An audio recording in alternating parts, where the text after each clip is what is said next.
Chapter 147 Mountain God Legend. Establishing temples everywhere under the sunlight, the vast dust waves between heaven and earth lingered for a long time. The hierarchs of the 9 dynasties sects gathered together, standing on the massive tree roots, looking at the surrounding scene, speechless. LV Batian was also the same.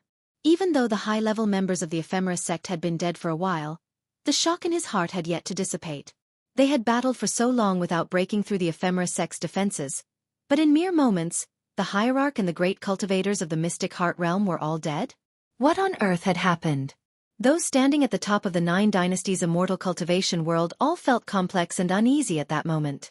Surviving this catastrophe brought them joy, but upon calming down, they felt fear. If the mysterious power that annihilated the Ephemeris sect so easily could destroy them just as effortlessly?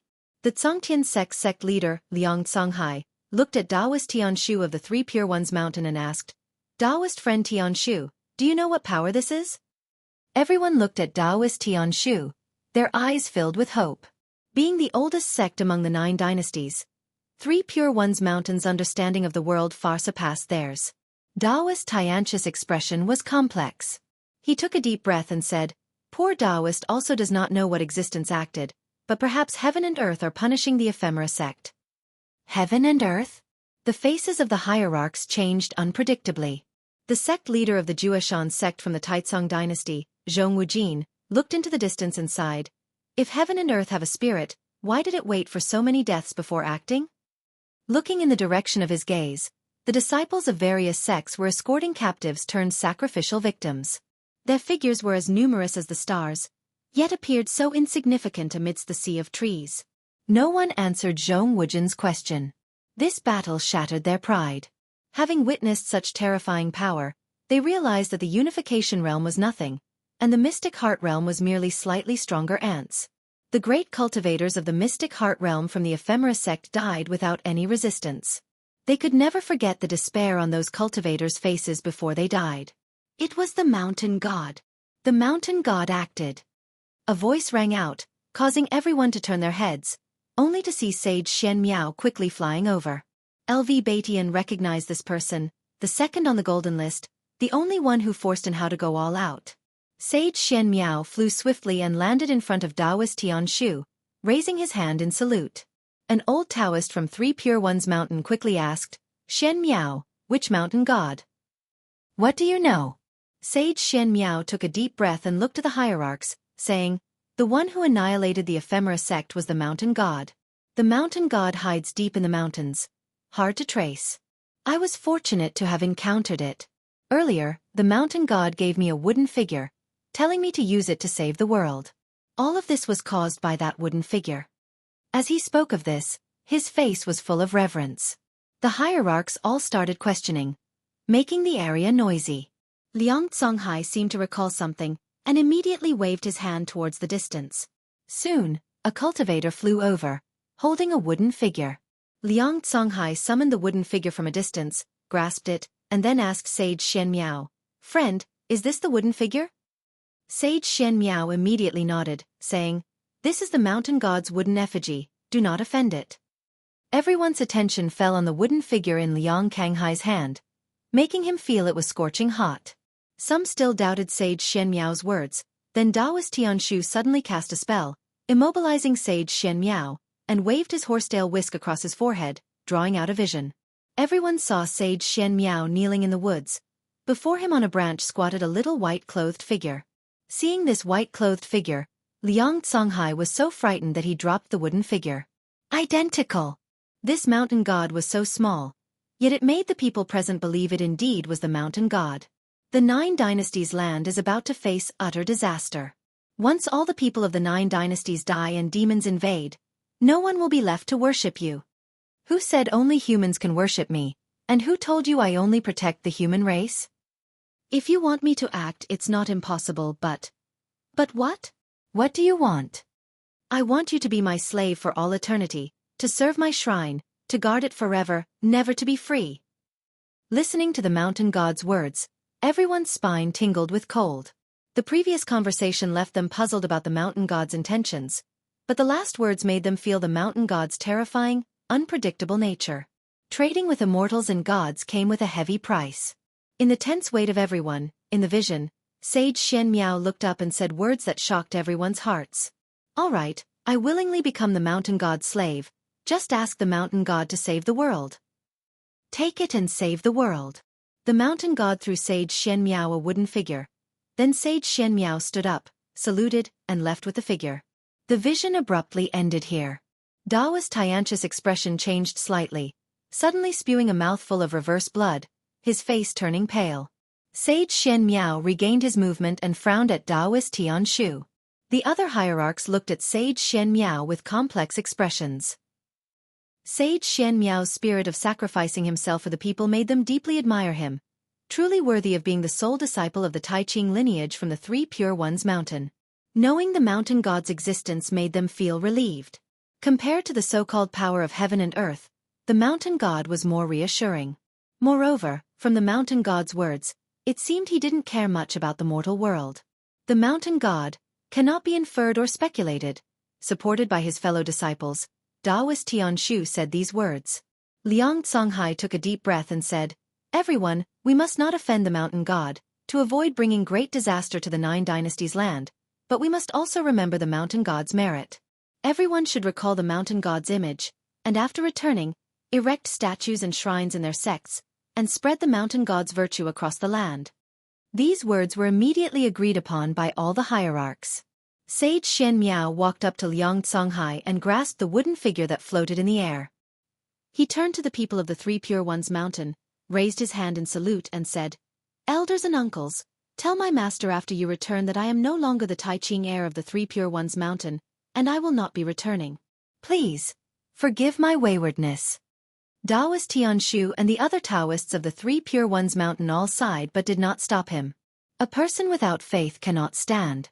Serving the mountain god may not necessarily be a punishment. Xian Miao, no matter what happens in the Three Pure Ones mountain in the future, you must not disobey the mountain god's will, understand? Daoist Tianshu said earnestly. Sage Xian Miao nodded, then turned and left. Some of the hierarchs' eyes flashed with hesitation about whether to send someone to follow Sage Xian Miao, but looking at the terrifying scene around them, they ultimately gave up. At least for now, it's better not to provoke the mountain god. In the distance, Lu Lingjun stood on a giant tree. The white spirit demon emperor shrunk and coiled on her shoulder. Mountain god. As expected of the great heavenly spirit land, there truly are immortals. The white spirit demon emperor said excitedly. They had seen the hierarchs' discussion from afar, and even saw the vision that Daoist Tianshu projected. Not only them, but the mystic heart realm cultivators of various sects were also watching and had witnessed the previous scenes. The existence of the mountain god shook the understanding of the mystic heart realm cultivators. Lu Lingjun was recalling the little white-clothed figure in the vision. In the mystic valley, within a pavilion, Guan was in a pleasant mood. This intervention had earned him 1,270,000 years of lifespan. Among them, Butcher Immortal Jing of the Mahayana realm 9th layer brought 649 years of lifespan, and the origin tree of ephemera of the 8th rank brought 7,500 years of lifespan. The other cultivators of the ephemera sect brought him only a few decades of lifespan, with most of the mystic heart realm cultivators providing less than 40 years. This time, he killed nearly 30,000 ephemera sect cultivators, not all of them, but definitely the elite. After this battle, the ephemera sect would surely dissolve. He had killed as many as 72 mystic heart realm cultivators. Guan looked at his total lifespan, now exceeding 3,300,000 years, feeling even happier. He immediately took out the green hero travelogue, ready to cultivate his mind. After the fall of the ephemera sect, there should be peace for decades to come. He wondered if he could break through 10 million years of lifespan before the great demon calamity arrived. The battle report from Wanji Forest had yet to reach the supreme sect, which remained in a tense atmosphere. It was not until nightfall that Guan began to move, going out to pick ephemera. Just like before, these ephemera only provided a year of lifespan, but he did not disdain them at all. 3 days later, the supreme sect was in shock. The destruction of the ephemera sect had spread throughout the immortal cultivation world. At noon, Yilan came to visit Guan, telling him about the great battle in the Wanji Forest. As a disciple of the Law Enforcement Hall, she had more comprehensive information. She also mentioned the mountain god. The mountain god's power is truly world-ending and unimaginable. The ephemera sect was strong, but the mountain god destroyed them in an instant. The mountain god is so powerful. I would believe it if told he was an immortal from heaven, Yilon said excitedly, not as composed as usual. For cultivators, the existence of the mountain god was thrilling news. There were indeed immortals in the world. Guan feigned excitement, eagerly questioning her, satisfying Yilan's desire to share. Guan had already mentally prepared for the spread of the mountain god's legend by Sage Shen Miao. Sage Shen Miao would hide his whereabouts but boast about the mountain god to everyone. Earlier, Guan had sensed when Taoist Tianshu extracted Sage Shen Miao's memories. This was the ability of the immortal path. He had used his divine sense to strike Taoist Tianshu from afar, a small warning to the hierarchs. Taoist Tianshu hadn't realized it was a divine sense attack, believing he had suffered a backlash, making him more reverent towards the mountain god. After talking for 2 ancient hours, Yilan finally left. Her fighting spirit had been rekindled. If there was a mountain god in this world, what else could be impossible? Guan had still underestimated the influence of the mountain god. Over the next period, every time Guan went to the outer city, he could hear people talking about the mountain god. The outer city had already built a mountain god Taoist temple where people burned incense and prayed, making it very lively. At the same time, the 9 dynasties sects were purging the world of ephemera. Within less than a month, 90% of the ephemera across the land had vanished, with the remaining sparsely distributed. Guan couldn't be bothered to collect more. Even so, his harvest was still massive. Chapter 148 Exploding Lifespan. Within a month, thanks to the ephemera, Guan reaped 1.7 million years of lifespan. Most of this was harvested in the first half of the month. As time went on, it became increasingly difficult to seize lifespans. More ephemera withered directly after he picked them, which intrigued him. It was as if some force was drawing away the vitality of these ephemera prematurely. Although he did not know the reason, Guan felt satisfied. Thanks to the ephemera sect, he saved 20 years of effort, extending his life to 4.39 million years. After the fall of the ephemera sect, the lands of the 9 dynasties erupted in celebration. Various versions of the story spread among the people. The ephemera sect became known as the most terrifying sect in the world, while the mountain god became a revered faith among the folk. On this day, in a forest in the North Sea mountain range, Sage Shen Miao knelt on the ground, his expression devout. Suddenly, he heard a voice and showed a look of joy, then walked in another direction. After 2 hours, Sage Shen Miao stopped. He stood on a hillside, gazing out at the sparkling North Sea. "Build a temple for me here, and open up a medicine field to plant herbs for me," Guan's voice sounded in Sage Shen Miao's ear. Sage Shen Miao immediately agreed. He was very excited about the life of serving to come. Just like that, a day and a night passed. At dawn, Guan appeared as a little figure dressed in white on Sage Shen Miao's shoulder. Sage Shen Miao was meditating on the steps in front of the temple, eyes closed in cultivation. Guan surveyed the temple that Sage Shen Miao had built. It was decent, not magnificent but not shabby either. The courtyard walls were made of stone, as was the temple, with redwood beams and pillars, and red tiles lining the eaves.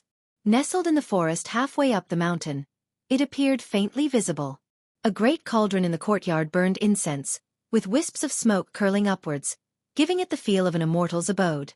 Overall, Sage Shen Miao had put in a lot of effort, successfully pleasing him. Guan said, "The inscription on the plaque is not good. Mountain God Temple is too generic. There may be other mountain gods besides me in this world." Sage Shen Miao's eyes snapped open, and he instinctively turned to look, seeing the mountain god standing on his shoulder. His body instantly stiffened, not daring to move.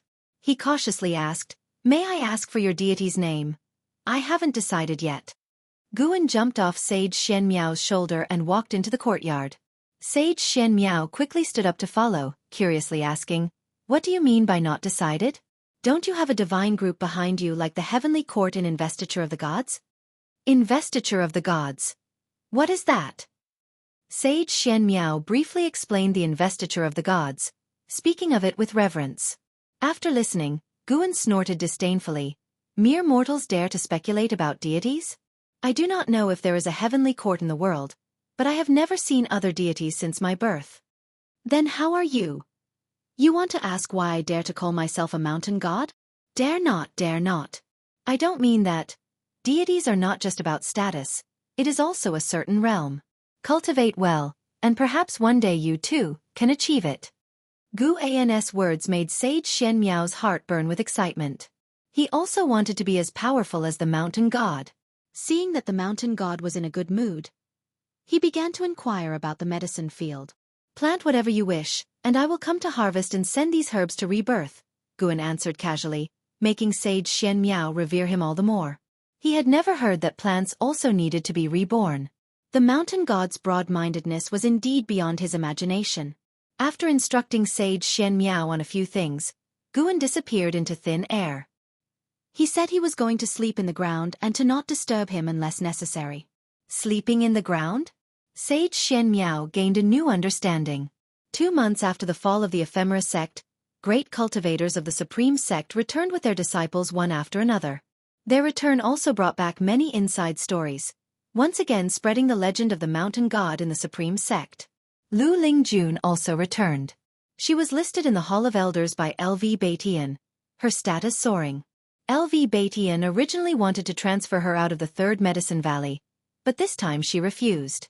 From now on, I will cultivate in the Third Medicine Valley, continuing to protect you.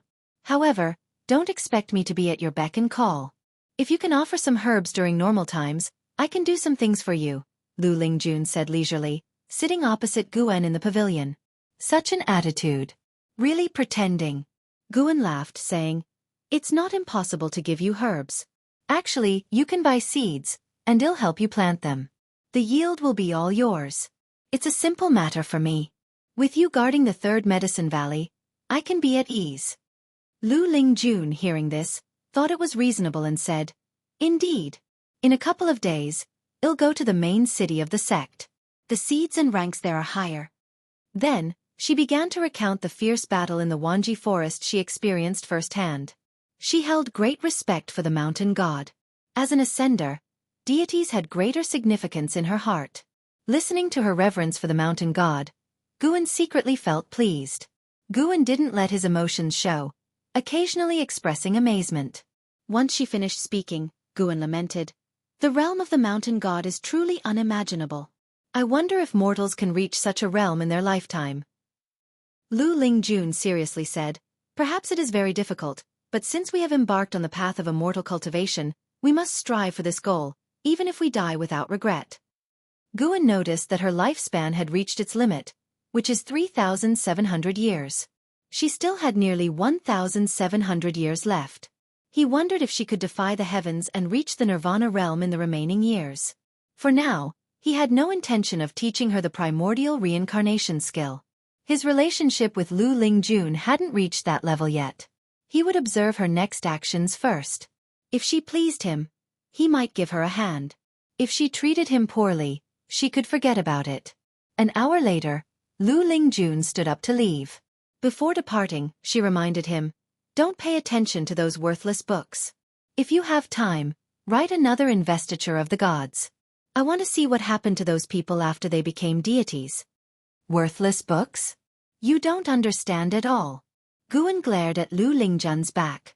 After she closed the door, he took out the Supreme Secret Records. This was the last volume of the Supreme Secret Records. After reading it, he planned to burn it. He opened the first page and began to savor it. Shenzhen's writing style had changed. The final volume had a melancholic tone, unlike the previous boldness. Nice, I like it. As a melancholic person himself, Guan decided not to burn the Supreme Secret Records. Watching the male protagonist and his soulmate expressing their feelings during a farewell, releasing years of emotional conflict, next came the illustrations Guan usually despised. He decided to take a careful look to see if Shenzhen's drawing skills had any flaws. As the new year arrived, Guan participated in the spring festival celebrations in the Third Medicine Valley and the Mystic Valley. Late at night, he arrived at Nianchu Cave in the Heavenly Phoenix Mountain. He brought fine wine and delicacies to Tian Yaoer, intending to celebrate the festival together. Apart from tending to the herbs, Tian Yaoer spent her time cultivating. Life was quite dull, so every time Guan visited, he would bring her various delicacies. This was Tian Yaoer's first time drinking wine. She held the jar and was choked by the first sip. This was spiritual wine. Even core formation cultivators would get drunk if they drank too much. Although intoxicated, this wine could boost cultivation, making it an excellent aid for cultivation. Tian Yaoer's delicate face turned visibly red, and Guan reminded her, if you can't handle it, don't rush. Save it for later. You'll get used to it after a few drinks. A demon getting flushed from drinking wine? This was unexpected for Gu, and Tian Yaoer shook her head and said, I can drink. Why wouldn't I be able to drink? She saw Guan finish a bowl of spiritual wine and naturally didn't want to admit defeat. Moreover, despite the heat it induced, she found the sensation quite pleasant and wanted to drink more. Guan was about to speak when he suddenly sensed something. He stood up saying, You eat some meat first. I'll be back. As his words fell, he disappeared from where he stood. Tian Yaoer picked up the wine jar again, licked her lips, and took another sip. This time, she forced herself to endure the nasal sting and continued drinking. Under the dark night, amidst the continuous mountains, a rising and falling ridge appeared. On closer inspection, it turned out to be a giant snake with human features and legs. It was Chen's snake, who had previously appeared in the Wanji forest. Chen's snake was covered in blood, its breath weak, and its breathing sounded like muffled thunder. Around it, demon fog churned, with faint ghostly shadows approaching.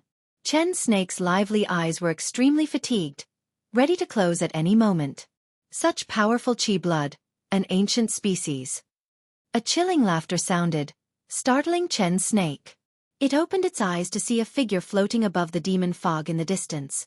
It was an old woman in a black robe, with 2 horns on her head and a pair of wings on her back. The black fur on her cheeks made her appear even more terrifying. The Heaven Phoenix demon mother gazed at Chen's snake with eyes full of greed. Chen's snake moved slightly but could not get up. The Heaven Phoenix demon mother began to approach Chen's snake, black demon energy swirling around her like 2 black dragons encircling Chen's snake's huge body. If you don't want to die, turn and leave now. A voice came from Chen's snake's direction. The Heaven Phoenix demon mother stopped and squinted to see a little figure in white standing on Chen's snake's forehead, wearing a mask. The Heaven Phoenix demon mother sneered. Who are you? Don't you know who I am? Guan heard this, was about to answer, but then thought it was bothersome. So, he waved his sleeve, and terrifying mana surged toward the Heaven Phoenix demon mother, instantly turning her to ashes. You successfully seized 203 years of lifespan from the Heaven Phoenix demon mother. Unification realm, 9 layers. The demon king that Tian Yaoer feared the most died under Gu An's hand, without any resistance. Chen's snake struggled to keep its eyes open and spoke weakly. Are you the mountain god? Its voice was androgynous, barely audible. That day, during the ephemera sect battle, it was injured and saw the wooden figure. The wooden figure looked a lot like Guan now. Guan spoke. Since you have saved lives, I will save you this once. He took out a bottle of elixirs he had already refined and poured them into Chen's snake's mouth. Chen's snake was seriously wounded and poisoned by the origin tree of ephemera's ephemera poison, which could only be cured by the ephemera elixir made from ephemera. Mountain god, someone has inherited the ephemera sect's power, Chen's snake said weakly. Its snake eyes glowed, revealing a figure. Guan focused his eyes, and his expression under the mask turned peculiar. How could it be him? Chapter 149 Unify the Universe. Conquer the demons together. Li Xian Dao. How did this guy inherit the power of the ephemera sect? Guan asked. Inherit power? What kind of power does the ephemera sect have to inherit? Chen's snake answered with difficulty. The ephemera flowers spread all over the world absorb spiritual energy for the spirit of ephemera, which is also an ancient species. It can absorb the spiritual energy of the world through the ephemera flowers. Once it is merged with a living being, all the ephemera flowers will lose their vitality, leaving only the husks. The figure in its eyes was Li Xian Dao, whose true form was revealed. Li Xian Dao seemed to be communicating with someone, but no sound came out. Guan asked, Are your injuries due to trying to stop him? That's right, he has the support of the mystic heart realm behind him, but he didn't kill me, Chen's snake replied.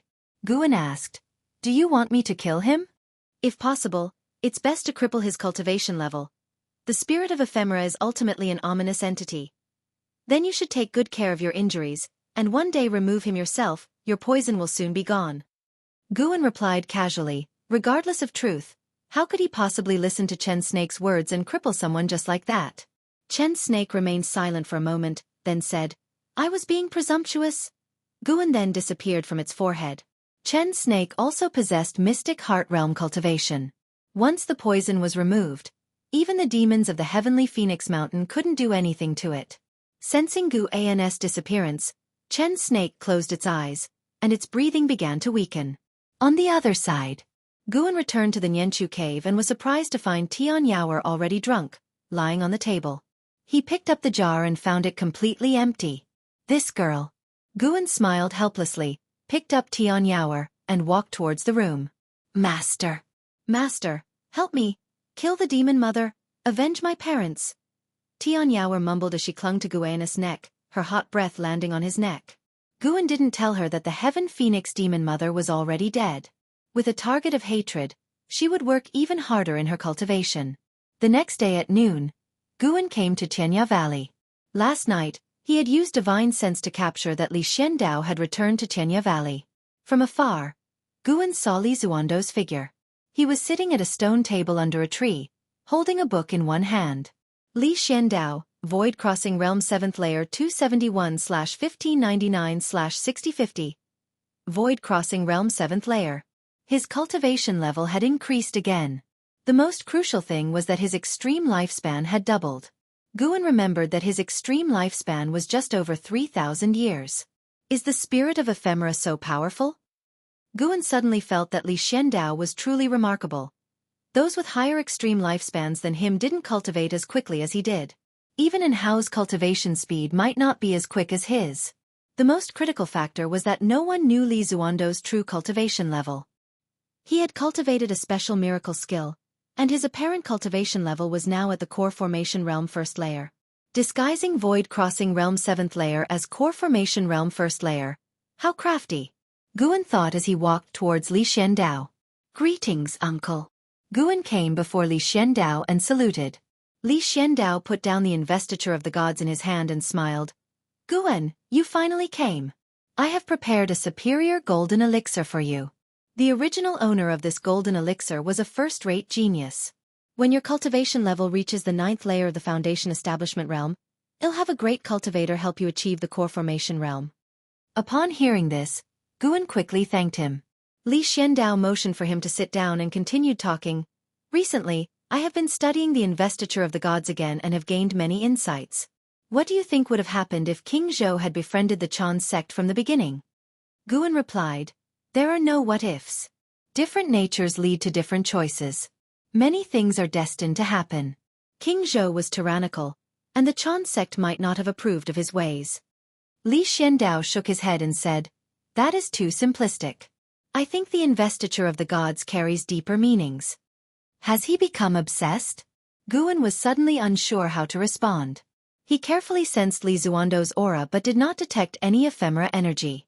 He became intensely curious about Li Zuando's cultivation technique. His intuition told him that Li Zuando's technique was extremely powerful, possibly even stronger than LV Baishan's defying fate divine skill. Li Xiandao not only recruited talents everywhere but had the support of the mystic heart realm behind him. Guan was very curious about how he managed it. Did he attract noble families with benefits, or did he apprentice under a high master? It was most likely the latter. Otherwise, how could a mystic heart realm great cultivator take an interest in an emperor? Li Xiandao began to speak about his understanding of the investiture of the gods, becoming more and more mysterious and even analyzing the motives of its characters. Guan noticed that Yi Lu Yun and LV Xian had not returned. LV Xian previously had the remnant soul of the evil emperor of the ephemera sect. He suspected that Li Zuando's acquisition of the spirit of ephemera was related to LV Xian. After a long conversation, Li Xiandao reluctantly ended it and then let Guan go to pick medicinal herbs. After Guan finished his tasks, he came to bid farewell to Li Xiandao. Before leaving, he curiously asked, Uncle, what is your purpose this time?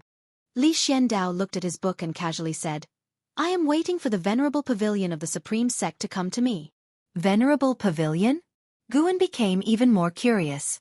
Had Li Xiandao already attracted one of the 3 major families? He did not continue to ask. He let these people fight as long as it did not affect him.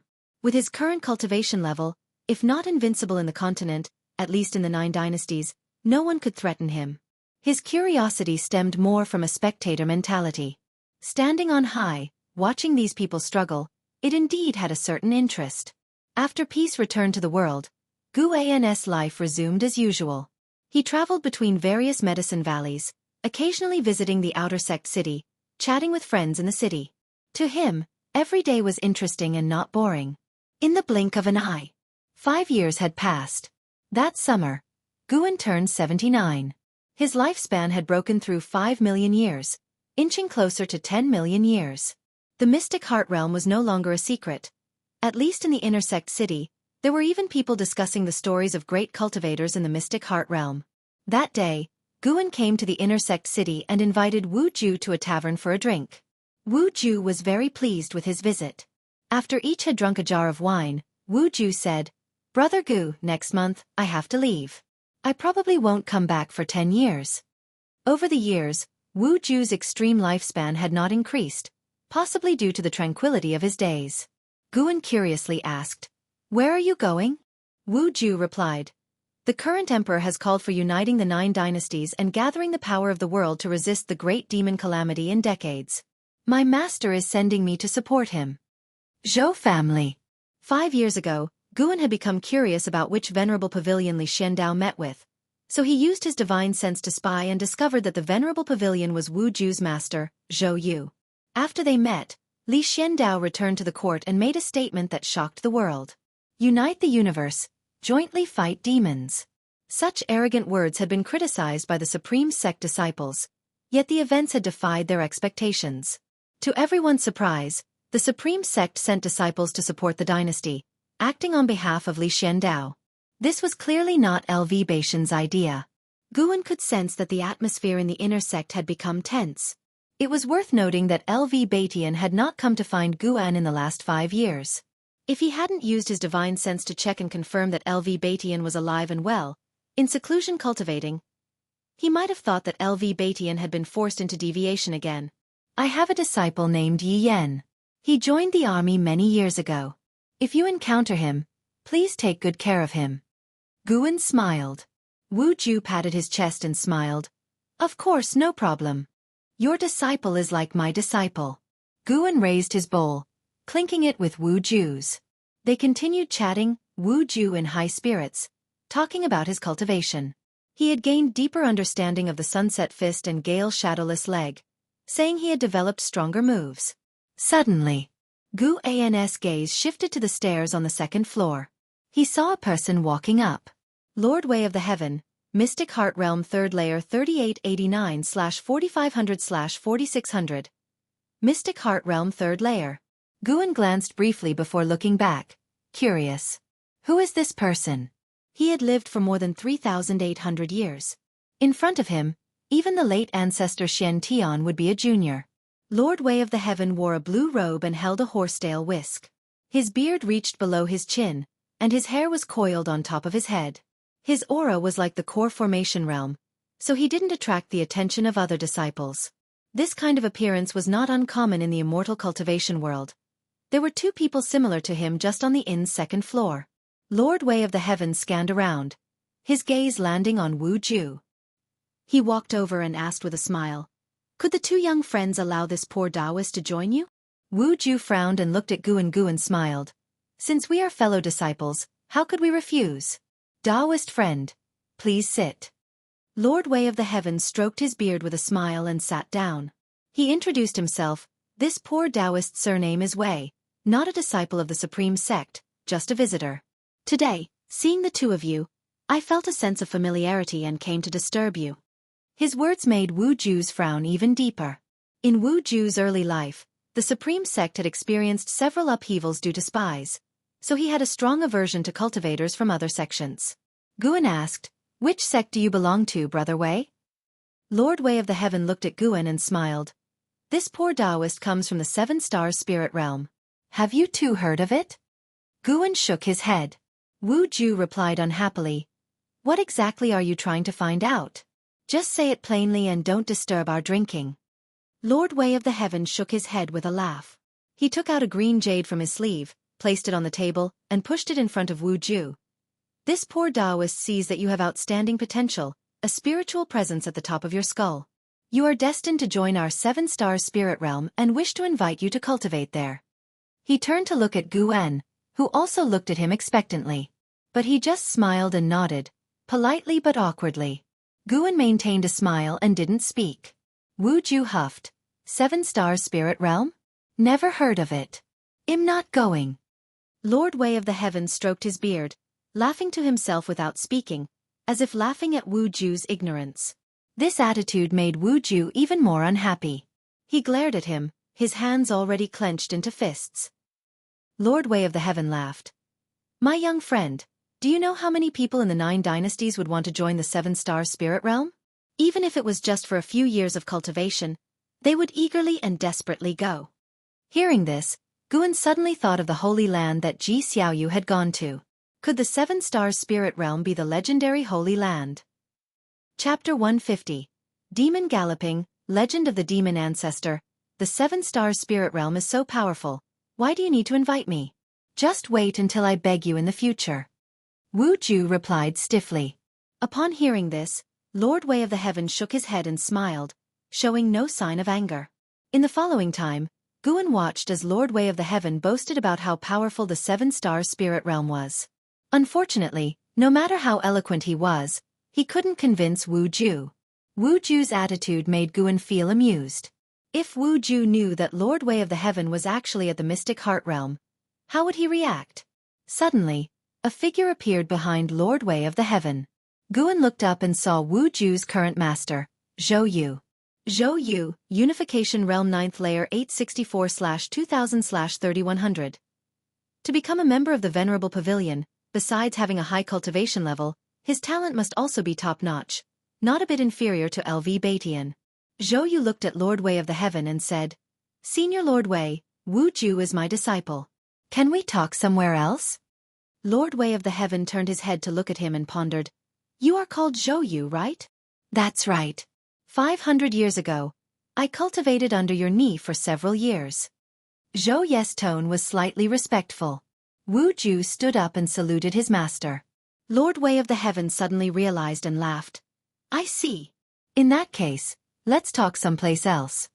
All the disciples around who were drinking and making merry were watching them. Continuing to discuss here was indeed inappropriate. Without waiting for Wu Ju to greet Guan, Zhou Yu grabbed his shoulder and disappeared on the spot. Lord Wei of the Heaven, however, smiled and nodded at Guan, who then raised his hand to salute in return. After Lord Wei of the Heaven disappeared, a smile appeared on Guan's lips. He picked up the wine jug, poured the wine cups for himself and Wu Ju to the brim, then raised his cup towards Wu Ju's cup and whispered, Hope your future is bright and you soon become famous throughout the world. After saying that, he drank alone, finishing it in one gulp. After drinking, Guan got up and went downstairs, settled the bill, and left the inn. He did not go straight back to the 3rd Medicine Valley but headed towards the Inner Sex Book Collection Hall. Since Guan borrowed the Chronicles of the World and the Continental Map from the Inner Sex Book Collection Hall, he had established a relationship with Elder Su Lu. Over the years, the two often exchanged about the Green Hero Travelogue, forming a friendship of an age gap. It is worth mentioning that Guan also made the acquaintance of Ancestor Kusong in the Book Collection Hall. Ancestor Kusong hid his Supreme Elder identity and befriended Guan under the guise of an inner sect disciple, and Guan did not expose him. When he arrived at the 3rd floor of the Book Collection Hall, Guan found Su Lu and took out the books he had previously borrowed, then smiled and said, Elder Su, do you have any more books by Taoist Xuanchuan? Taoist Xuanchuan was the author of the book Su Lu had lent to Guan. This book was not sold in the Book Collection Hall. It was a book sent back by a friend of Su Lu who had gone overseas. It was said to be very popular. After reading it, Guan found that Taoist Xuanchuan's writing was indeed excellent. He even saw traces of Green Hero Travelogue in it. Later, he heard from Su Lu that Green Hero got inspiration to write Green Hero Travelogue after reading this book by Taoist Xuanchuan. Su Lu received the books Guan placed on the table and looked up at him, saying, Brat, you should read in your spare time from cultivation, don't get addicted to it. Guan smiled and said, I have average talent. No matter how hard I cultivate, it's useless. In this lifetime, I can probably only reach the core formation realm. You know, I am the Valley Master of Medicine Valley. I can improve my cultivation level with elixirs. Why waste time on cultivation? I'd rather enjoy life and cherish the time being alive. Sulu already knew his destiny, so upon hearing these words, he felt they made a lot of sense. Sulu smiled and said, "Indeed, there is still one book by Taoist Xuanchuan. It's with someone upstairs. Go find him." Guan immediately cupped his hands at him, then turned and walked towards the stairs. There were only 2 people on the 4th floor. One was Ancestor Kusong, and the other was a great void-crossing realm cultivator. These 2 did not disturb each other. All the way, Guan came to Ancestor Kusong's side. He was sitting on a chair by the window, holding a book in his hand. Supreme Immortal Venerable. This was a popular novel written by Pan En. Over the years, under the operation of the Supreme Sect, Supreme Immortal Venerable, and the Investiture of the Gods, had spread to the other 8 dynasties and were very popular. The most popular was still Supreme Immortal Venerable, while the Investiture of the Gods was highly recommended by the high levels of various sections.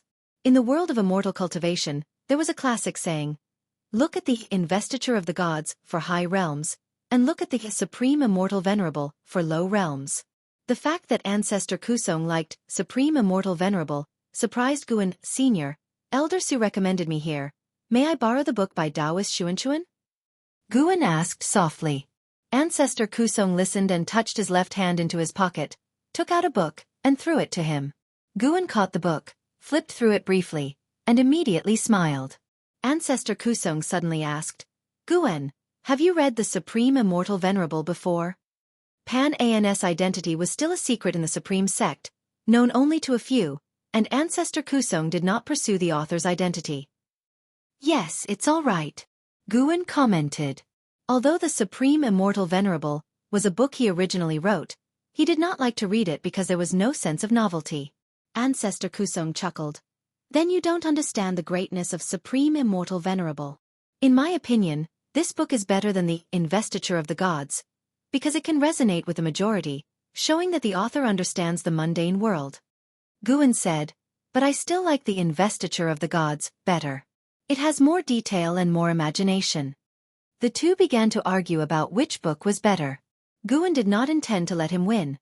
After all, ostensibly Guan did not know his true identity. They were friends with a significant age difference but shared a common interest. If Guan always agreed with him, flattering him, it would rather be boring. After a long argument, Guan had the upper hand and left satisfied. Ancestor Kusong, who had been blowing his nose and glowering, watched Guan go downstairs. The anger on his face subsided, turning into a playful smile. At this moment, the great void-crossing realm cultivator walked over. This was a man dressed in a grey Taoist robe. He came to Ancestor Kusong and asked with a smile, "Ancestor, why are you arguing with a Foundation Establishment realm cultivator?" "He is in the Foundation Establishment realm, but the fact that he can enter the inner sect shows he is not so simple, does it?" Ancestor Kusong asked in return. The grey-robed man shook his head. "Maybe he has some background, but cultivation levels don't lie." Ancestor Kusong smiled but did not reply, continuing to read the Supreme Immortal Venerable. The grey-robed man continued to ask, "The 9 dynasties sects plan to jointly explore the demon land to find the cause of the demon calamity. Will you go?" Ancestor Kusong replied, "Yes, these old bones of mine have no hope of advancing further. After enjoying some more leisurely days, I will head to the demon land." The grey-robed man, upon hearing this, said, "Ancestor, take me with you." "Nonsense, this trip is life-threatening. Even though I'm at the mystic heart realm, I can't protect you." "Is it that terrifying? Do you think the ephemera sect dares only to make trouble in the 9 dynasties lands for no reason? Could it be that there is also a Mahayana expert in the demon land?" Ancestor Kusong did not answer. He shifted his gaze to the window. Beneath the blue sky, disciples flew in and out. The scenery was beautiful. Deep night. Heavenly Phoenix Mountain. Nianchu Cave. Guan was teaching Tian Yaoer how to cultivate the limitless freedom step. Tian Yaoer was the only one to inherit the limitless freedom step. Together with the primordial earth immortal skill, in 1,000 years, her strength would certainly be very powerful. In the same realm, it might not be said that she would be invincible, but no one, neither human nor demon, could stop her. Tian Yaoer was very excited about Gu An's teachings. This was the first time Gu An had taught her a spell. The step technique of the Limitless Freedom Step was very complex, and Tian Yaoer practiced it with great effort. Gu An was not in a hurry, since this step technique required years of cultivation to show its effects. If Tian Yaoer could master it after just practicing it once, he would be devastated. 5 years passed. Gu An pondered when to help Tian Yaoer form a core. Tian Yaoer used to be like a medicine pot. When they first met, she had already reached the 9th layer of the Foundation Establishment realm, only one step away from the core formation realm.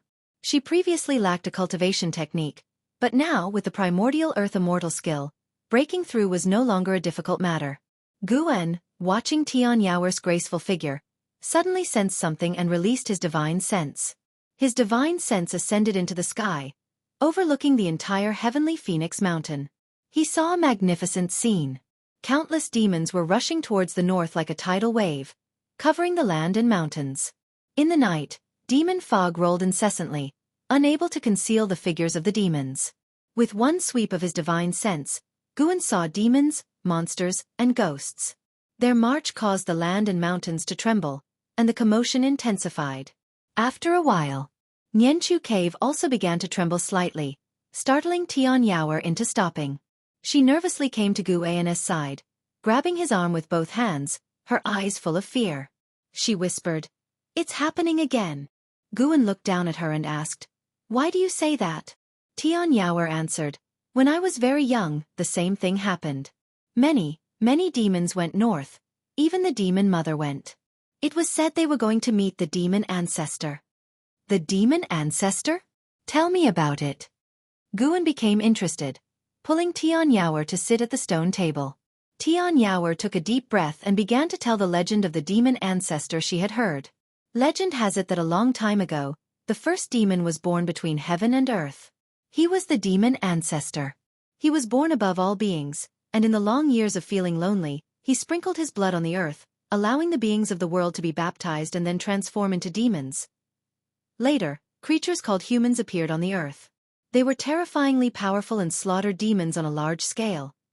At this point, Tian Yaoer couldn't help but look at Gu An nervously, for she already knew that Gu An was not a demon, but a human. To demons who had never interacted with humans, humans were terrifying beings. If Gu An hadn't saved her, she would have long attempted to escape. Gu An wore a mask, and seeing no reaction from him, Tian Yaoer mustered the courage to continue. That group of foreign cultivators of the human race was extremely powerful. They slaughtered demons, seizing demon cores and treasures, and ultimately enraged the demon ancestor. The demon ancestor personally took action and repelled the terrifying cultivators of the human race. However, the true calamity had just begun. Many years later, cultivators of the human race attacked again, and this time, their numbers were even greater. To protect the demon clan, the demon ancestor eventually fell, perishing completely. After that, humans took root on the earth, and the demon clan faced a period of oppression. During these long years of oppression, the demon clan always sought to revive the demon ancestor and exterminate the human race. Until now, the demon ancestor was about to be resurrected, and every few decades, all the demons in the world would go to worship the demon ancestor, offering their demon blood. Chapter 151. Ridge of 10,000 Demons. Person of heavenly destiny. Listening to the legend of the demon ancestor, Gu An felt an odd sensation within. So, the 9 dynasties on the continent were the invaders? No wonder the Holy Land didn't assist the 9 dynasties. But Gu An didn't ponder too much. He wouldn't sympathize with the demon clan or blame the 9 dynasties over this.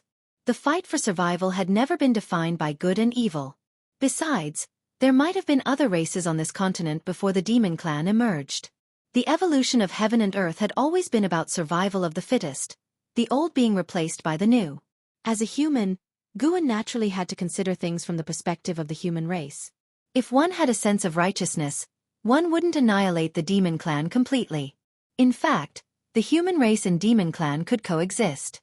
In the immortal cultivation world, the presence of demons was common. Demon pets had become an indispensable element for most cultivators. In some sects, powerful demon creatures could even become guardian deities, worshipped by cultivators. After Tian Yaoer finished speaking, she looked nervously at Gu An and suddenly grabbed his left hand. "Master, can't humans and demons really coexist? Why must it always be a fight to the death? Although she feared humans, she didn't dislike them because she had never encountered humans since childhood. On the contrary, those who persecuted her were from the demon clan. Guan withdrew his hand, saying, "It's not just about races in this world.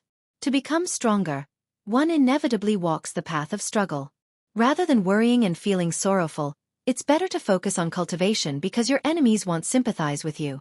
If you wish to sympathize with others, you must become powerful enough." Because of the memories from his past life, aside from the friends he had genuinely bonded with, Guan viewed the world with a sense of detachment. When the chaos erupted in the Supreme Sect's outer sect, he had etched the word righteousness into his mind, but he didn't feel extreme hatred toward those actions. When the ephemera sect ravaged the world, he didn't harbor extreme hatred either. He could immerse himself in the mundane world, yet deep within, he harbored a kind of solitude. This solitude allowed him to see through everything clearly and kept him from being swayed by his surroundings. After listening to his words, Tian Yaoer nodded earnestly and said, "If the demon ancestor is resurrected and humans are driven away, Master, wherever you go, you must take me with you." Guan smiled and asked, "Is the demon ancestor really that powerful?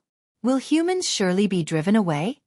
I once heard the demon mother say that once the demon ancestor is resurrected, this continent will completely become a land of demons and devils. The human cultivators of today simply can't contend with the demon ancestor," Tian Yaoer said with her head tilted. "So powerful?" Guan grew even more intrigued by the demon ancestor.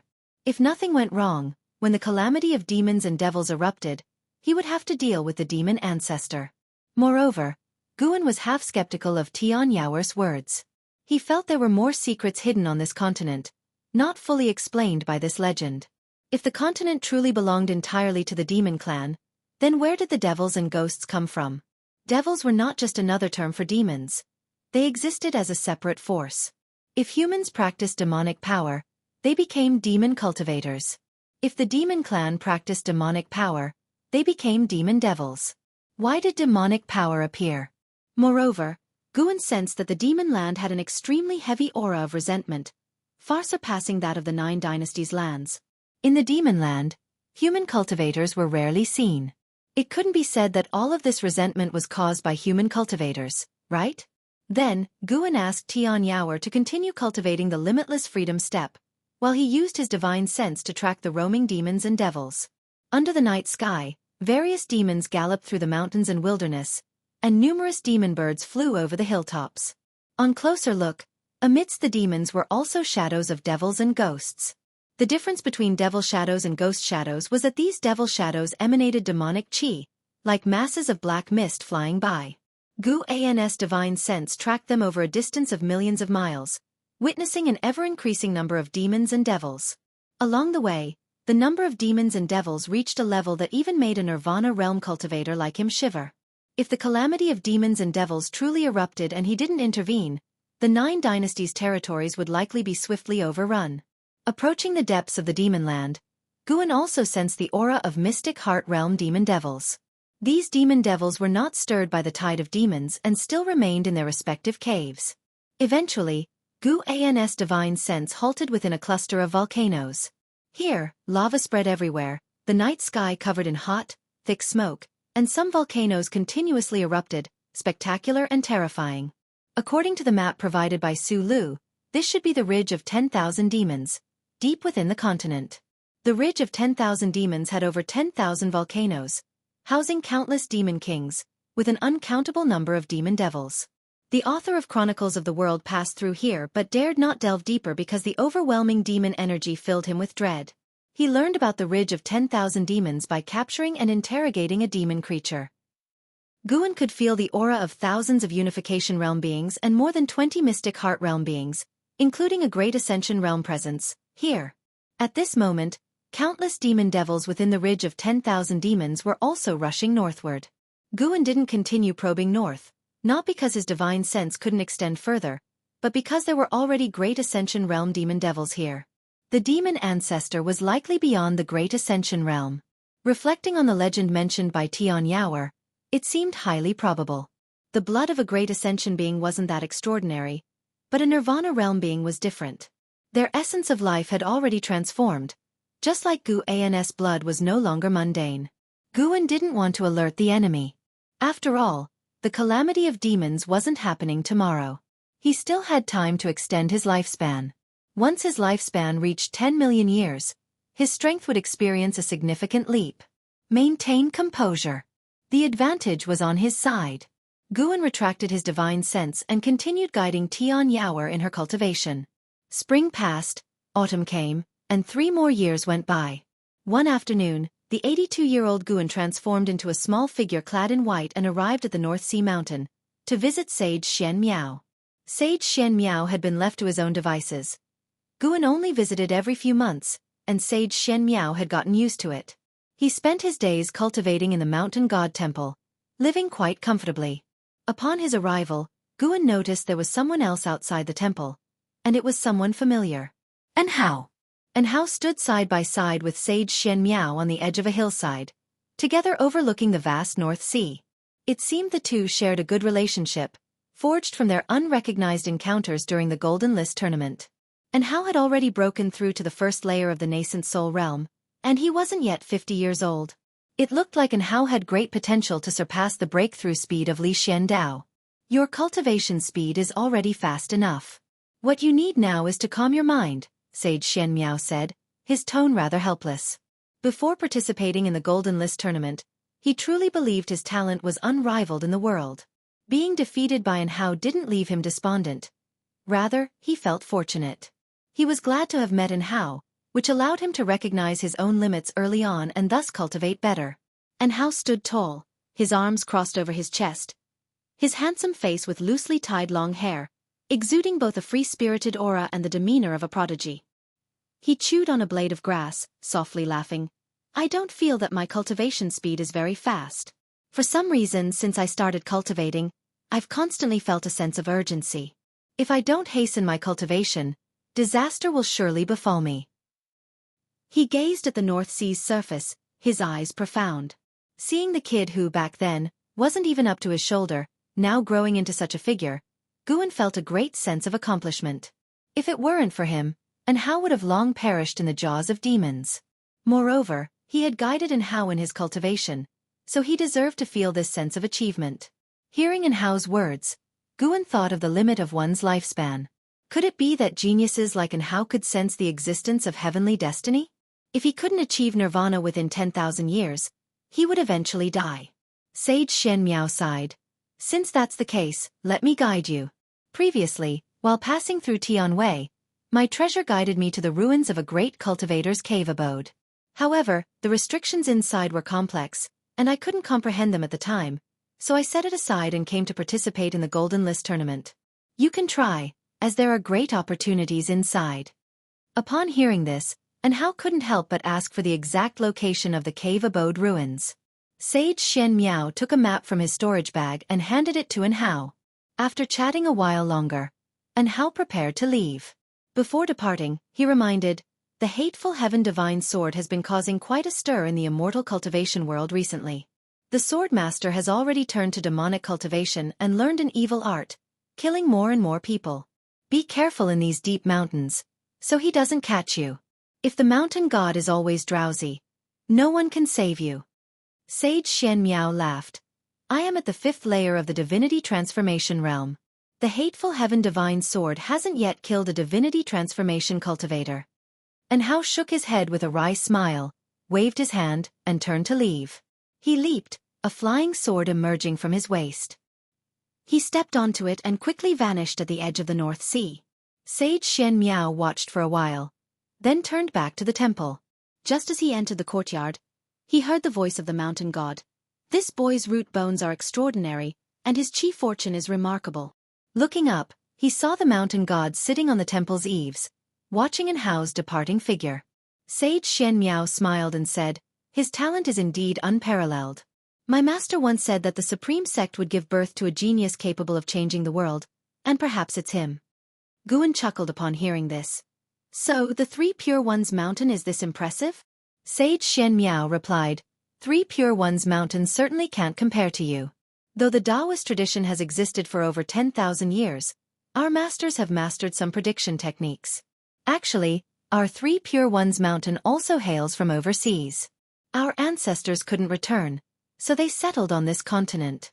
He began introducing Three Pure Ones mountain, and Guan listened attentively. Just the divine reaching mystic gate alone was enough to make him regard Three Pure Ones mountain highly. By the way, our Li family also has a person of heavenly destiny, brimming with chi fortune. This person should also be a disciple of the supreme sect, though he has not yet showcased his talent.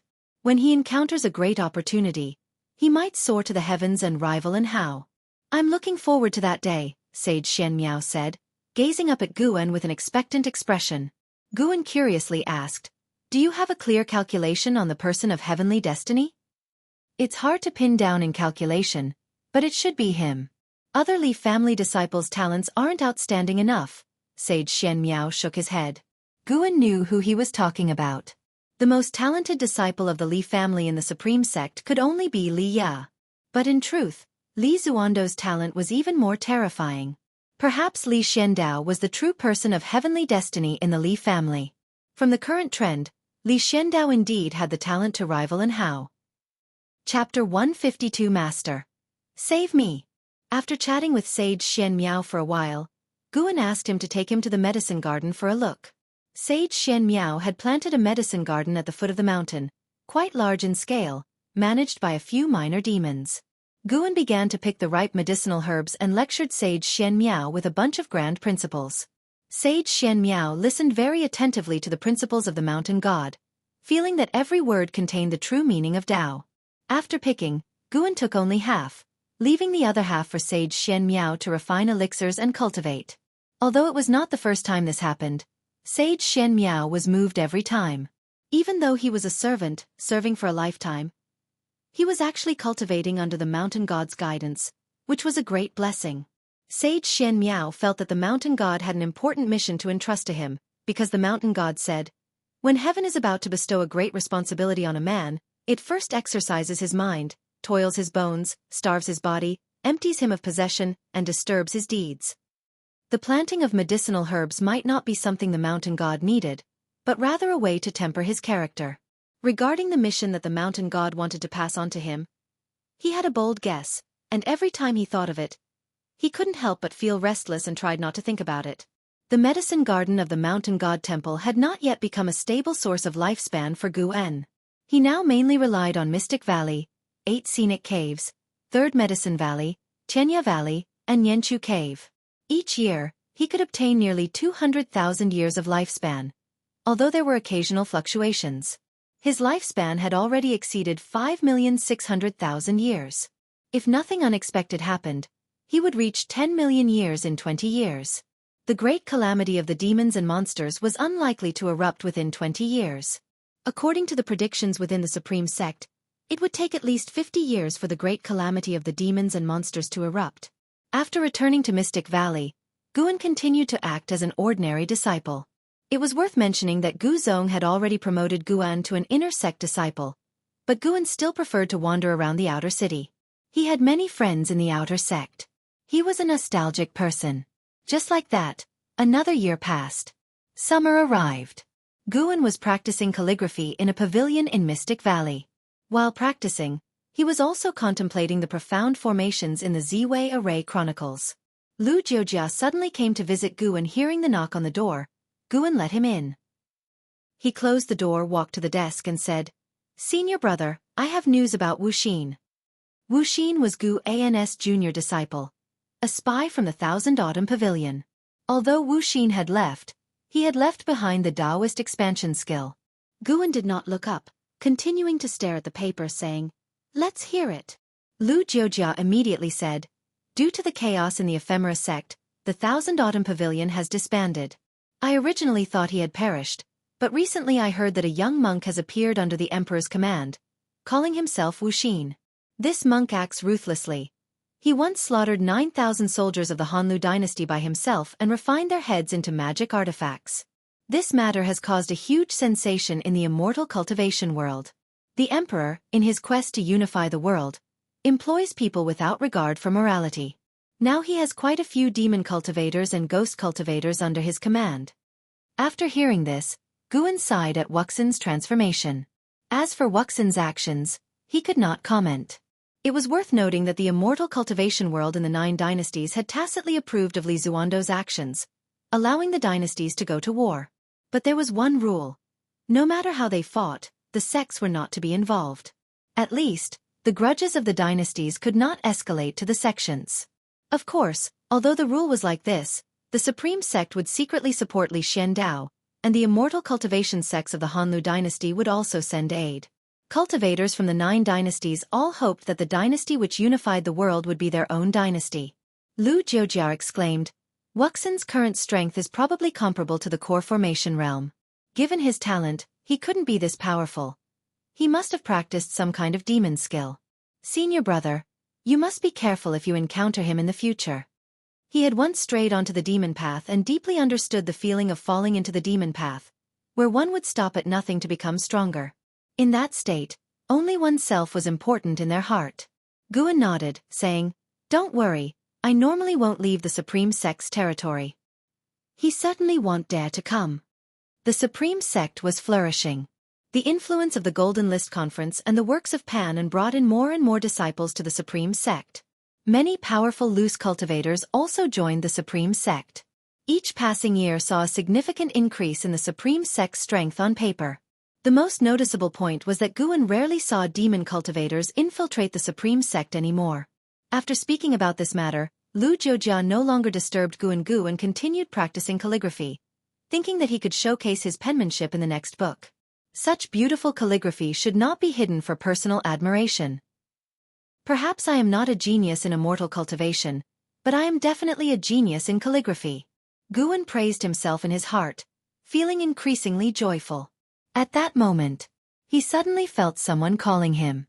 He thought it was Sage Xian Miao, but sweeping his divine sense, he realized Sage Xian Miao was meditating. He carefully sensed it and discovered that the call was not from the mountain god. It was Master Save Me.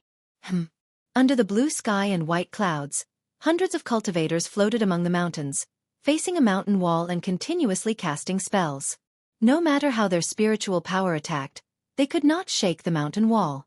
Each time it was attacked, the mountain wall would reveal a layer of blue light, blocking all attacks. An elder flew to the side of a purple-robed man who had not taken action, saying in a deep voice, Your Highness, the restriction here is too strong.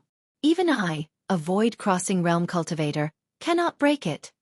The purple-robed man was a prince of the Tianwei dynasty, named Si Zong, with cultivation in the first layer of the divinity transformation realm. Si Zong's expression was indifferent as he spoke. Continue attacking. Even if we cannot break it, we must frighten that kid. My master will arrive soon. Also, have a group spread out to prevent that kid from escaping. He is the Golden List champion of the Supreme Sect. If he escapes this time, it will be difficult to capture him again. Once he grows stronger, he will be a great trouble for Tianwei. Yes. The elder accepted the order and left immediately. Meanwhile, inside the mountain wall, through a winding tunnel, in a spacious cave chamber, An Hao was meditating to heal his injuries. Beside him stood a young woman in yellow clothing, richly dressed, with a beautiful face. Hey, my second brother's master is at the Mystic Heart Realm. He is the Supreme Elder of Candle Sky Peak, the #1 sect of Tianwei. He will get what he wants. I advise you to open the mountain gate, let him in, and apologize. I can plead for mercy on your behalf to my second brother. The young woman in yellow clothing spoke. She was named Si Yenner, a princess of Tianwei. At this moment, she was standing still, speaking only with her mouth, her body stiff. A talisman paper was stuck to her shoulder. And Hao kept his eyes closed, ignoring her. His face was pale. He realized that the situation was critical. He had almost no hope of escaping alive. While healing, he thought of his master. His biggest wish was to see his master. Even knowing that his master was Sword Venerable Fudao, he still did not know his master's true identity. No one in the Supreme Sect knew who Sword Venerable Fudao really was, not even his second master LV Batian. Because of this, and Hao worked even harder in cultivation. His true master was stronger than the entire Supreme Sect. If he did not cultivate diligently, how could he satisfy his master? And Hao felt both unwillingness and a bit of shame. He hoped that in this critical moment, his master would come to save him. Although Zong had the cultivation of the divinity transformation realm, he could not really harm him.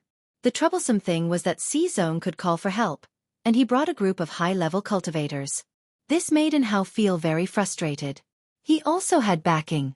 If his master were here, he believed that no matter how many people Zong called, it would be useless. With Yener's incessant nagging, his mind was in disarray. Unable to help it, he opened his eyes, glared at Yener and cursed, "If you keep talking, be careful I don't strip you and have my way with you before I die." At these words, Yener's face turned pale. She quickly shut her mouth, staring at him with large aggrieved and angry eyes. Cough, cough. And Hao's anger caused a backflow of blood, leading to a fit of coughing. He disliked spitting blood, so he swallowed the backflowed blood, enduring the discomfort. Soon, he calmed down and continued to practice and heal his wounds. An ancient hour later, Yener couldn't help but ask, "Hey, and Hao, do you think that statue is the statue of the cave owner?" Following her gaze, one could see a stone statue standing in the center of the cave chamber. It depicted an elderly man standing on a tortoise, holding a wooden staff, with a hunched back and a kindly face. Although it was a stone statue, it had a feeling of coming to life. With eyes closed, and Hao responded, "Perhaps." Suddenly, he thought of something and immediately stood up, walking to the statue. He began to circle the statue, carefully observing. "Did you discover something?" Yener asked curiously. And Hao did not answer her. At that moment, a terrifying pressure descended, halting in Hao's steps and turning his face pale. Yener was similarly frightened. "Master, you have finally arrived." From outside came Zong's delighted shout. He deliberately spoke loudly, clearly for Hao and Yener to hear. "I didn't expect this place to hide the grotto heaven remains of an ancient great cultivator. All of you move aside." A cold voice rang out, and Hao's expression turned grim upon hearing it. Yener gloated, "Hey, are you afraid now? Quickly unseal me. Otherwise, when they break in, you will surely die." Rumble, the cave chamber shook violently, sand and dust fell, as if it would collapse at any moment. A terrifying divine sense had already penetrated inside, making Hao's heart jump and his forehead sweat. No matter how talented he was, he could not be a match for the mystic heart realm. Not to mention mystic heart realm, even a void-crossing realm could crush him. At this moment, Hao could not remain calm. He clenched his fists, inexplicably thinking of his master's figure. "Damn it! Master, save me!" Hao gritted his teeth, muttering under his breath. Yener laughed gleefully upon hearing this. "Isn't your master the sect leader of the supreme sect? It said he is only at the unification realm. He's not a match for my brother's master. Besides, he's far away in the supreme sect. He couldn't possibly come to save you." Hao glared at her, shouting angrily, "The master I speak of is not LV Batian." Yener pouted and asked, "Do you have a mystic heart realm master then?" "I." Hao could not answer because he had promised his master not to reveal his master's existence. At that moment, a hand pressed on Hao's shoulder, startling him. Then he heard a voice that made his eyes redden. "Silly disciple, it's only been how many years, and you're already calling for me to save you?" Chapter 153. Get Lost. The hand pressed against Hao's shoulder belonged to Guen. Hao turned his head cautiously, and upon seeing Guen, the joy in his heart erupted completely. "Master!" Hao couldn't help but turn around and embrace Guen. Although Guen was still wearing a mask and his attire was different from before, Hao recognized him at a glance as his master. Guen suddenly disappeared, causing Hao to stumble forward a step. He looked back to find Guen 7 steps away, which made him sigh in relief. For a moment when his master disappeared, he thought he had fallen into an illusion. "Tell me what happened?" Guen asked. The mountain was still trembling, but with Guan's arrival, Hao didn't feel any panic. Instead, he was very excited and began narrating the whole feud. Guen listened carefully. Not far away, Yener stared at Guen with eyes full of curiosity. "This person is Hao's master? How did he get in here?" During his narration, Hao couldn't resist using his divine sense to probe Guan's true face, but the power within the mask rebounded his divine sense, making him feel a thrill of fear. Guen remained silent, which made Hao feel ashamed. He dared not offend his master any further and concentrated fully on recounting his grudge with Prince Xizong of the Tianwei dynasty. 2 months ago, he found this cave ruin site based on the map given by Sage Shen Miao. However, he couldn't enter it. After struggling for a month, he went out for further training and then met Xizong and Xi Yener. Xizong had participated in the Golden List competition back in the day, and even made it to the top 10. The two had been rivals. Upon meeting again, they hit it off, making Hao think he had made a close friend like Sage Shen Miao. So, the three shared pleasant times traveling and sightseeing. Later, Hao shared the opportunity with Xizong and his sister. Unexpectedly, Xizong had always held a grudge for losing to Hao. Learning that Hao came for the opportunity, he planned to capture Hao. After a fierce battle, both were seriously injured, and Hao abducted Xi Yener. Hao brought Xi Yener back here. During their argument, they accidentally triggered a mechanism, revealing the cave entrance in the mountain wall. Just as they were about to enter, they didn't expect Xizong to catch up so quickly, with even a void-crossing realm cultivator accompanying him. Hao was severely injured by an ambush while bringing Xi Yener into the cave. Fortunately, the cave entrance closed in time, saving him from further danger. After Hao finished speaking, he was very angry and cursed. That dog Xizong. I trusted him so much. I must have been blind. Xi Yener pursed her lips but didn't speak up for Xizong, as she also disapproved of his actions. Boom!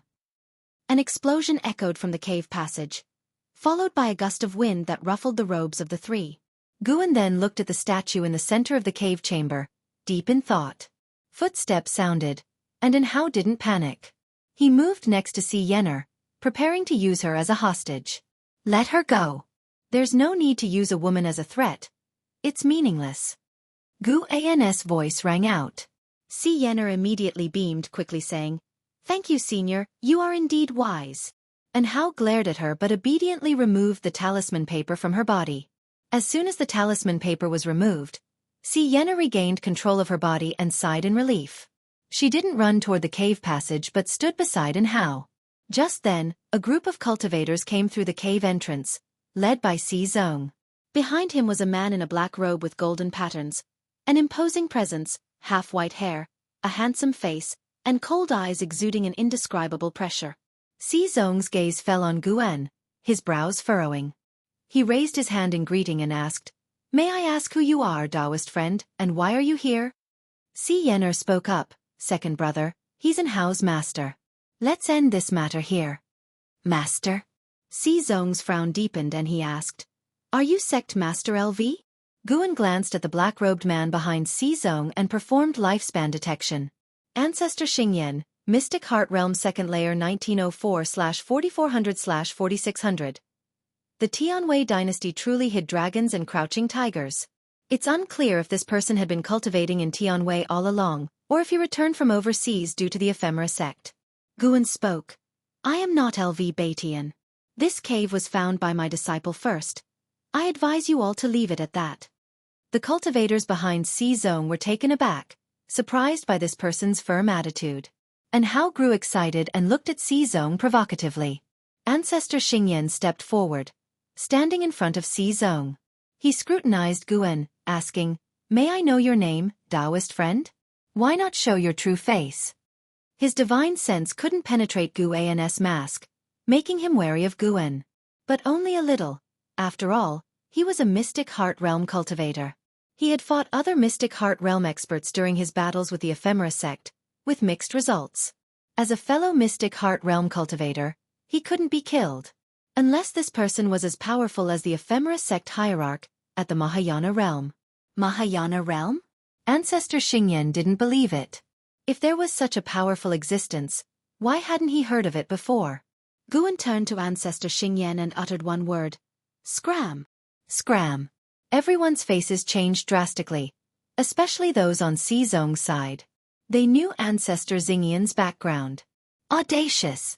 How dare you speak rudely to a great cultivator of the Mystic Heart Realm?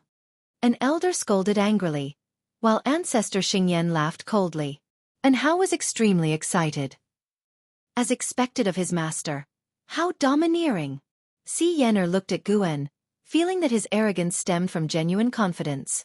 Just as Ancestor Xingyan was about to speak, Guan sighed and muttered, "Annoying."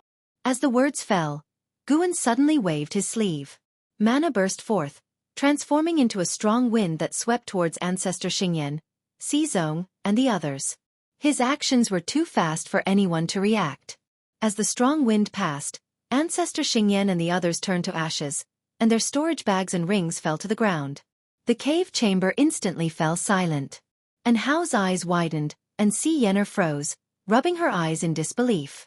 A series of messages appeared before Gu An's eyes, indicating that killing 57 cultivators had granted him over 1,200 years of lifespan. Guan ignored and Hao and Si Yenner's shock, then approached the statue. The mystic heart realm. Dead? Si Yenner muttered, beads of cold sweat forming on her forehead as she instinctively felt fear. And Hao was stunned for a while, then cheered and ran to Gu An's side, excitedly saying, "Master, how are you so powerful? What is your true realm? Are you at the Mahayana realm as mentioned by the ephemera sect hierarch?" Mahayana realm. These 3 words made Si Yenner's heart race. She could no longer think about Xizong's death, as her heart was filled with fear and anxiety. She immediately ran towards the cave's entrance. And Hao just glanced at her and didn't stop her. After Gu An's earlier display, he felt incredibly confident. Even if the entire Tianwei dynasty surrounded their master and disciple duo, it would be courting death. Guan paid no attention to Hao. Seeing his master examine the statue, Hao dared not interrupt, standing obediently by the side. He looked at Guan with intense admiration in his eyes. He couldn't help but activate his spiritual power, stimulating his senses to ensure he wasn't dreaming. With such a powerful master, could he have destroyed the ephemera sect without the mountain god's intervention? Such a thought crossed Hao's mind, and his admiration for Guan deepened. Before long, Si Yenner returned. It turned out she wasn't escaping but rather telling the outside cultivators to leave quickly to avoid dying because of Xizong. She quietly waited beside Hao. Hao frowned at her, and she raised her face defiantly and glared at him. At this moment, Guan raised his hand and struck the statue with a palm. Under his mana control, the statue began rotating. As the turtle statue moved, water started flowing from its base. After the statue rotated halfway, the turtle's mouth opened, and a beam of white light shot out, hitting the mountain wall. Under the watchful eyes of Hao and Si Yenner, the mountain wall revealed complex and dense ancient characters, each character writhing as if it wanted to escape the wall, making the 2 of them widen their eyes in astonishment. The strong light shone on their faces, and it seemed like a sun was forming in their eyes, growing larger. Upon closer inspection, a mass of strong light appeared on the mountain wall where the strange words were, expanding as if a gate to an exotic world was opening. The statue suddenly raised the stone staff in its hand and lightly tapped it. The strong light ahead sharply increased, enveloping the entire cave chamber, and a rich spiritual energy rushed towards Guan and the 2. Guan immediately walked towards the mountain wall, with Hao following closely. Si Yenner gritted her teeth and followed. Within the strong light, Hao couldn't cast spells, and even his divine sense couldn't spread out, forcing him to forge ahead. After about 10 steps, he suddenly bumped into someone and quickly stopped. Just as he was about to speak, the strong light before him faded, restoring his vision. What came into his view was a magnificent and beautiful world. They stood on a cliff, in front of boundless green mountains, with a blue sky and interwoven white clouds. Such rich spiritual energy. Hao was drawn to the area's spiritual energy, and couldn't help but take a deep breath. "What is that?" Si Yenner exclaimed, pointing to the distant forest. Hao turned his head and followed her direction, seeing the trees swaying as if a gigantic beast was moving through them a few miles away. "This is truly blessing," a loud and ancient voice echoed through the skies. Mahayana realm. Hao and Si Yenner's hearts raced. Guan remained calm, sensing the presence of 4 spirit beasts comparable to the unification realm, as well as a Mahayana realm remnant soul in this minor heaven and earth. The remnant soul was located within a stone statue hundreds of miles away, very weak. Guan spoke. "Go and give it a try, see if you have such blessing." Upon hearing this, Hao immediately leaped into the forest, followed by Si Yenner after paying her respects to Guan. "Wait for me." Si Yenner shouted, quickly disappearing into the forest. Gu An's figure vanished, crossing a distance of hundreds of miles, reaching halfway up a mountain where a stone statue identical to the one in the cave chamber stood. Chapter 154 Gathering Ascenders on the hillside. A gentle breeze blew, rustling Guan's robe as he stared at the stone statue in front of him. His divine sense had already penetrated the statue, capturing the residual soul within. This residual soul looked exactly like the stone statue, representing an old man. The soul body was curled up as if in a deep sleep. Earlier, the sound was triggered by some kind of restriction that activated whenever any living being entered this cave mansion. Moreover, during his investigation, Guan discovered that there were other transmission arrays in this minor heaven and earth within the cave mansion. Including the one they came through, there were a total of 8 transmission arrays, each corresponding to different directions, which led him to speculate more about this cave mansion. A Mahayana cultivator's cave mansion. Guan raised his hand, drawing out the residual soul from within the stone statue. A ball of light appeared in his palm. Taoist Starmaster, Mahayana Realm 3rd Layer 0/0/0. All zeros? Did this mean Taoist Starmaster was truly dead? He immediately sent his divine sense into the residual soul of Taoist Starmaster, performing the soul-capturing skill to search for memories. Rumble. In the distance came earth-shaking sounds, the noises of an Hao and Si Yener battling, entangled with a group of wooden puppets. Guan didn't turn around, focusing on soul-searching. An ancient hour later. The residual soul in Guan's hand dissipated into smoke. Taoist Starmaster had indeed long perished, leaving behind a residual soul in hopes of revival or taking over a body. However, the secret technique he used to preserve his soul couldn't withstand the erosion of time. Over the long years, his soul power was completely exhausted, leaving only a soul shell with some memories. Taoist Starmaster came from the 7-star spirit realm, regarded as the holy land of this continent. In Taoist Starmaster's memories, Guan learned a terrifying truth. The demon ancestor actually originated from the 7-star spirit realm. Taoist Starmaster and several sectmates were ordered to bring the demon ancestor out, to nurture and have him create the demon clan. Later, for unknown reasons, Taoist Starmaster left the 7-star spirit realm, journeyed south to the sea to escape the continent, but was ambushed by other cultivators from the 7-star spirit realm, severely injured, and finally hid in the Tian Way to open a grotto heaven, from which he never emerged until his final moment. Guan didn't see the true form of the demon ancestor from his memories. The demon ancestor was sealed in a wooden box, deeply feared by Taoist Starmaster and his sect mates. After placing the box down, they immediately left, unsealing it remotely and quickly fleeing. However, when the wooden box was unsealed, the skyrocketing demon energy left a profound impression on Taoist Starmaster. Apart from these memories, the rest were scenes of Taoist Starmaster nurturing spirit beasts within the grotto heaven. The demon ancestor being related to the 7-star spirit realm greatly differed from the legends Tian Yaoer had heard. Various possibilities filled Guan's mind, but he had no desire to investigate further. Taoist Starmaster was a Mahayana cultivator, indicating the likely presence of immortals within the 7-star spirit realm. At this stage, he absolutely could not appear on the 7-star spirit realm's radar. His greatest advantage was having no grudges or enemies, allowing him to steadily grow stronger. With that thought, Guan turned around, ready to harvest the medicinal herbs here and transport a batch of heavenly treasures away. By dusk, Guan returned to the 3rd Medicine Valley. This afternoon's harvest extended his life by over 300,000 years. He could continue the harvesting in the future, as the grotto heaven was vast and had become a self-sustaining ecosystem, so he didn't uproot everything. How could he be short-sighted and destroy a place that could continuously extend his life just for temporary greed? The plants that could extend his life must contain spiritual power or spiritual energy, essentially ranking as heavenly treasures.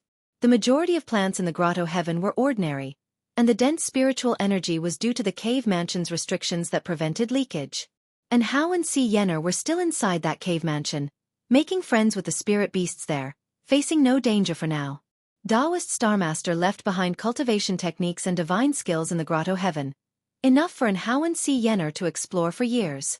As soon as he returned to the pavilion, Lu Lingjun came to see him. With the door closed, Lu Lingjun sat down at the table and said, "Don't wander around every day. Today, I felt a strong divine sense coming from the outer gate city. The moment it sensed mine, it withdrew. I couldn't trace its whereabouts." "Are you saying there's a potential danger within the Supreme Sect?" Guan asked with a frown. Lu Lingjun nodded. It should be a demon. A demon's divine sense is different from a cultivator's, and I've dealt with demons enough to see through this point. Being able to evade Lu Lingjun's probing indicated their target was also at the Mystic Heart Realm. A Mystic Heart Realm demon? Guan planned to investigate the Supreme Sect at night, at least to ensure it posed no threat to his Medicine Valley. With you here, whether the intruder is a demon or not, they surely wouldn't dare touch my Medicine Valley. In the future, the Third Medicine Valley will count on your protection. Don't worry, I will personally cultivate your medicinal herbs. Guan smiled, revealing admiration, which Lu Lingjun enjoyed. Lu Lingjun snorted, rest assured, unless the mountain god descends, no one can damage the Third Medicine Valley. After reaching the Mystic Heart Realm, she regained the arrogance she once had while overlooking the lower realm. She felt her path of immortal cultivation had just begun. After chatting for a while, Lu Lingjun finally revealed her true purpose. She used the reminder of the great demon in the sect as a pretext. Her real intention was to have Guan write a book with her as the protagonist, similar to the book about the Supreme Immortal Venerable. You are a Mystic Heart Realm cultivator. If you desire, you could easily gain fame. Why would you need me to write? Guan hesitated. He didn't expect Lu Lingjun to have this hobby. Raising her eyebrows, Lu Lingjun said, Name your price. You're at it again. What kind of talk is that? When I returned from the Taichen dynasty earlier, I sensed an 8th-rank spirit tree hidden within a certain sect. If you help me write the book, I'll steal that tree afterward. If you dare to steal, I don't dare to take it. I can use a secret technique to seal the tree. Once the turmoil subsides, you can find a place to plant it. I don't have a place to plant it. Don't pretend. You must be hiding something. Why else would you go out so often? Ahem. Don't slander me. Writing the book is negotiable, but don't defame me, understand? Feeling amused by Guan's words, Lu Lingjun laughed. Yes, I won't slander you. How could you have any secrets? You are selfless and dedicated to the Supreme Sect. That's more like it. Now tell me your story so I can seek inspiration. Guan nodded in satisfaction. Recently, with some free time, writing a book wasn't a bad idea, showcasing his calligraphy skills to the world. Lu Lingjun fell into her memories and began telling her story. One whole night passed as she spoke. At dawn, Lu Lingjun finally left Guan's pavilion. Early morning training, Tang Yu saw this and widened his eyes, quickly averting his gaze, pretending he hadn't seen anything. The news that Lu Lingjun was an elder in the sect had already spread through the valley. Disciples kept their distance from her out of respect. Master is truly impressive. Even the sect elder couldn't escape his charm. Indeed, a handsome face can bridge the gap in cultivation levels, Tang Yu thought to himself. As Lu Lingjun returned to her pavilion, Guan overheard her conversation with the White Spirit Demon Emperor. Lu Lingjun had placed advanced restrictions on her pavilion, but they had no effect on Guan, and their pavilions were adjacent, making it easy for him to eavesdrop. Can we really connect with other ascenders through his book? Hard to say, but it's worth a try. Pan-An's reputation has spread throughout the 9 dynasties. I can't exactly announce that I'm an ascender, can I? True, though your idea is quite good. If you can unite other ascenders and form your strength, it would greatly aid your future bid for the sect leader's position. Hearing this, Guan put down his pen, falling into deep thought. Noon. In the Outer Gate City. Upon the Heavenly Repair Platform. A white-robed man arrived at the bottom of the orthographic symbol. He marveled at the sword intent contained within. His eyes filled with astonishment. Just this sword intent alone likely makes Sword Venerable Fudao invincible in the Mystic Heart Realm. It's uncertain if he's reached an even higher level. The white-robed man was in awe, squatting down to touch it. Hey, don't touch randomly, or the sword intent might hurt you. A voice came from beside him. The speaker was Zualin. Ever since Sword Venerable Fudao used Zuijian's sword to kill enemies, Zuijian had no longer come to the Heavenly Repair Platform, staying cooped in his room, comprehending that sword. Not even his son could disturb him. Zualin had no other means to comprehend Sword Venerable Fudao's sword intent, and could only sit in silence at the Heavenly Repair Platform. The white-robed man looked at Zualin and asked with a smile, Brother, how long have you been at the Heavenly Repair Platform? Zualin replied, Since these two characters came into being, I've been meditating here. You seem new. First time here? He eyed the white-robed man suspiciously. The heavenly repair platform was filled with many stories, leading him to overthink. The white-robed man laughed. I come from the Chen Tang dynasty. This year, I just joined the Supreme Sect as a guest elder of the Outer Sect. My joining was inspired by Sword Venerable Fudao. Hearing this, Zuolin immediately beckoned him over, signaling him to sit beside him. The white-robed man didn't hesitate and quickly came over to sit down. Zuolin was about to speak when he suddenly saw someone, his eyes lit up, and he called out immediately, Guan, come over here. In the distance, Guan wandered through the crowd, appearing idle. Hearing Zuolin's call, he hesitated for a moment but still walked towards him. The white-robed man turned his head, seeing the person Zuolin called out to be a Foundation Establishment realm cultivator, then shifted his attention away. Guan conducted a lifespan detection on him. D. Xia, Mystic Heart Realm 3rd Layer 2450/8000/19000. A demon over 2,000 years old. The reason Guan came to the Outer Gate City was precisely because of D. Xia. The demon who alarmed Lu Lingjun was D. Xia. D. Xia cultivated some special technique, showing no traces of demon energy on him, but his technique couldn't escape the divine sense of a Nirvana Realm great cultivator. Watching Guan approach slowly, Zuolin remarked to D. Xia, though my cultivation is low, I have an exquisite spirit heart.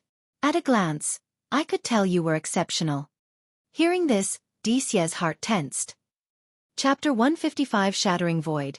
Engagement. Zuolin's words made D. Xia's expression suddenly unnatural, but what Zuolin said next left him not knowing whether to laugh or cry. You must be a genius. I've never misjudged anyone's talent or chi fortune. Zuolin looked smug, lifting his chin and gesturing for D. Xia to look at Guan, saying, don't be fooled by this kid's mere Foundation Establishment realm cultivation level. He's not simple either. In fact, my judgment has proved correct. He's now a golden list genius. Guan walked over resignedly saying, what sort of genius am I? Making it onto the golden list was just good luck.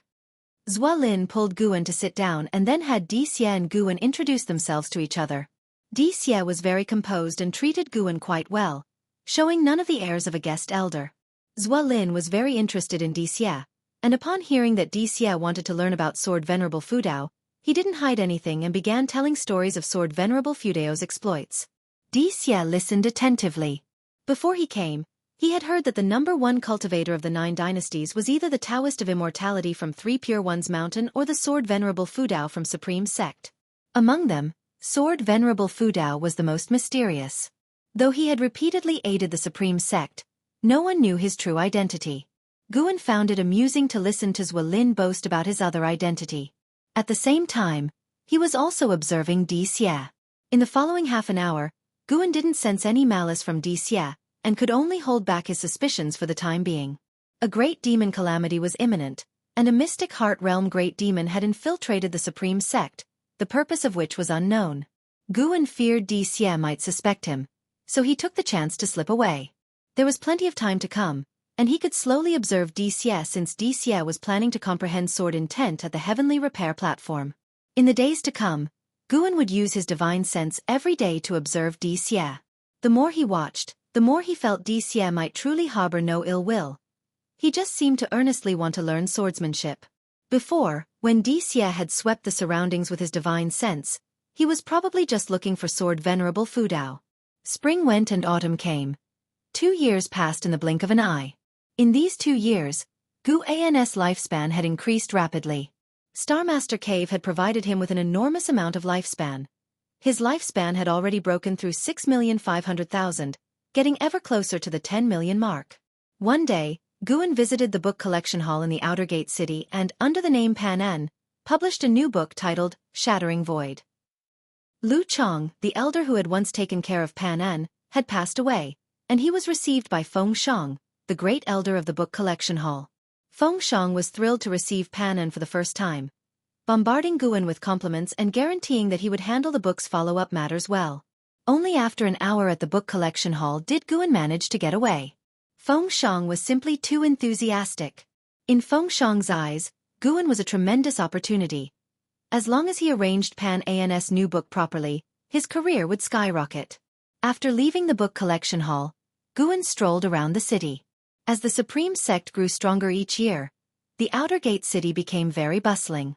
Every street was crowded, and even stalls appeared, selling all kinds of odd and remarkable items. In the last year, Guan had taken to wandering the city streets whenever he was free. As he walked, Guan spotted a familiar face. Du Yi. Guan approached to greet him.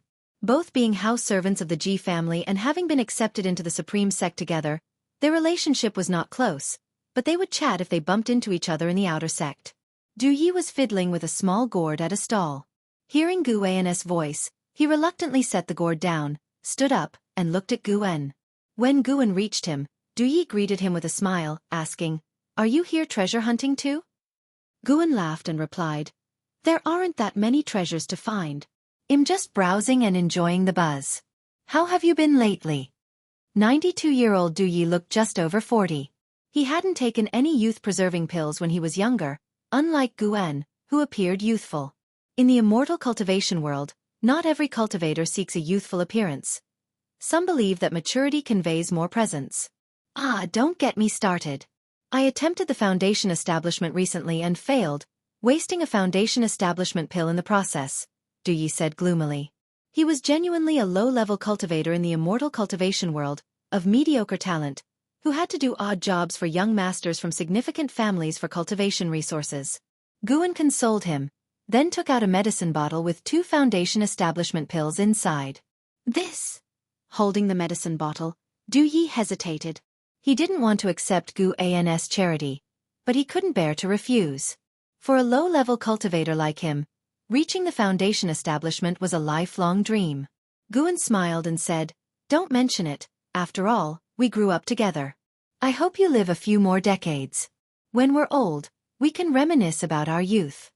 Hearing this, Du Yi felt a warm sensation and remembered that he had once told Guan to seek his help if he ever encountered any troubles. If there was any way he could help, he wouldn't hesitate.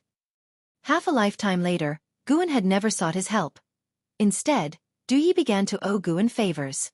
Du Yi lightly patted Guan's shoulder, no longer refusing. He put the medicine bottle into his storage bag. "By the way, I heard something recently. Our third miss has been betrothed," Du Yi suddenly said in a low voice. Hearing this, Guan was stunned and asked with curiosity, "Betrothed? To whom?" Hearing of Ji Xiaoyu's engagement, his heart couldn't help but ripple. Perhaps it was because Ji Xiaoyu had once saved him as a child. Even after growing up, Ji Xiaoyu had been kind to him, not treating him like a house servant and giving him many things to help with his cultivation. Could even such a girl of heavenly pride not escape an arranged marriage? Thinking of this, Guan felt quite emotional. Du Yi shook his head and said, "How would I know? But it seems that only the engagement is set. There's no date for the wedding yet. I think the young master and the others are very happy, so the other party must be quite significant. That's a given. Being able to marry into the Ji family is beyond our imagination," Guan said with a laugh. The two of them chatted for a bit more, and then Guan bid farewell to Du Yi. He didn't go back to Medicine Valley but continued to wander around the city. The book collection hall acted quickly, and in less than a month, Shattering Void appeared in the book collection halls of various cities. Riding on the reputation accumulated from investiture of the gods and Supreme Immortal Venerable, Pan-An's new book caused a sensation as soon as it hit the shelves, sweeping through the Supreme Sect. A month later, the name Shattering Void had spread throughout the Taitsong immortal cultivation world and started reaching the other 8 dynasties. Lu Lingjun also bought the book, and as soon as she finished reading, she went straight to Guan. "It's written quite well. The male protagonist harbors a great demon inside him that leads the way on his journey of immortal cultivation despite his mediocre talent. But..." Lu Lingjun frowned as she spoke. "What but?" asked Guan. "Why is it called Shattering Void?" She stared intently at Guan, as if trying to see through him. Guan responded with a puzzled look. "Didn't you say that ascending is your pursuit in your homeland? Doesn't Shattering Void appeal to you?" Hearing this, Lu Lingjun couldn't help but nod, saying, "Indeed, it's very appealing. Then you should continue writing it well." She mocked herself internally. How could this kid have guessed that she was an ascender? Then they started discussing the book Shattering Void, and Lu Lingjun made many demands.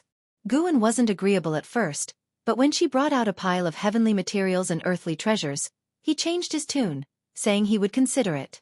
Lu Lingjun was amused by his greed. After Lu Lingjun left, he took out Daoist Xuanchuan and started to read. Shattering Void was only written because someone asked for it, but the classics that are truly worth appreciating are in Daoist Xuanchuan. With the release of Pan-An's book, the servant disciples of Mystic Valley and the Third Medicine Valley also began discussing it, and Pan-An's name proved to be more influential than Guan had imagined. Half a month later, when Guan returned to the Third Medicine Valley, he sensed LV Baitian's presence. Counting the days, it had been more than 10 years since he last saw him. Guan went to the attic to meet with the long-waiting LV Baitian. He closed the door of the room and then approached LV Baitian, raising his hand in salute. LV Baitian looked the same as he had many years ago. He gestured for Guan to sit down. After Guan took his seat, LV Baitian finally asked, "What made you think of publishing a book recently?" "It was a spur-of-the-moment thing." "Did you read it too?" replied Guan. "I did. It's not as good as Investiture." "That's true," Guan said sincerely. He believed that himself. LV Baitian changed the subject abruptly. "Is Su Han your disciple?" Upon hearing this, Guan feigned nervousness and asked, "He used to be. What about him?" LV Baitian stared at Guan and said, "He has also cultivated the Defying Fate divine skill." "What?" Guan was visibly shocked. He hastened to explain, "I didn't teach it to him. Over these years, I haven't even seen him." Since LV Baitian had passed the Defying Fate divine skill to Guan, he had barely practiced it because he couldn't abandon his cultivation to start over. LV Baitian snorted and said, "Of course I know you didn't pass it on. As a matter of fact, I didn't create the Defying Fate divine skill either. I also received it from someone else. I can tell you directly that Defying Fate divine skill comes from the Ephemera sect. Now that Su Han has also learned it, it indicates that the remnants of the Ephemera sect have not been completely eradicated." Guan's eyes widened, displaying a look of disbelief. He thought of the 9 Nether 13 Evil and the Ghost Mother of Ephemera. Could it be that they had approached Su Han? "Sect leader you?" Guan looked at LV Baitian, unsure of what to say, a mix of emotions crossing his face. He really wanted to say, "I also have an identity concerning the Ephemera sect. I am the sect hierarch of the Ephemera sect." LV Baitian chuckled. "Don't worry. I just have karma with the Ephemera sect. I don't actually come from there. In my youth, I made a Taoist friend who was from the Ephemera sect. Before she died, she passed the Defying Fate divine skill on to me. It is because of this skill that I could achieve what I have. Don't talk about this past to anyone. If you do, I surely won't be able to hold on to my position as sect leader. Ever since the Supreme Elders returned, my position has become increasingly unstable." He concluded with a self-deprecating laugh. Guan immediately responded, "Of course, I won't speak of it, as long as you don't harm the interests of the Supreme Sect." LV Baitian glared at him, feigning annoyance, but he was inwardly very pleased. "He's truly worthy of being the sect leader I picked." Following that, LV Baitian said, "Su Han has learned the Hateful Heaven Divine Sword and inherited the Defying Fate Divine skill. His progress will be rapid from now on. How close are you with him? If you're close, be cautious. It's clear that Su Han has a mastermind behind him. I'm afraid that person will come after you to make Su Han hate this world even more." Chapter 156 Innate Divine Skills Persecuting Me? Guan almost laughed. Whoever wanted to persecute him must have had a death wish. With his ability to foresee potential threats, he could detect anyone who harbored hostility towards his true self at the first moment. At least for now, no one bore him ill will. Guan usually acted kindly towards others, making it hard for anyone to hold a grudge against him. Apart from the Supreme Sect, not many people knew him. Faced with LV Baitian's scrutiny, Guan frowned and pondered. "I can't say for sure. I treated him quite well, but back when the Sword Sect was hunting him down, I advised him to abandon the Hateful Heaven Divine Sword. Maybe he holds some resentment towards me because of that." LV Baitian nodded and said, "Having some resentment is good. At least you won't become his weak point. But you should still pray he doesn't hate you. Otherwise, if he grows stronger, you'll be in trouble." His tone became teasing towards the end. Guan shrugged and said, "I believe the Supreme Sect will protect me. If I encounter danger here, then there must be a serious issue with the Supreme Sect." You cheeky brat. You're mocking me, aren't you? Not at all. I trust you, sect leader. So please don't make fun of me. As a minor cultivator, I don't want to get involved in bigger troubles. Nothing to do with the ephemera sect or the hateful heaven divine sword. I'd prefer it that way. Guan said helplessly. Seeing his expression, LV Batian suddenly felt ashamed, thinking he shouldn't have teased him. Guan didn't possess the cultivation level of the Unification Realm's 9th layer. Facing the threat of the hateful heaven divine sword, he must have been very afraid, but was just putting up a brave front. With that thought, LV Batian's face turned serious, and he said, "As long as you stay within the Supreme Sect, nothing will happen to you. At least here, I can ensure your safety." Obviously, he was hinting at Guan about going to Tianya Valley. Although LV Batian didn't know where Tianya Valley was, he knew that Guan frequently left Mystic Valley, but he never asked about it. LV Batian started talking about Li Xiandao. The Taizong dynasty's offensive was swift and fierce, opening no fewer than 5 battlefields in collaboration with the Great Yu dynasty. The neighboring dynasty was about to collapse. LV Batian indeed didn't like Li Xiandao, but he had to admit that Li Xiandao was very skilled in employing people, always managing to find geniuses or capable generals. From Guan's point of view, he hoped Li Xiandao could unify the 9 dynasties. Unity would better resist the demon disaster. After unification, order could be established, and the world would be peaceful for the right path. Peace in the world would also help him survive. For the lower-level cultivators, peace was also a good thing. There might be fewer opportunities, but how many lower-level cultivators could turn their fate with an opportunity? Cultivators who turned their fate with opportunities were far fewer than those who died in conflicts. The two talked for a long time, until evening, before LV Batian finally left. Guan couldn't help but feel that LV Batian had lost some of his sharpness from years ago. Starmaster Cave. Guan, masked, appeared on a cliff, his divine sense sweeping over to see Hao staying in a cave. Inside the cave was a pool filled with blood-colored water, wherein Hao was practicing, his chi blood continually increasing. Si Yenner was in the forest, practicing her step technique. After spending 2 years in this grotto heaven, both Hao and Si Yenner had received various inheritances, rapidly improving their skills. It would take many years for them to fully inherit Taoist Starmaster's legacy. After all, Taoist Starmaster was in the Mahayana realm, and his lifetime legacy was extremely vast. Even though Hao had matchless talent, it would take a lot of time to absorb it all. Guan just glanced at them, then went to pick the celestial treasures in the forest. His aura was hidden, unnoticed by the spirit beasts within the grotto heaven. These Unification Realm spirit beasts were very gentle and had formed good relations with Hao and Si Yenner, but to avoid unnecessary trouble, Guan still acted quietly. After an hour, Guan left, satisfied. This trip had gained him 50,000 years of lifespan. Since no one cultivated the treasures in Starmaster Cave, Guan also didn't want to do so, fearing that people from the 7-star spirit realm might come after him. He could only patiently wait for the celestial treasures in this grotto heaven to grow naturally. That's why he picked only a small amount every time, leaving half behind to self-reproduce. He quickly arrived at Nianchu Cave. One night last month, with Guan's protection, Tian Yaoer successfully crossed her tribulation and entered the core formation realm. She had been consolidating her cultivation ever since.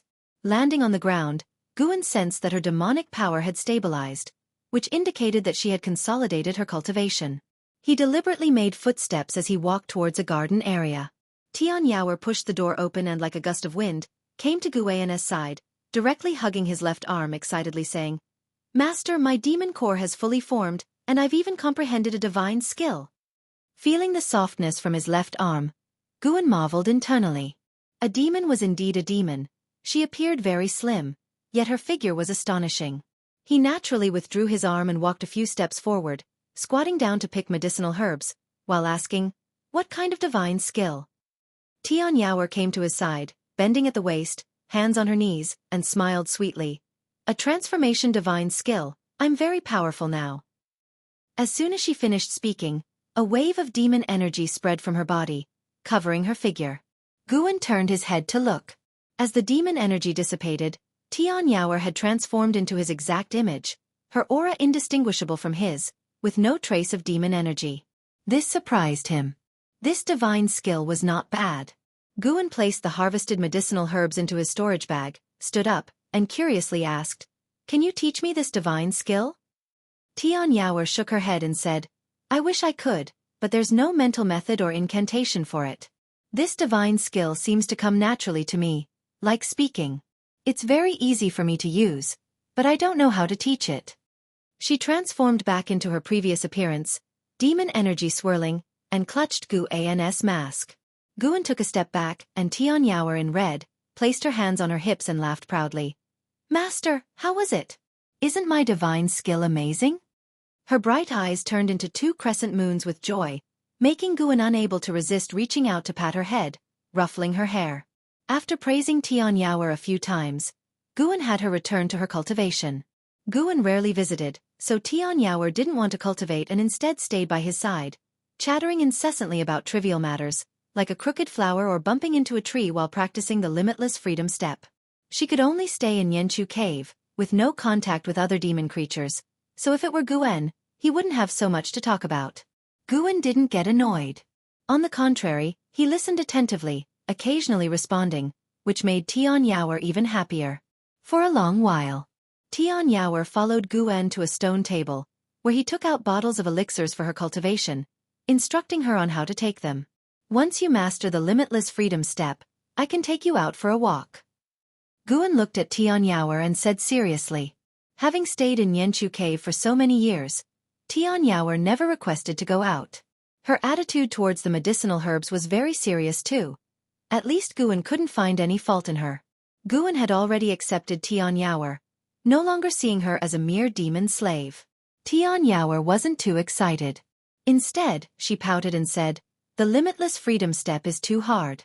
Who knows how many years I'll need to master it. Even the Heaven Phoenix Demon Mother didn't achieve her power in just a few decades.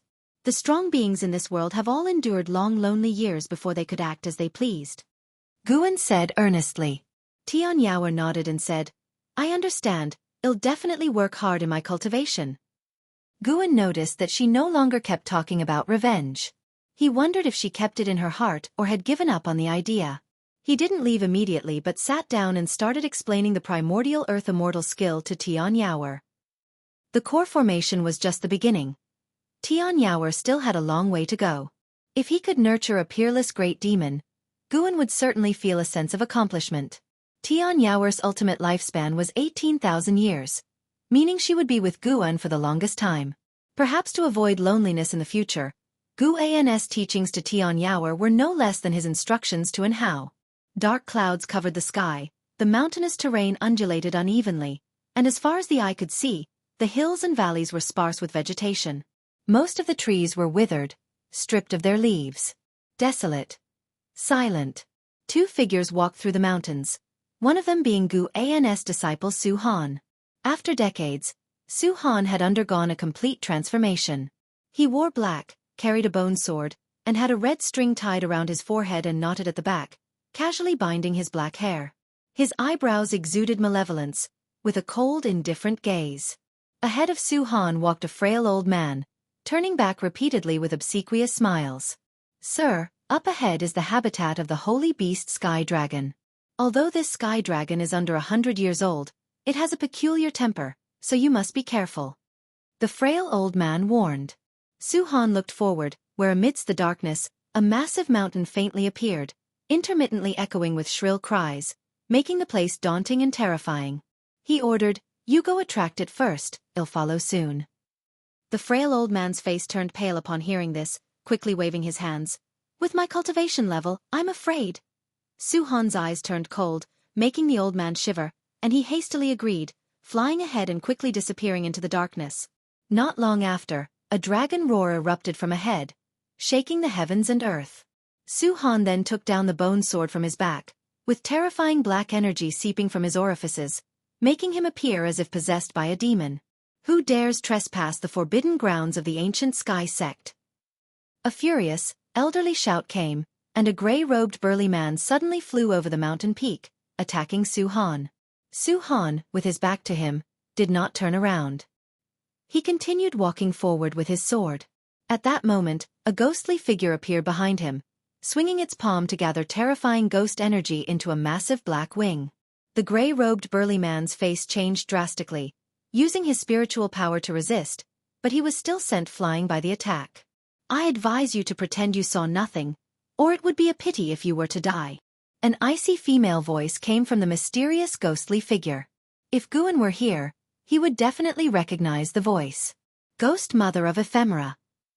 Chapter 157. Different Paths. Downfall. Late at night. Deep underground in the Mystic Valley, inside the 8 scenic caves. Guan was sitting under a green vine tree reading a book, leaning against the main trunk, with 2 tree vines gently massaging his shoulders. He suddenly put down the book and sat up straight. What's wrong? Master, was the pressure too much? The green vine tree emitted a weak, pitiful female voice. Guan replied, No, I just have something to attend to. I need to leave. The green vine tree trembled quickly saying, Master, don't forget to bring some lamb meat next time. Guan waved his hand and then disappeared from the spot. He took a step out of the supreme sex boundaries and arrived at the top of a mountain. It was late autumn, the night wind was chilly, fluttering his robe. He gazed into the distance. He felt that the sky dragon was in trouble. Although he and the sky dragon hadn't formed a contract, ever since the sky dragon was born, they established a subtle connection. This connection was similar to the feeling when Sage Xian Miao summoned him. He extended his divine sense along this subtle connection.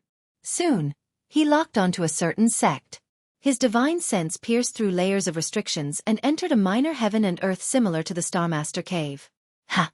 The Ghost Mother of Ephemera, and the 9 Nether 13 Evil. These guys were fighting with great cultivators of the ancient Sky Sect. Gu An's divine sense locked onto the Sky Dragon, his expression becoming strange. The person fighting with the Sky Dragon was surprisingly Su Han. Su Han's aura had already approached the nascent soul realm, but his aura was very chaotic, giving the impression that he could deviate at any moment. The Sky Dragon, although lazy and not much of a cultivator, relied on its powerful bloodline talent. Su Han couldn't take it down quickly. The 20 Zhonglong Sky Dragon twisted its body, occasionally spewing scorching flames. Su Han's figure was ghostly, skillfully dodging, and occasionally swinging his sword, sending sword chi slashing at the Sky Dragon, causing its dragon blood to splatter continuously. In his other hand, Su Han held a cloth bag, collecting the Sky Dragon's blood. After a moment of hesitation, Guan decided to intervene. In the dim heavens and earth, the Sky Dragon was fleeing through the mountains and wilds, with Su Han wielding a bone sword, relentlessly pursuing. Damn it! Who are you really? I will never forgive you in the future. The Sky Dragon roared, shaking the mountain forests, its voice still childish, like that of a young boy. Su Han's cold voice came from behind. Hateful Heaven Divine Sword, Su Han. The Sky Dragon's eyes narrowed, clearly having heard of the Hateful Heaven Divine Sword, showing fear in its eyes. It ran even faster, twisting its body like an eel. Su Han leaped into the air, flying high and slashed down. The sword chi was immense, condensing into 7 sword shadows, attacking the Sky Dragon. Each sword shadow's tail had several ghosts, as if evil spirits were pushing the swords, terrifying under the night sky. A dark purple demonic shadow appeared out of nowhere on the Sky Dragon's head, grabbing and dispersing Su Han's sword chi in mid-air. Su Han's eyes widened. It was him. Su Han couldn't forget the mysterious demonic shadow that killed his master, Zhong Liang, recognizing it at a glance. Boom! A terrifying divine sense instantly struck his mind, causing him to faint immediately, falling into the mountain forests. The Sky Dragon also suffered a divine sense attack, instantly falling unconscious, its massive body crashing down, kicking up clouds of dust. Guan appeared before Su Han, who lay on the grass, life or death uncertain. At this moment, the Ghost Mother of Ephemera suddenly appeared before Su Han, half kneeling, clasping her hands in apology. Please forgive me, Sect Hierarch. We did not know the Sky Dragon was connected to you. The ghostly energy around her dissipated, revealing a pale female face. Her gaze towards Guan was filled with joy. Guan coldly asked, Are you the Ghost Mother of Ephemera? Although he had seen the Ghost Mother of Ephemera before, Sword Venerable Fudao had not, so he had to ask. I am indeed the Ghost Mother of Ephemera. The Ghost Mother of Ephemera respectfully answered. Guan continued, The ancient Sky Sect is also under my protection. The Sky Dragon is the holy beast of the ancient Sky Sect. You are not allowed to seize it. By saying this, he indicated that he intervened for the sake of the ancient sky sect, not for the sky dragon. Upon hearing this, the ghost mother of Ephemera cautiously asked, "Why do you protect both sects?" Guan countered, "The Ephemera sect is already destroyed. Why don't you return to the Nine Nether Road?" The ghost mother of Ephemera replied helplessly, "We indeed wish to return, but the path back on the Nine Nether Road has been blocked by cultivators of the Seven Stars Spirit Realm. We can only escape back." The Seven Stars Spirit Realm? Hearing this, Guan became more certain that the demonic catastrophe was being driven by the Seven Stars Spirit Realm. "Is this young man your disciple?" Guan asked. The ghost mother of Ephemera looked at Guan, shrouded in demonic energy, hesitated for a moment, then said, "He is not my disciple, just a pawn. With the impending demonic catastrophe, I wanted to cultivate him to become my strength to break through the Nine Nether Road." Using Su-Han to fight against the cultivators of the Seven Stars Spirit Realm within the Nine Nether Road? Guan couldn't help but feel pity for Su-Han, but he had no intention of saving him. Su-Han's desire for power had become an obsession. Even without the ghost mother of Ephemera, he would still go astray. In Su-Han's eyes, he wasn't committing evil, but merely striving to become stronger. Guan didn't personally eliminate Su-Han because he had not heard of Su-Han slaughtering innocent civilians. Those who died at Su-Han's hands were indeed many, but they were all people with grudges against him. Most of them wanted to remove the hateful Heaven Divine Sword but were instead killed by him. The hateful Heaven Divine Sword was Su-Han's ancestral swordsmanship, so he and Guan were not true master and disciple. Guan merely provided him with some elixirs. Past ties of master and disciple had been severed. Su-Han's life or death was no longer related to Guan Gu and mainly wanted to see Su-Han's fate. Su-Han, who had mastered the defying fate divine skill, could devour the spiritual power of other cultivators. To some extent, it was similar to Guan's ability to seize lifespan. But Su-Han's path was completely different from Guan's. Wherever this young man went, he fought, and his fierce reputation spread far and wide. The ghost mother of Ephemera revealed the effects of the defying fate divine skill, which were exactly the same as those known to Guan, with no exaggeration. From the ghost mother of Ephemera's perspective, she naturally didn't know Sword Venerable Fudao knew the defying fate divine skill, so she spoke frankly. Perhaps she genuinely wanted to make Guan the sect hierarch of the Ephemera sect. In the land we come from, the Ephemera sect has stood for tens of thousands of years. The spiritual energy there far surpasses that of the 9 dynasties. Although the Ephemera sect has been destroyed by the mountain god, it was the traitors who defected to butcher immortal Jing who were wiped out. Our sect's orthodox disciples still remain. If you return with me, in at most 1,000 years, the Ephemera sect can restore its former glory. The ghost mother of Ephemera said earnestly. Guan asked, "Is it just because I know the Taitsong divine shocking sword? Aren't you afraid it'll sacrifice you all, like the actions of the Ephemera sect?" Knowing the Taitsong divine shocking sword is one reason. I have stayed in the supreme sect for many years and learned about your deeds. Your ability to inscribe the words righteous path on the heavenly repair platform speaks to your character. If you are willing to lead the Ephemera sect, you can certainly guide it towards the right path.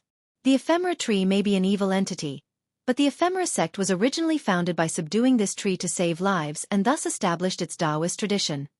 As she spoke, she raised her right hand, and a token appeared in her hand. This is the token of the sect hierarch of the Ephemera sect. The deceased hierarch had always been searching for this token, not knowing it was in my possession. This token can find all members of the Ephemera sect and locate the hidden inheritance of true disciples. Guan extended his hand, his divine sense entering the token. He sensed a powerful restriction, which could not be broken by anyone below the Mahayana realm. Of course, this restriction was formidable to others, but it was as if non-existent before him. As his divine sense entered the token, he felt as if he was overlooking the land. He saw a chaotic, dim world with only landforms, no flowers or living beings. Through the scenes within the token, he could see the positions of other Ephemera sect cultivators. Apart from this, the token had many other functions, with numerous restrictions that intrigued Guan. He retracted his divine sense and said, "I'll temporarily hold on to this token. In the future, treat the token as though it's me." Upon hearing this, the ghost mother of Ephemera was overjoyed and quickly bowed to thank Guan. Guan then disappeared from the spot. The ghost mother of ephemera immediately stood up and left with Su-Han. As for the distant sky dragon, she dared not touch it again. Late autumn in the Mystic Valley. Guan watched his disciples sweep away the fallen leaves in various gardens while his divine sense was focused on the distance, observing the decisive battle between the Taizong dynasty and the Hanlu dynasty. LV Xian and Wu Ju were also participating, showcasing their prowess. They were already close to reaching the Hanlu dynasty's imperial city. Gu An's focus was mainly on Yi Yan. Yi Yan was also from the Mystic Valley and had been guided in spear techniques and body tempering methods by Luo Hun and Zhou Tongyu. After building his foundation, he joined the army. Decades had passed. Yi Yan was now a general of the Taizong dynasty with illustrious military achievements. Although not yet in the core formation realm, his strength on the battlefield was formidable. After all, most soldiers were below the core formation realm. Those who reached it typically transcended the dynasty's constraints, seeking their own immortal path. Watching the battlefield, Guan felt like he was witnessing the investiture of the gods. Both sides had sex cultivators charging into battle, casting spells. The losing side would be overwhelmed by the army, retreating step by step. Just as he was engrossed, Zhen Qin flew over on her sword and landed beside Guan. She whispered, "Master, senior brother Su-Han has been wanted by the ancient sky sect." Guan nonchalantly said, "I've told you, he's not your senior brother." Zhen Qin pouted, "He might not be my senior brother to outsiders, but we grew up together. How can I completely sever ties with him? Telling me want help. What can I do?"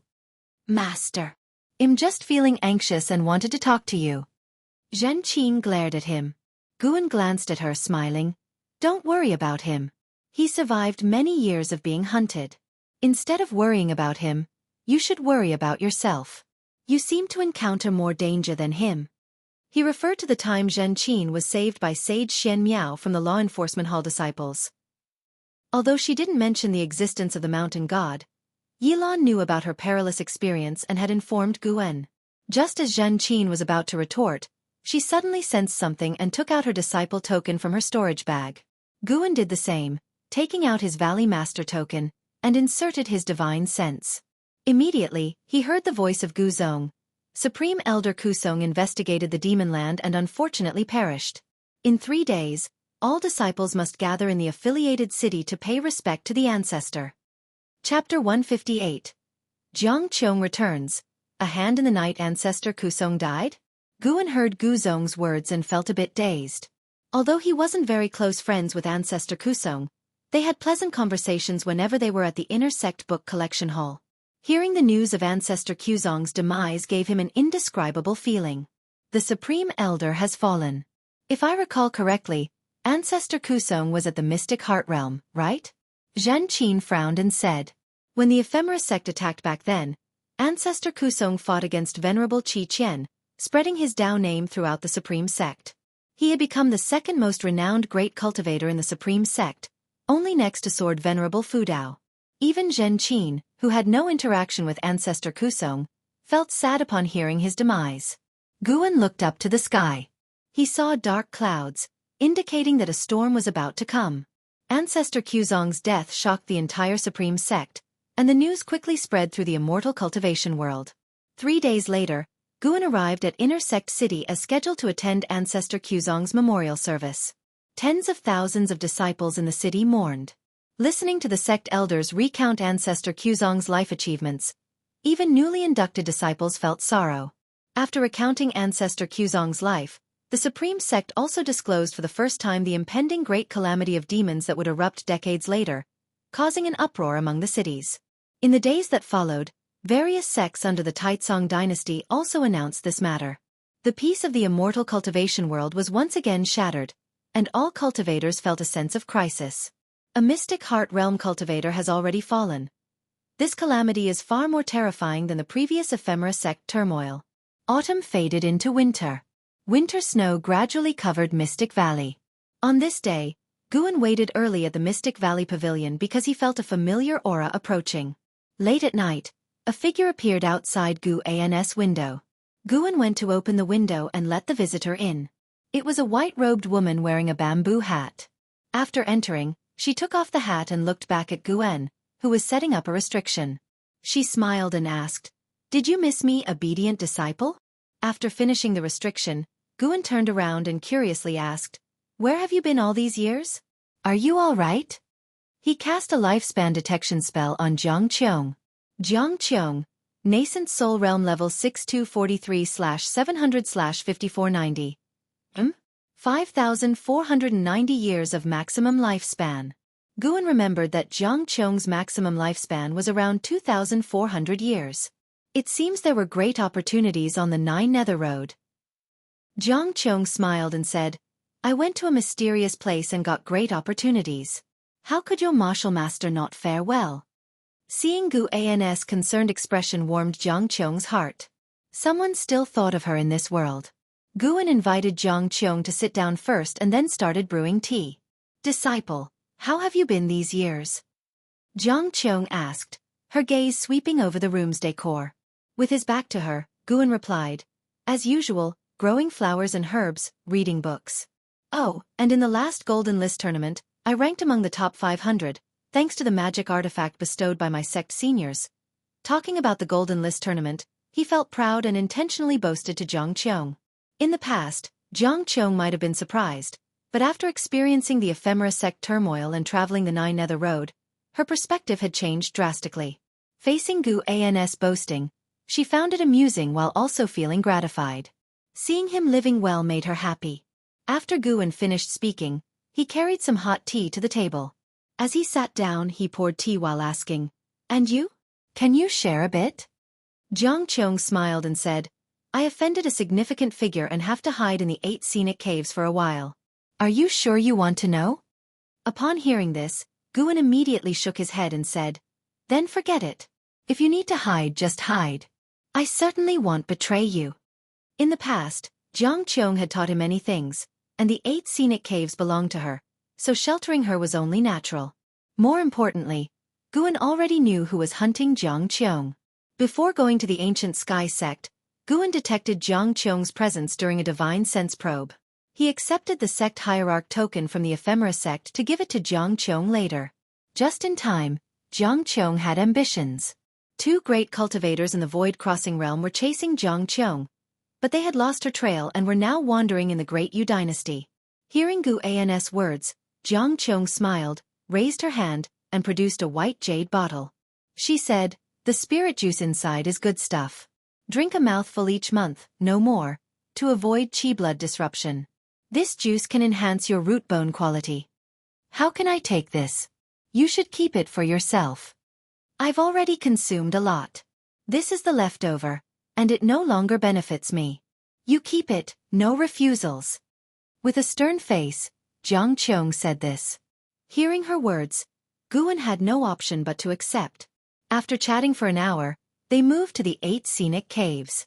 Guan revealed that the green vine tree had developed spiritual wisdom, but Jiang Qiong was nonchalant, stating that the green vine tree in the Thousand Autumn Pavilion also had spiritual intelligence. Earlier, while in the pavilion, Guan had already messaged the green vine tree, instructing it on what could be said and what should be kept secret. Back in the 8 scenic caves, Jiang Qiong sensed the spiritual energy was denser than before, making her very pleased with Guan. "Disciple, the Thousand Autumn Pavilion has disbanded, and my kin have all perished. From now on, I will depend on you. You won't mind, will you?" Jiang Qiong rested her hand on Guan's shoulder with a smile.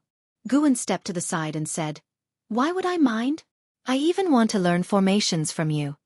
He then went to the green vine tree and dug out the divine power collection of the Ji family, handing it to Jiang Qiong. Jiang Qiong had robbed this item during a banquet at the Ji family. It recorded the Heaven and Earth Path Gang divine skills. Guan had already mastered the Heaven and Earth Path Gang and upgraded it to Taoist Gang primal energy. Now, even if caught off guard, it would be hard for enemies of the same rank to kill him instantly. The Taoist Gang primal energy could autonomously protect his body. Looking at the divine power collection in her hands, Jiang Qiong felt mixed emotions. For some reason, her mood was quite complicated. Seeing her expression, Guan felt uneasy. "Don't tell me she's moved?" He immediately found an excuse and left. Watching his departing figure, Jiang Qiong sighed and thought, "This kid is really foolish. He didn't even research it thoroughly." She could sense that the restriction on the divine power collection was intact, so she assumed Guan hadn't touched it. Such foolishness would surely lead to trouble someday. She needed to teach him. Jiang Qiong's return didn't change Guan's life. Every 7 days, he would visit the 8 scenic caves, bringing along various medicinal herbs for her, asking her not to pick any, leaving that task to him. Jiang Qiong, aware of his habits, behaved accordingly upon returning to the 8 scenic caves. Since Guan had prepared the herbs, why should she bother? Due to Ancestor Quzong's death, the atmosphere in the Supreme Sect was colder than in previous winters. At the year's end, a major event occurred. The Hanlu dynasty surrendered. Thus, the Taizong dynasty annexed the Hanlu dynasty, breaking the millennial 9 dynasty balance. Li Zuando's prestige soared, with even the outer sect of the Supreme Sect discussing him. If he truly united the world, his name would be engraved in history. Guan heard in the outer sect that Li Xiandao had begun deploying troops against the Wuxian dynasty. This time, there were no public objections, but rather praises for Li Xiandao. Rumor had it that the Tianwei dynasty in the distant land also waged war, with the current emperor harboring ambitions no less than Li Zuando's. Significantly, Ancestor Xingyan's death hadn't spread, and Tianwei made no inquiries with the Supreme Sect about Xizong's death, clearly determined to swallow this loss. These matters were irrelevant to Guan. He simply listened for entertainment. With the new year, Yilan and Zhenqin came to spend the festival with Guan. Guan divided the spirit juice given by Jiang Qiong into 3 portions, giving them to Yilan, Zhenqin, and Xiaochuan individually, asking them not to tell anyone. Right after the spring festival, the Supreme Sect began recruiting disciples to explore the demon land. Facing the inevitable calamity, the Supreme Sect didn't want to sit idle, so they offered generous rewards to attract disciples for reconnaissance. Some disciples nearing their lives' end or faced with cultivation obstacles eagerly applied, but Guan instructed Yilan and Zhenqin not to participate. Thankfully they listened. In the following years, news about demons frequently reached the Supreme Sect. Demons increased across the 9 dynasties, clearly a precursor to the demon calamity. Time flew like a white steed's shadow passing a crevice. 2 years later, during late autumn, in a mountain forest under the night sky, Xie walked. He stopped as black crows flew out from the darkness ahead. These crows swept past Xie, settled on a large tree behind him, and coalesced into a figure, dark and eerie, with no clear features. "The Emperor is looking for you. Won't you return?" the mysterious figure asked. "What for? Isn't the southward movement inevitable?" Xie's tone was full of sarcasm. "Why do you resist the Emperor's plan?" the mysterious figure asked in a deep voice. Xie mocked. "This world isn't big enough? Even in the demon lands, there are countless hills beyond his control. Why push humanity to extinction?" The mysterious figure snorted. "Demons and humans cannot coexist. Eradicating humans is the only way to ensure our safety. But humans exist overseas. When will the killing end?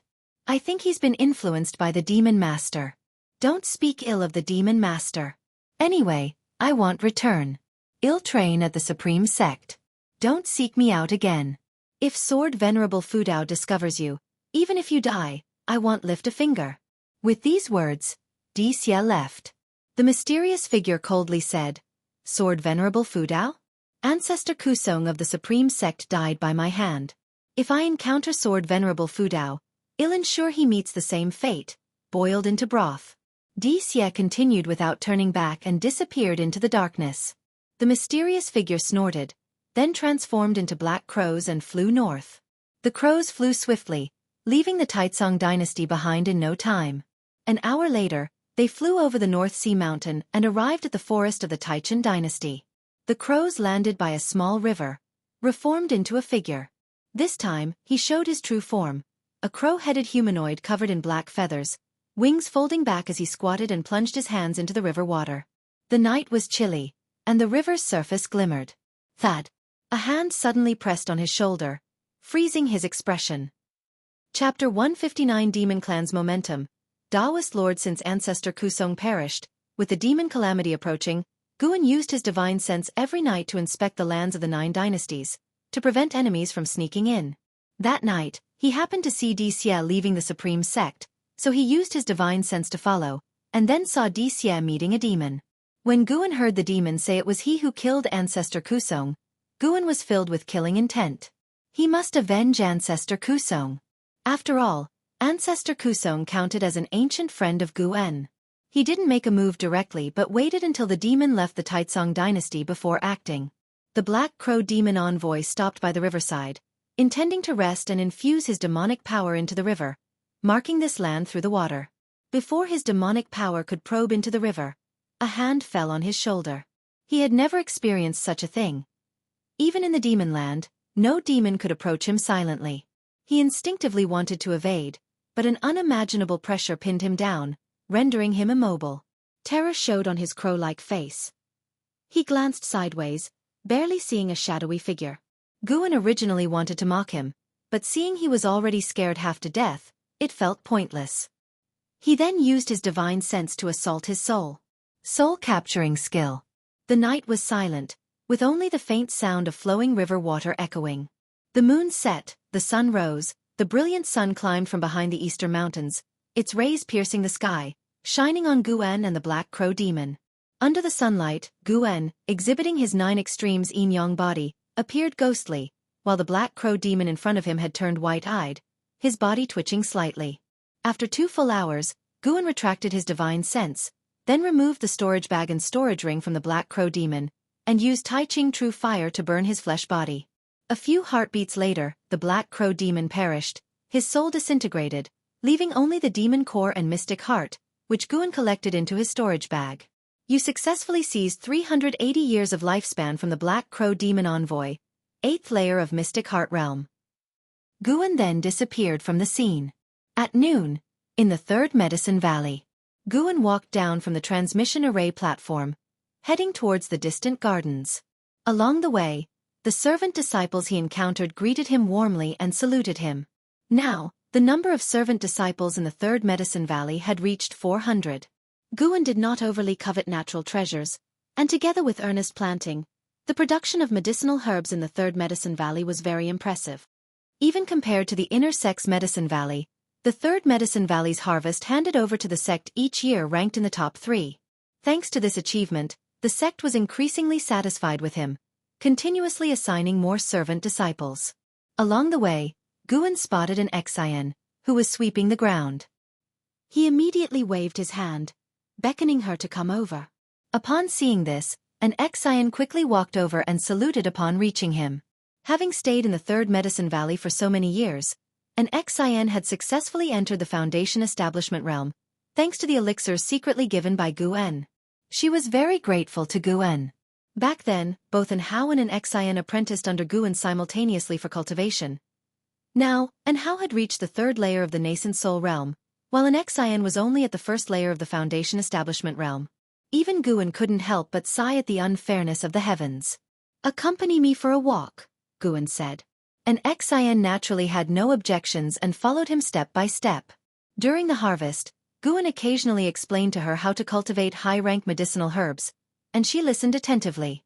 Nowadays, she was also very interested in medicinal herb cultivation.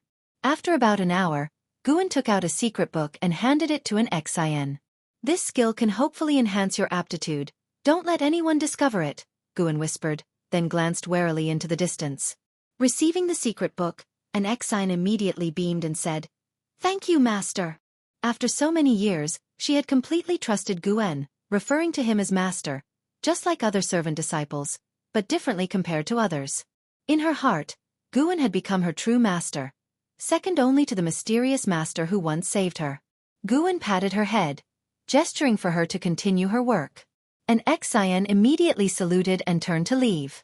Watching her back, Guan wore a smile on his face. He hoped that the primordial reincarnation skill could help an Xian. Even if it didn't transform her, just letting her live a few more years would be a good thing. Life in the 3rd Medicine Valley was not dull. Guan had already built a book collection hall, a tavern, and even bought some equipment for the loft area for the disciples to enjoy. He also created chess, which became popular in the 3rd Medicine Valley. After that, Guan flew towards the Inner Sect city, having just avenged Ancestor Kusong.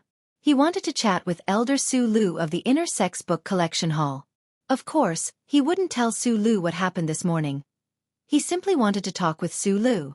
He saw the tragic end of ancestor Kusong in the memories of the Black Crow demon envoy, which made him feel depressed. At Heavenly Phoenix Mountain, in Nianchu Cave, Tian Yaoer was curiously watching Guan plant a tree. The tree was already 2 zhang tall, its leaves crimson, with long vines growing from it, making it look like a tree ablaze with flames. This was a 7th-tier spirit tree, the sun-nurturing tree, which Guan had moved from the Starmaster Cave. It was considered a sapling, for the sun-nurturing trees in the Starmaster Cave were 1,000 zhang tall, bearing sun-nurturing fruits that could enhance qi and blood, and even the perception of fire-attributed spiritual energy. After finishing the planting, Guan satisfactorily inspected the sun-nurturing tree. He turned and patted Tian Yaoer's forehead, snapping her out of her daze. "Come, I'll teach you a demon spell." Upon hearing Guan's words, Tian Yaoer immediately became excited and hurriedly followed him. Guan had obtained many spells and cultivation techniques from the memories of the Black Crow demon envoy. He intended to teach Tian Yaoer the Black Crow demon envoy's spell to transform into a flock of black crows. It had to be said, Tian Yaoer's aptitude and comprehension were very high. After an hour, she could already transform into several fire crows. That's right, fire crows, not black crows. Flame-imbued crows made Guan suspect even more that she had the phoenix bloodline. The most important aspect of this spell was not the transformation, but the flight speed. Tian Yaoer would need to spend a lot of time to master it fully. Watching her practice the spell, Guan's thoughts wandered. Demon emperors, demon masters, 72 routes of great demon kings, and the soon-to-be-revived demon ancestor. Even Guan, who had reached the 9th layer of the Nirvana realm, felt the pressure. The lowest cultivation level of the 72 routes of great demon kings was the mystic heart realm, with the top 3 great demon kings having stepped into the Mahayana realm.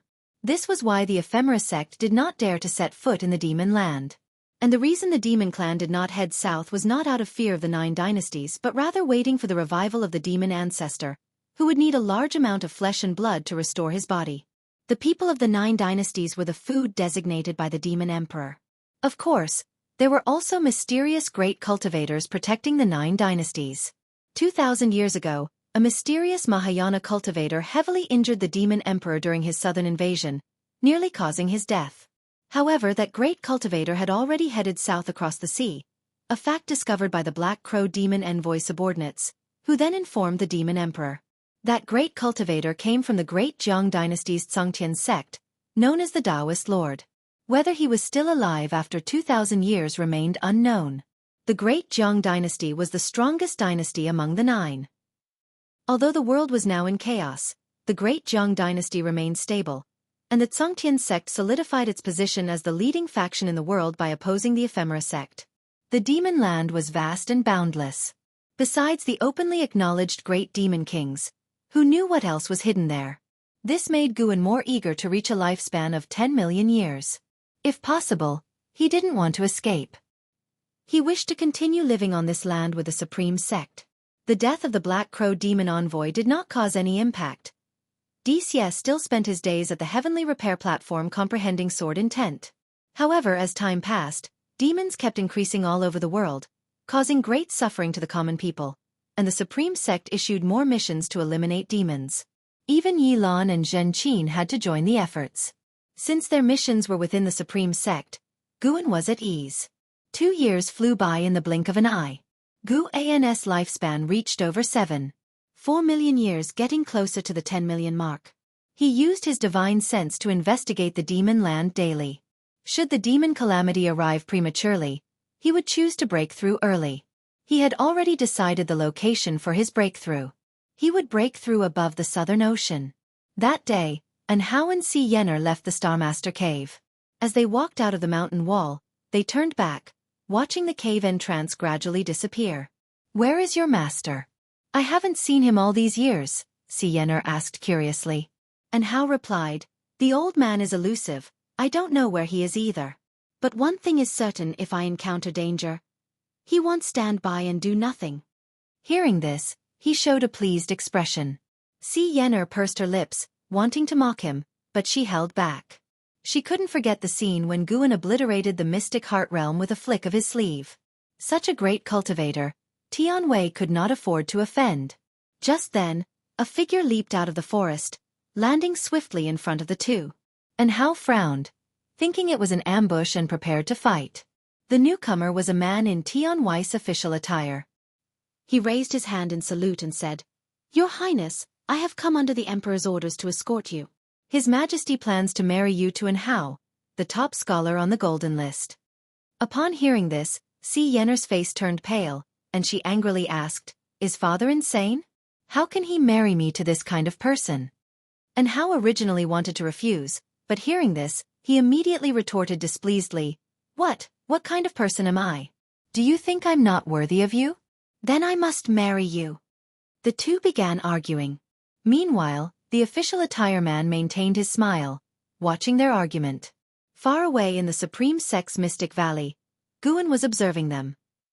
He had no objections to an Hao and Si Yenner marrying because he had long seen the budding feelings between the two. However, he remained wary of Tian Wei. Should Tian Wei attempt to scheme against an Hao, he wouldn't be lenient. It would be an excuse for the Taizong dynasty to annex Tian Wei's territory.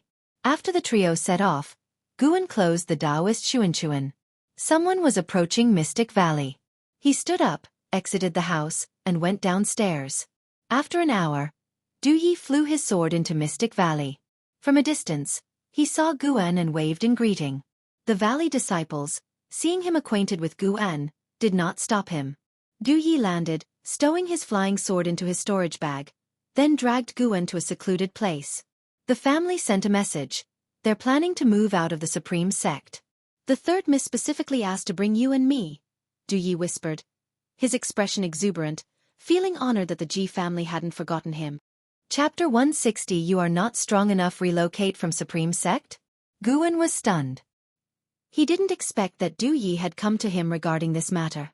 How could he leave Supreme Sect? His foundation was still here. Moreover, where could the Ji family go if they left Supreme Sect? Guan frowned and asked, "Why do they want to relocate?" Du Yi replied, "It seems to be related to the demonic calamity. The family has already found a place to avoid the calamity. No matter what, the family is willing to take both of us. We should be grateful. Get prepared. The exact time of departure hasn't been decided yet, but when it's time to leave, don't delay." Guan shook his head and said, "I can't leave. Tell the family, thank you for your kind intention, but I plan to stay and live or die with Supreme Sect." As soon as he said this, Du Yi was stunned. His brows immediately knitted tightly. He said in a deep voice, "Guan, don't forget where you and I come from. Sorry, the Ji family's nurturing grace. I've repaid over the years with medicinal herbs. But the kindness of Supreme Sect, I still can't repay. I can't leave, you go ahead. I will stay." Guan said seriously. Du Yi was furious, wanting to teach Guan a lesson, but he was afraid that other servant disciples would hear. There's still time. Think it over. When the demons invade Taizong dynasty, you won't be able to hide even if you want to. Du Yi threw down those words and left in a huff. He came quickly and left quickly, but when he departed, there was no smile on his face. Despite Du Yi's anger, Guan felt warm inside. At least it showed that Du Yi cared about him. Otherwise, he wouldn't bother about his life or death. However, he really couldn't leave Supreme Sect. If Supreme Sect couldn't survive the demonic calamity, it wouldn't be too late for him to escape then. With Guan's cultivation level, if he really wanted to escape, who could stop him? It wasn't until nightfall that Guan entered the 8 scenic caves. Jiang Qiong was meditating under the green vine tree, training. In front of her stood a great cauldron, with a fire under the cauldron still burning. Feeling Guan's presence, Jiang Qiong asked nonchalantly, "Why are you here? Didn't you come just a couple of days ago?" Guan approached the great cauldron, looking at the medicinal soup inside as he said, "Today, someone from the Ji family came to see me. They said they're preparing to withdraw from Supreme Sect and told me to get ready." Hearing this, Jiang Qiong opened her eyes, her beautiful brows furrowing. She asked, "Are you going to leave?" If Guan were to leave, a new disciple from Supreme Sect would surely take over Mystic Valley, which wouldn't be good for her. There was also a trace of unexplainable annoyance in her heart. "I'm not leaving. I refused." I'm just puzzled about where the Ji family can go to avoid the demonic calamity, Guan sighed. He had come to ask Jiang Qiong about this, thinking she might know. Jiang Qiong sneered. They must be hiding in the 7-star spirit realm. That 7-star spirit realm is a holy land. Even demons dare not invade it. I heard that the Ji family plans to marry Ji Xiaoyu to a genius in the 7-star spirit realm. It seems to be true. The Ji family has indeed climbed high. So it was the 7-star spirit realm. Guan looked at Jiang Qiong and asked with a frown, is the 7-star spirit realm very powerful? Of course, it is powerful. On this land, dynasties change, and races constantly engage in wars, but only the 7-star spirit realm has always existed. You tell me, are they powerful? In a sense, the 7-star spirit realm is the true ruler of this land. Those who pursued me were cultivators from the 7-star spirit realm because I got to the opportunity they wanted first, Jiang Qiong sneered. Listening to her, Guan wanted to say that if she, a nascent soul cultivator, could snatch opportunities from the cultivators of the 7-star spirit realm, then it showed that the 7-star spirit realm wasn't that powerful. Jiang Qiong seemed to see through his thoughts and said, the foundation of the 7-star spirit realm is very strong. It should have a great heaven and earth no less vast than the 9 dynasties. The families inside are numerous, and their disciples are many. The ones I encountered on the 9 Nether Road were a group of young disciples out on a training mission. Those guys were all under 100 years old but had nascent soul cultivation. The 7-star spirit realm is indeed terrifying. She showed a look of awe. Even though she was hunted by them, she had no thought of revenge because the difference in strength was too great. A great heaven and earth no less vast than the 9 dynasties? Guan grew more curious about the 7-star spirit realm. No wonder the 7-star spirit realm didn't intervene in the racial conflicts on the mainland. Even if the human race on the ground was wiped out, there would still be a continuation of human lineage. Later, Guan asked a few more questions. Jiang Qiong told him everything she knew. The more he learned, the more apprehensive he became of the 7-star spirit realm. His intuition told him that after the demonic calamity, the 7-star spirit realm might cause the next disaster. But Guan wasn't anxious. His strategy was to act only when he was absolutely sure. If he could fight, he would fight. If not, he'd retreat and live to fight another day. Your third miss is engaged to the 7-star spirit realm. Are you happy or unhappy? Jiang Qiong suddenly asked teasingly. Guan casually replied, third miss is a girl of heavenly pride. Naturally, she would marry a boy of heavenly pride. I'd certainly be happy for her. Really? Not a bit of regret in your heart? Jiang Qiong asked with a smile. Guan raised his eyebrows and shrugged, saying, indeed I have regrets. Actually, I admire the 3rd Mississippi. But, alas, my talent is mediocre, and I don't qualify to pursue her. Since I cannot have her, I can only console myself by wishing her well. Jiang Qiong's smile faded. She snorted coldly and said, you do see it clearly. Correct. If status and talent don't match, affection will only harm you. Keep it up. Don't let your heart be easily moved again. Guan nodded and said, I don't need to be moved. There are plenty of female disciples in the valley. Oh, is that why you don't like to cultivate? I mean, if I want to find a Taoist friend, it's not hard, but I don't want to. That sounds better. Martial Master has lived longer than you, and Taoist friends are unreliable. How many Taoist friends abandon each other in moments of life and death? How many schemed against their partners for personal gain? Martial Master hopes you won't have feelings for anyone lightly. Be more cautious. Martial Master is looking out for you. Did you ever have a Taoist friend? If I did, I would have died long ago. Jiang Qiong began to preach earnestly to Guan, in return, asked questions sarcastically. After more than an ancient hour, Guan finally left. Watching Guan's retreating back, Jiang Qiong thought to herself, this lad didn't even call me Martial Master. His mind is a bit wild. The tail end of summer eventually slipped away, and another autumn arrived. Guan came to Tianya Valley and noticed that there was one more person in the valley. Since LV Xian and Yi Lu Yun left, the valley only had Luo Hun and 3 monkey demons for company. Because of this, Guan brought lots of books for Luo Hun, even a chess set. Actually, even without these, Luo Hun wouldn't feel bored, since he was a cultivator. But because Guan brought them, it was easier for him to get distracted. He often cursed Guan for being sinister, but he couldn't refuse, as Taoist Xunchen's writings were indeed compelling. Guan walked down from the hillside, looking at the figure standing in front of the wooden fence from afar. Ji Ruolai, Nascent Soul Realm. 8th floor 96/700/3900 Ji Ruolai? Guan raised his eyebrows. He had heard of this name. He was Ji Xiaoyu's biological elder brother, taken to the main family for training when he was young. Guan had never met him, only heard about him from other house servants. He didn't expect that Li Xiandao had even roped in Ji Xiaoyu's brother. Luo Han descended from the sky, landing beside Guan. He introduced Ji Ruolai to Guan and asked, "You've heard of him, right?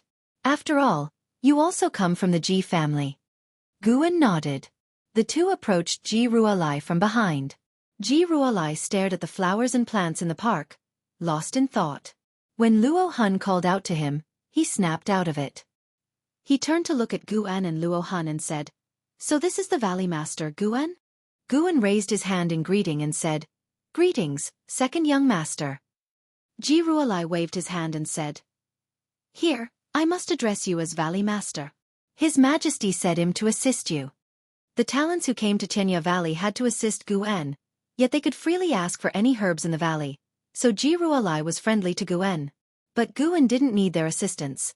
He preferred to give them a small favor instead. "Second young master, feel free to focus on your cultivation. The trivial matters of the valley are handled by Sun Dai and the others," Guan said softly with a smile. Ji Ruolai nodded and then started a casual conversation with him. He noticed a strange cold aura in Ji Ruolai's body, which surrounded his golden core. After chatting for a while, Guan excused himself, as he needed to pick medicinal herbs. Ji Ruolai watched Guan's departing figure, deep in thought. Luo Han caught up with Guan and whispered, "Did you find the supreme secret records I asked you to look for?" Guan reluctantly refrained from rolling his eyes and whispered back, "No, that book has already disappeared without a trace. Forget about it. Isn't Taoist Zunchen's works and Green Hero travel enough for you?" Luo Han could only sigh regretfully and then left. Guan shook his head, smiling. He wondered where Luo Han had heard about it, knowing even about the supreme secret records, and asked Guan to buy it. Guan feared it might lead Luo Han astray, affecting his training, so he didn't help him buy it. It was all Shen Zhen's fault for corrupting the ethos of the immortal cultivation world. Late at night, in a dilapidated temple. Thud. A man in plain clothes fell to the ground, his right foot twitching a few times before he completely stopped breathing. Standing beside him was a man in black, Su Han. Su Han had just absorbed the spiritual power of the plain-clothed man. He was cultivating energy with both hands, trying to harmonize it. From his tightly knit brows, it was evident that he was in discomfort. There were 4 other corpses beside him, both male and female, all dead. A gust of ghostly air entered through a hole in the roof, forming the figure of the ghost mother of Ephemera. Under the moonlight, the ghost mother of Ephemera's pale face looked eerily terrifying. She stood aside, watching Su Han. For a long time. Su Han opened his eyes, exhaling a breath of murky air. The ghost mother of Ephemera began, "I've already leaked your whereabouts. In no more than 7 days, many cultivators will come to hunt you down. I will have the 9 Nether 13 evil intercept the great cultivators. Seize this chance, and don't let anyone escape." Su Han nodded, then asked, "Ghost Mother, why are so many people seeking their own death when I have no grudge against them?" The ghost mother of Ephemera replied calmly, "Some want to kill you to make a name for themselves. Some want to kill you to claim the sword sex bounty. The fundamental reason they pursue you is that you're not strong enough. They think they can kill you." Chapter 161. The Mahayana Demon Attacks, the Only Way Out. Hearing the words of the ghost mother of Ephemera, Su Han remained silent. He did not refute her because he also felt that he was weak. Along the way, he had narrowly escaped death many times, relying not on his own strength. Su Han was very clear that he was just a pawn. Like the ghost mother of Ephemera in front of him who was helping him wholeheartedly, she must have had her own motives. But he had no other choice. The time left for you is running out. The demon calamity is approaching. The defying fate divine skill can only absorb the spiritual power of cultivators, not demonic power. When the demon calamity descends, if you're unwilling to abandon your principles, it will be tough for you to become stronger as every cultivator will be busy resisting the demons, said the ghost mother of Ephemera. Upon hearing this, Su Han asked, "Are you in a hurry?" What do you ultimately want me to do? The ghost mother of ephemera answered, that depends on how strong you can become. It's not me who should be in a hurry but you. Since the day you began cultivating the hateful heaven divine sword, your lifespan has been limited. No matter how high a realm you reach, your lifespan will not increase unless you can reach the legendary immortal realm. Xiaofan frowned. The ghost mother of ephemera had mentioned the drawbacks of the hateful heaven divine sword more than once. It seemed like a reminder for his own good, but he felt threatened and oppressed. I will do my best, Xiaofan said, and then sat down to meditate, beginning his cultivation. The ghost mother of ephemera watched him for a while, then transformed into a wisp of ghostly energy and dissipated. Xiaofan looked up, gazing at the full moon outside. For some reason, he suddenly felt an immense sorrow and confusion. It seemed no one in the world remembered him anymore. Winter snow arrived, covering the third medicine valley in a vast expanse of white, making everything look desolate. Guan stood on the balcony, appreciating the snowy scenery while thinking about the next volume of Shattering Void. Shattering Void had become incredibly popular, and its popularity far exceeded Guan's expectations. The first 5 volumes alone had outsold the entire series of Supreme Immortal Venerable. The essence of Shattering Void was the same as Supreme Immortal Venerable, a feel-good story. But the theme of Shattering Void resonated deeply with the current mindset of cultivators across the world. With the demon calamity looming, various sects continued to send disciples out to gather information. As more intelligence came in, the whole immortal cultivation world grew increasingly oppressive. More and more people felt they were at the end of their path in cultivation. If only they could shatter the void and escape, how wonderful that would be. In the distance, a white spirit rat scampered across the snow, with Xiaofan chasing behind it. Not only did he fail to catch it, but the white spirit rat also kicked snow into his face, amusing Guan greatly. It was hard to tell what charm this plump rat had that Xiaofan liked it so much. Lu Lingjun walked to Guan's building, looked up at him, and said, Valley Master, have you felt anything? Guan lowered his eyes and asked, Cold? Indeed, you could say that. There is a powerful demonic energy coming from the north. Could it be a sign that the demon calamity is about to arrive? Lu Lingjun replied, her gaze also shifting to the north. Guan had actually sensed it long ago. A powerful demon at the Mahayana realm was moving south and was almost at the territory of the 8 dynasties. He did not intervene. He wanted to see if there were any hidden experts in the territory of the 8 dynasties. When the demon calamity erupted, he couldn't rely on his strength alone to turn the tide. Apart from the danger, doing so would draw too much hatred, making it easy for the 7-star spirit realm to target him. Although Guan's divine sense could cover the 9 dynasties' territory, the world was vast, and some people always managed to hide, like the Star Master Cave, which he hadn't discovered with his divine sense before. Guan asked, if the demon calamity descends, what will you do? Lu Lingjun replied, naturally, I will fight alongside the Supreme Sect, but if we are overpowered and see no hope, I will head south to seek an immortal fate. Having ascended for so many years, she had a deep understanding of this world. Since ancient times, when great cultivators hit bottlenecks, they would venture south. Even though the seas were more perilous than the demon lands, there were still those who pressed on without hesitation. As an ascender, Lu Lingjun naturally would not perish with the Supreme Sect. Guan nodded slightly, not making any comment. Lu Lingjun looked at Guan and asked, what about you, Valley Master? Guan feigned hesitation and said, I will diligently plant medicinal herbs and contribute my strength. If the Supreme Sect were to fall, then I would take my own life to avoid being devoured by demons. Hearing this, Lu Lingjun rolled her eyes at Guan, thinking he was hopeless. Guan chuckled and didn't continue the topic to prevent panic among the other servant disciples. However, how would the immortal cultivation world deal with the impending Mahayana realm demon?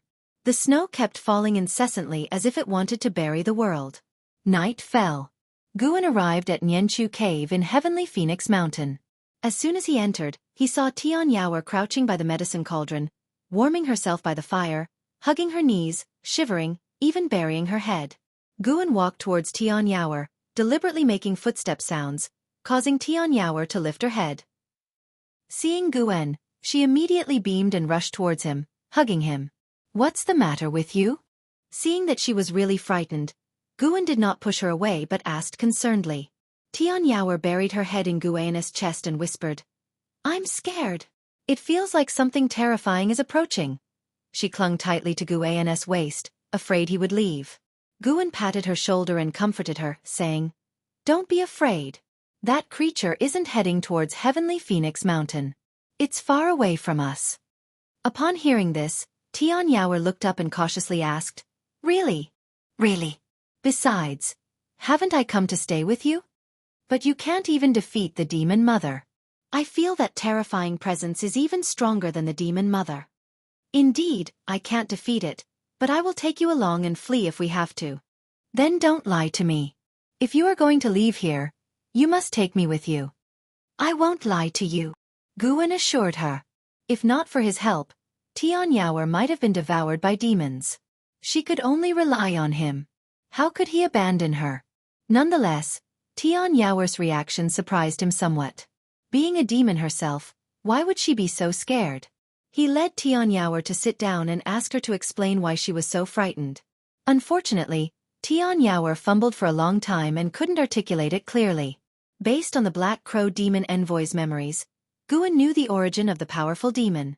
Six-headed sea dragon, one of the 72 great demon kings, ruling 10,000 miles, with countless demon soldiers and demon generals under his command, known for his violent nature and infamous reputation. Even the Black Crow demon envoy, when meeting him, tread carefully, fearing being swallowed in one gulp. At this moment, the six-headed sea dragon was leading millions of demons southward, and along the way, more demons joined, including demon kings willing to follow him. His overwhelming demonic energy had alarmed the human race's immortal cultivation world. Guan could sense many cultivators heading towards the 8 Dynasties territory, with more than 20 mystic heart realm cultivators among them. Guan comforted Tian Yaoer for a while, and she finally calmed down. Surprisingly, she fell asleep on his lap. It seemed he would have to stay here a while longer tonight. Morning. At dawn, a dragon's roar echoed from afar, startling the servant disciples in the Mystic Valley. Chu Jingfeng, meditating on a cliff, opened his eyes and looked towards the sky, his brows furrowed, as the snow on his body gradually melted. In the valley, the servant disciples gathered, discussing where the sound came from and what demon had made it. Guan walked into the valley from the endless snow, collected his flying sword, and was immediately surrounded by servant disciples asking about the dragon's roar. "I also don't know what demon made it, but you can rest assured, staying in the Supreme Sect, you won't have to worry." Guan reassured.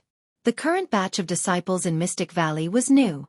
Besides Lu Jiojia and Chu Jingfeng, none had experienced various calamities Mystic Valley had faced, so the disciples easily believed Guan's words. In the following days, news continuously arrived at the Supreme Sect. The name of the six-headed sea dragon forcefully entered the eyes of Supreme Sect disciples. A great cultivator of the mystic heart realm had already been devoured by him alive, causing unrest throughout the Supreme Sect. A large number of disciples were dispatched to the north to provide support. Even Gu Zong personally came to the Third Medicine Valley to request Lu Lingjun's assistance. After hesitating, Lu Lingjun decided to step in. Along with her was ancestor Xian Quan. The news of their departure spread across the cities of the Supreme Sect. However, when Guan roamed the Outer Gate city, he found that many people had little hope for the 2 mystical heart realm cultivators, praying more for their safety. Ancestor Quzong's fall had cast a significant shadow over the Supreme Sect. Guan was also paying attention to the distant battle.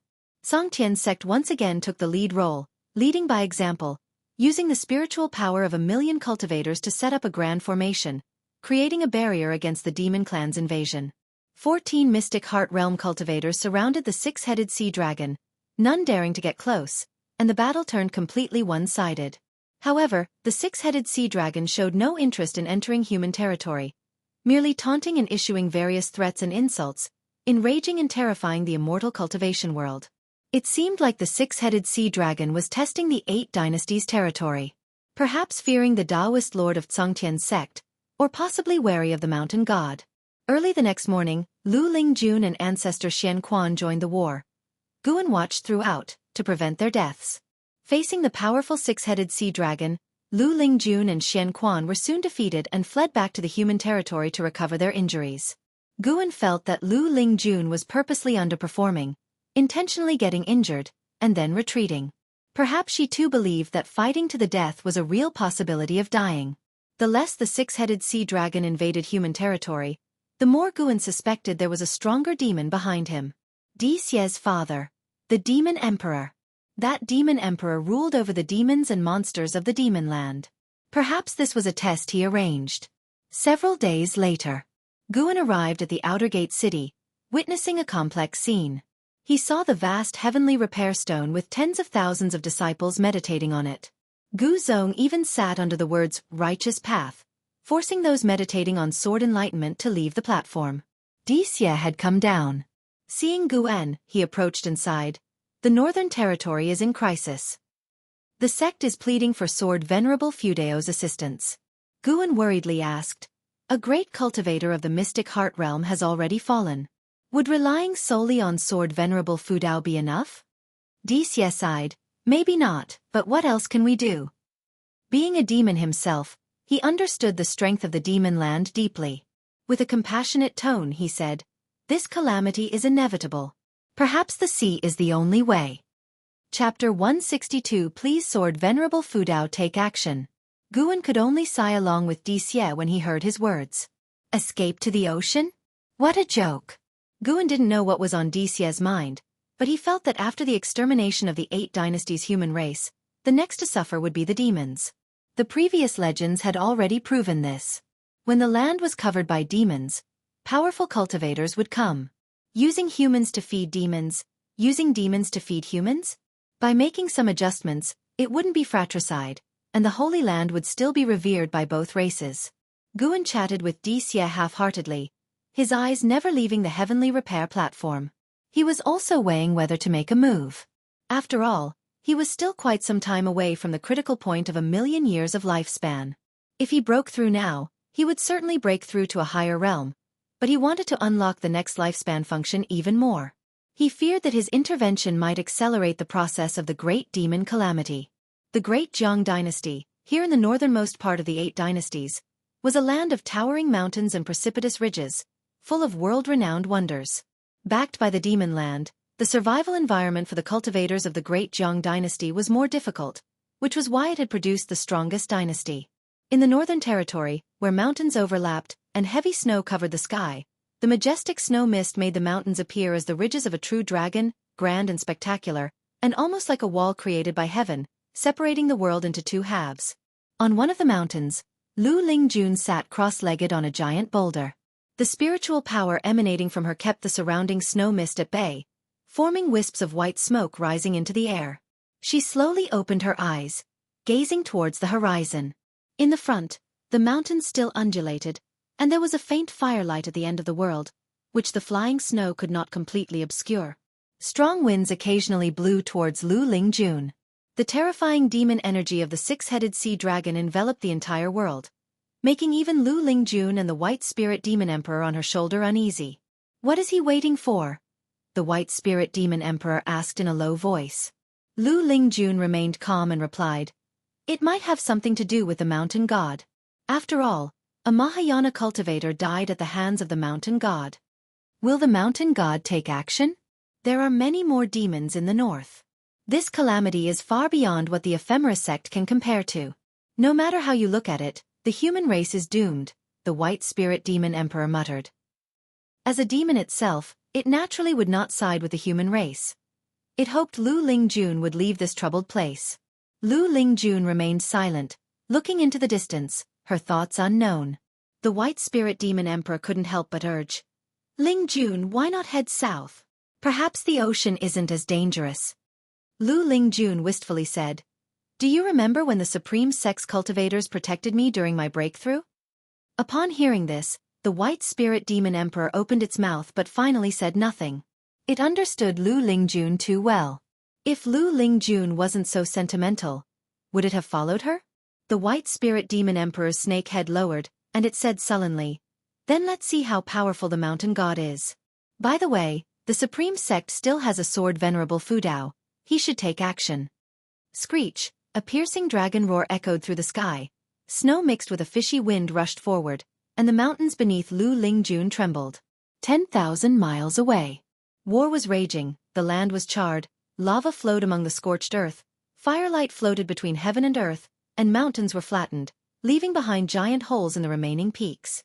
Numerous cultivators hovered in the sky, with various grand formations spanning the heavens.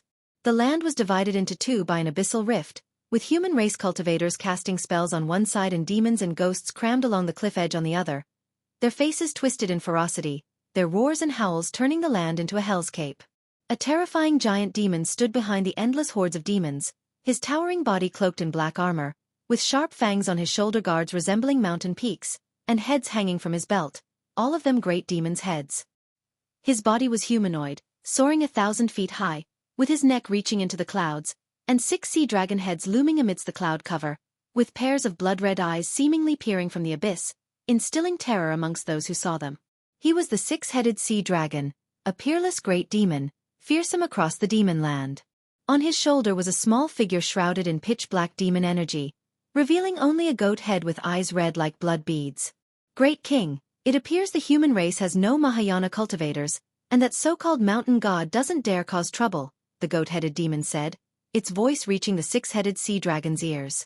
Upon hearing this, a terrifying pressure erupted, sending the demons in front fleeing in panic, making way for the 6-headed sea dragon. In the face of the mountain-sized 6-headed sea dragon, most demons were as insignificant as ants. As the 6-headed sea dragon stepped forward, ghostly energy surged, forming countless seductive female ghosts, whose laughter gathering together caused disorientation among the distant human race cultivators. The 6-headed sea dragon is coming.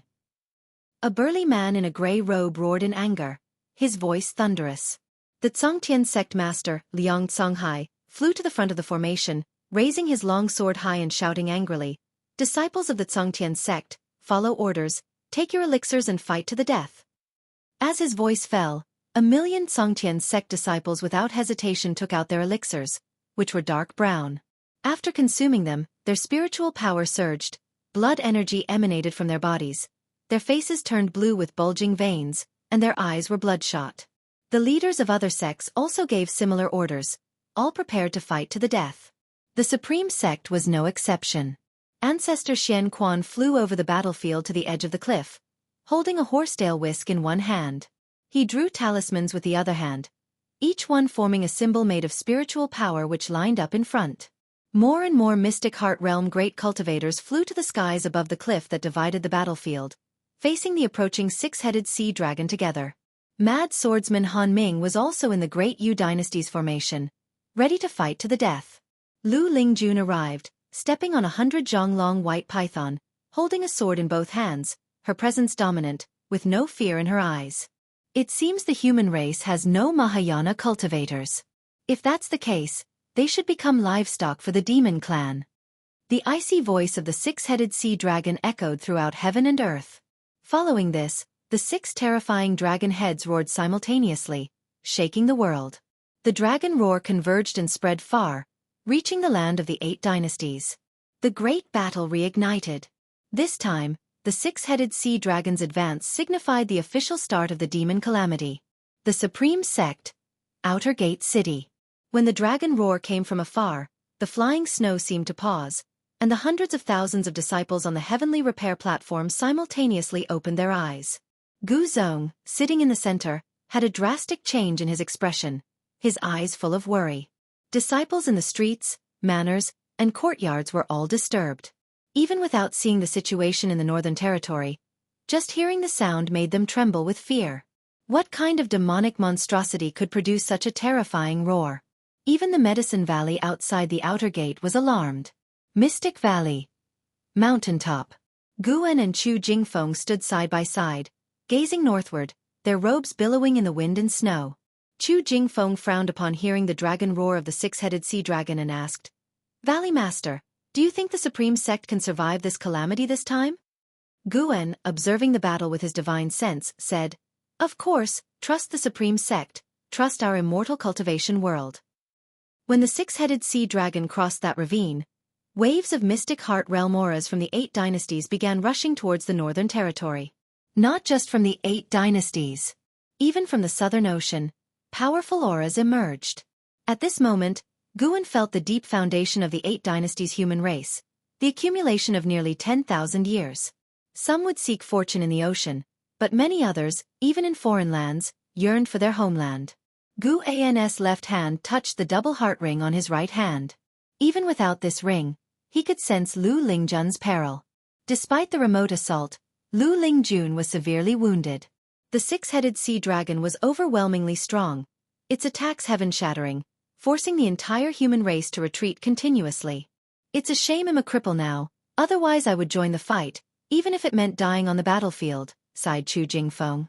Guan patted Chu Jingfeng's shoulder, saying, "How can you be a cripple? As long as one lives, there is hope. You can turn your current frustration into motivation. Maybe one day, the Supreme Sect will need you to save it. At that time, you will be its hero. I hope to see that day in my lifetime." Chu Jingfeng couldn't help but turn to him and asked, "Do you really think I can do that?" Guan smiled. "Of course. Brother Chu, in my eyes, you are a chosen one. What I can't achieve, you certainly can." "A chosen one?" Chu Jingfeng, in a daze, looked at Gu An's smile, feeling a surge of strength within him. For years, Guan had been encouraging him. If there was even a hint of insincerity, it wouldn't have lasted until today. This meant that Guan genuinely had high hopes for him. "Call for Sword Venerable Fudao to take action." A voice from afar shouted with all its might, followed by a gust of wind and snow rushing towards both of them. Before Chu Jingfeng could speak, another shout rang out from the distance, the voice of tens of thousands of cultivators, in unison, resonating, which even the sound of wind and snow couldn't drown out. "Call for Sword Venerable Fudao to take action. Call for Sword Venerable Fudao to take action."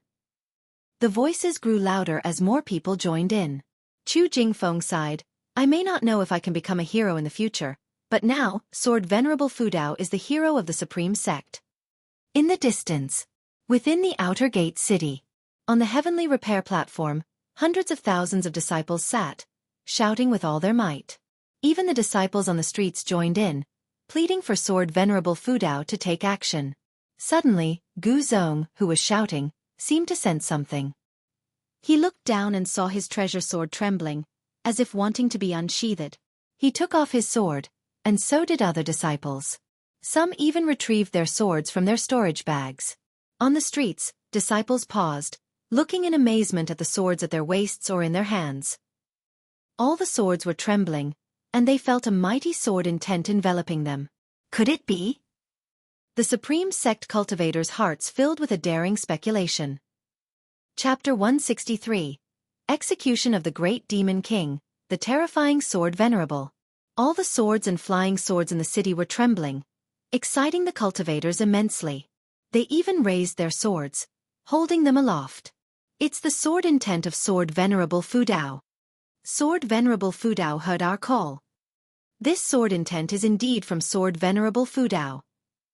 With such vast sword intent, it should be able to contend with the six-headed sea dragon, right? Where is Sword Venerable Fudao? Could he be in the city?" The city was in an uproar. Everyone was very excited. Clang! The sound of swords being drawn suddenly overshadowed the clamor of voices. Countless swords rose into the sky, their tips pointing upwards, all hovering at the same height. There were over 1,000,000 swords, and their light was so dazzling that it even outshone the falling snow. On the heavenly repair platform, Gu Zong stood up, and so did the other disciples, all gazing up at the swords in the sky. Xie stood on the eaves, looking up at the scene, with an expression of incredulity on the face of this mystic heart realm great demon. "Such sword intent," Xie murmured to himself. Having come to the Supreme Sect for so many years, he had deeply felt the sword intent of Sword Venerable Fudao. He thought he had overestimated Sword Venerable Fudao, but now he realized the depth of his immeasurable power. Even though he had the third layer of the mystic heart realm cultivation, facing this sword intent made Xie feel insurmountable. Under the gaze of the entire city, over 1,000,000 swords flew towards the north, sword chi bursting forth, dispersing the falling snow between heaven and earth, unstoppable, disappearing into the horizon in the blink of an eye. The vast sky was cleaved in two, revealing a clear blue sky, a magnificent sight. Gu Zong's hair was blown askew by the strong wind as he looked towards the direction of the departing 1,000,000 swords, a smile appearing on his face, no longer with a frown as before. "Six-headed sea dragon. Can you withstand the strongest sword of the Supreme Sect? Great Zhang Dynasty. Northern Territory. Endless cultivators flew towards the north like a rain of arrows, a magnificent sight that scattered the falling snow in the sky.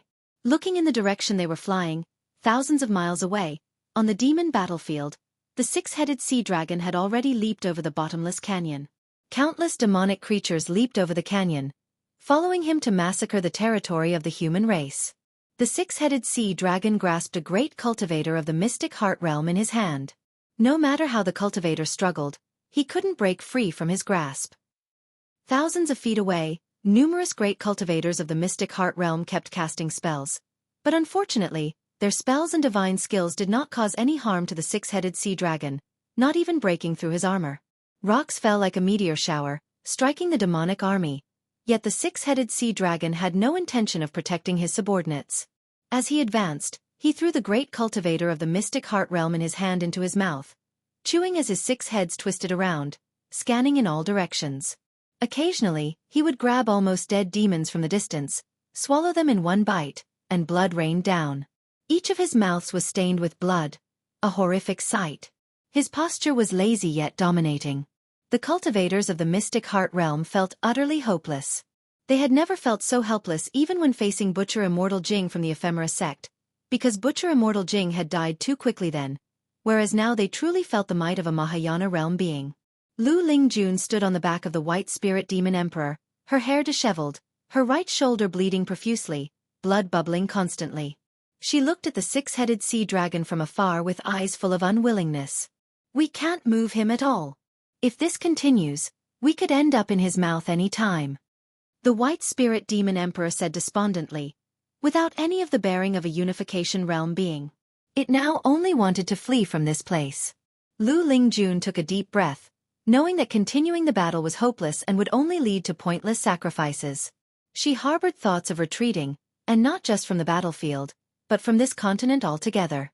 Just then, she seemed to sense something and suddenly turned her head, eyes wide with disbelief. Behind, the world was vast and covered in white. Snow obscured everything, and the snow mist blew towards her with the wind. Not only her, more and more cultivators felt something, all turning their heads to look.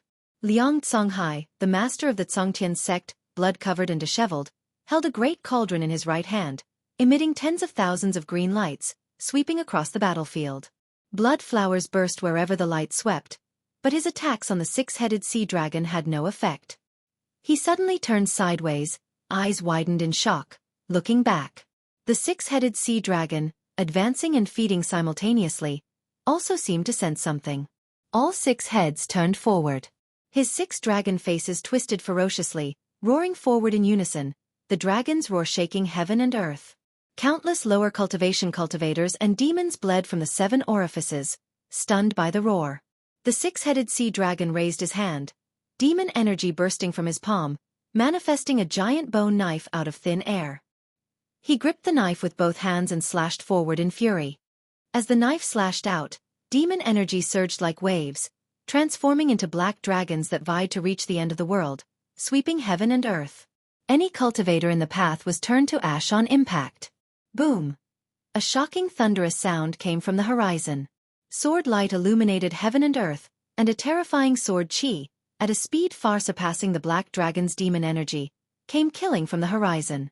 Countless cultivators were overtaken by the sword chi along the way. These cultivators only felt heaven and earth brighten suddenly. Next, they were enveloped by mysterious and vast sword intent, their pupils dilating, a multitude of swords surrounded by sword chi passing by them and forcefully entering their field of vision. Lu Lingjun, being of higher cultivation, reacted faster, yet she was still overwhelmed by the countless swords. She didn't dare move, only able to watch the swords rush towards the six-headed sea dragon. Her beautiful eyes widened, full of shock. In merely the blink of an eye, over 1,000,000 swords converged into a gigantic sword chi, fiercely dispersing the black dragon demon energy, rushing headlong towards the six-headed sea dragon. The six-headed sea dragon reacted extremely quickly. After the slash, all six heads opened their mouths, spewing torrents of flames like a burning river sweeping the sky. Boom! The flames were shredded, and the massive demon body of the six-headed sea dragon was hit, forced to retreat repeatedly, flesh flying as if in a torrential downpour. After retreating 7 steps, the six-headed sea dragon stopped. The million sword group had already pierced through his demon body, tracing an upward arc in the sky before halting. Countless cultivators and demonic creatures stared, trembling, as the demon energy dissipated and the dragon heads fell to the ground, raising clouds of dust. The terrifying demon body of the six-headed sea dragon was full of bloody holes, densely packed, horrifying. Its life force was completely extinguished. The sword intent of the Taitsong divine shocking sword forcefully eradicated its primordial spirit. A Mahayana demon core hovered among the million swords, the demon core of the six-headed sea dragon. Silence reigned over the world. Whether cultivators of the human race or demonic creatures, all gaped at the scene in shock. The nearly invincible six-headed sea dragon died just like that? Whoosh, whoosh, whoosh. The million sword group began flying towards the Taitsong dynasty, the sound of swords breaking through the air incessantly, shattering the silence. Sword Venerable Fudao. It's our supreme sex sword Venerable Fudao. A great cultivator shouted in ecstasy. It wasn't just him. Those cultivators who had experienced the sword intent at the heavenly repair platform were all excited, chanting the name of Sword Venerable Fudao. Lu Lingjun looked up at the million sword group resembling a meteor shower, eyes full of complex emotions. The white spirit demon emperor beneath her feet was equally stunned, speechless. Kill! Liang Songhai shouted loudly, equally excited. At his command, the cultivators of the Tsongtian sect led the charge against the demonic army. Witnessing the death of the six-headed sea dragon, the demonic army immediately fell into disarray, fleeing in a panic. The demonic kings leaped up, fleeing back to the demon land at full speed. The vast sword group swept over mountains and lakes, watched by cultivators, commoners, and demons alike along the way. Great Jiang Dynasty, Taichen Dynasty, North Sea Mountains. Sage Xian Miao stood on a hillside, watching the sword group flying towards the horizon, confusion in his eyes. Moments before, he had seen the million sword group flying north, and now they had returned so quickly? He watched the million sword group disappear into the horizon, then stood in place, pondering. During the flight, Guan appeared out of nowhere in the sword group, seized the six-headed sea dragon's demon core, then vanished. He returned to the Mystic Valley Pavilion, unnoticed, having been gone for 2 breaths' time. He used his divine sense to guide the million sword group back to the outer city. Drawing on his Nirvana realm memory and insight, he returned each sword to its owner, causing excitement throughout the city. Killing the six-headed sea dragon granted Guan 800 years of lifespan, far less than what an 8th-rank spirit tree provided. Guan picked up the Taoist Xuanchuan and calmed his thoughts. This intervention could potentially advance the demonic catastrophe. If the demonic catastrophe arrived sooner, he would have no choice but to embark on a mass slaughter to reach a lifespan of 10 million years early. He did not want to slaughter the masses and fall into demonic ways, but for survival, he had to lower his principles. In gaining lifespans, Guan constantly worried about excessive killing, forming inner demons or sins. Such occurrences were not uncommon in the immortal cultivation world. Hence, he preferred to extend life through plants whenever possible. Of course, he also feared that too much killing would attract unbeatable enemies. He tried to avoid thinking about these things, wondering instead what abilities would be unlocked with a 10-million-year lifespan. In the outer city, Di Xie watched the ecstatic cultivators on the heavenly repair platform, lost in thought. With his perceptive power, he could sense that the demonic energy of the six-headed sea dragon had dissipated. How long had it been? Sword Venerable Fudao actually used other swords to successfully slay the six-headed sea dragon. Di Xie knew the six-headed sea dragon. He disliked the six-headed sea dragon but had to admit its strength, ranking among the top in the 72 great demon kings. Being able to easily kill the six-headed sea dragon, how strong was Sword Venerable Fudao? Di Xie suddenly felt that the upcoming war between the two races had an unpredictable outcome. Sword Venerable Fudao might become the greatest obstacle for his father. He was not worried, even a bit expectant. Compared to the atmosphere of the demon clan, he preferred the atmosphere of the supreme sect. At least there was no internal strife. Di Xie looked into the distance, eyes playful, thinking curiously. Demon Master, you consider yourself to be extraordinary, thinking you can predict all things in heaven and earth. Could you have foreseen Sword Venerable Fudao? He walked up to the heavenly repair platform, ready to continue observing the sword intent of Sword Venerable Fudao. He had a premonition that the sword intent of Sword Venerable Fudao would be his greatest opportunity in this life. Chapter 164. Demon Invasion, Hunting Down the Mountain. At the end of the year, Guan arrived at Outergate City and noticed that the streets were full of disciples discussing Sword Venerable Fudeo's feat of slaying the six-headed sea dragon. Some stalls were even selling six-headed sea dragon dolls, and there were various depictions of the creature, including illustrations of its death. As he looked at those pictures, he inexplicably thought of Shen Zhen. Shen Zhen was still in seclusion. If she weren't, she might have been inspired by this event as well. Not having seen her for many years, Guan found himself somewhat missing her. He wasn't missing her as a person, but rather her creative skills. He didn't want Shen Zhen to stop writing, as long as she didn't write about him in her next book. Guan started wandering around the city, listening to the disciples praise Sword Venerable Fudao, feeling secretly pleased, and the anxiety had been unable to shake off gradually diminished. The demons in the Northern Territory had been swept away, and no great demon king on par with the six-headed sea dragon had appeared. It seemed like everything was moving in a positive direction. However, Guan knew that the great demonic calamity was still approaching. Not only in the Northern Territory of the Great Zhang Dynasty, but demons were also continuously invading human territories from east to west, near the demon land borders, although on a small scale that various sects could not completely stop. Thankfully, the number of demons infiltrating was not yet large enough to shake the foundations of the 8 dynasties, so Guan could still endure. After wandering for a long time, Guan finally headed towards the book collection hall to submit his book. What happened next made Guan laugh and cry. Great Elder Feng Shang hoped Guan could write Sword Venerable Fudao into Shattering Void, and enhance his image. This was the sect's intention. Guan pretended to be in a difficult situation, but then Feng Shang said the sect had prepared 106-tier medicinal herb seeds for him, so he reluctantly agreed. When the new year arrived, Yilan and Zhen Qin did not return, making Guan spend the festival with the disciples, feeling that something was missing compared to previous years. This suddenly made him feel a bit uneasy. Years later, if all his old friends had passed away, would New Year's become a sad occasion for him instead of a joyful one? As midnight approached and he arrived at Nianchu Cave, these feelings began to fade. No matter what, Tian Yaoer could at least accompany him for 18,000 years, and if she could undergo nirvana within that time, she'd accompany him even longer. However, he also had to learn to manage his own feelings and understand the nature of the world to achieve enlightenment. Next to the stone table, Guan and Tian Yaoer began roasting lamb legs, chatting and laughing. Tian Yaoer was always talkative when facing him, creating a festive atmosphere. By the way, Master, I've been hearing a strange sound lately, as if it's coming from outside. Could it be that a demon has discovered this cave? Tian Yaoer suddenly asked, her mouth greasy, face smeared with sauce, her frowned look making Guan want to laugh. Guan replied, "Don't worry, no demon will intrude here. I've seen the one making that sound. It's only temporarily residing in Heavenly Phoenix Mountain." Hearing this, Tian Yaoer immediately felt relieved. "Oh, Master, where do you go after leaving the cave? Did you go live among humans?" Tian Yaoer asked.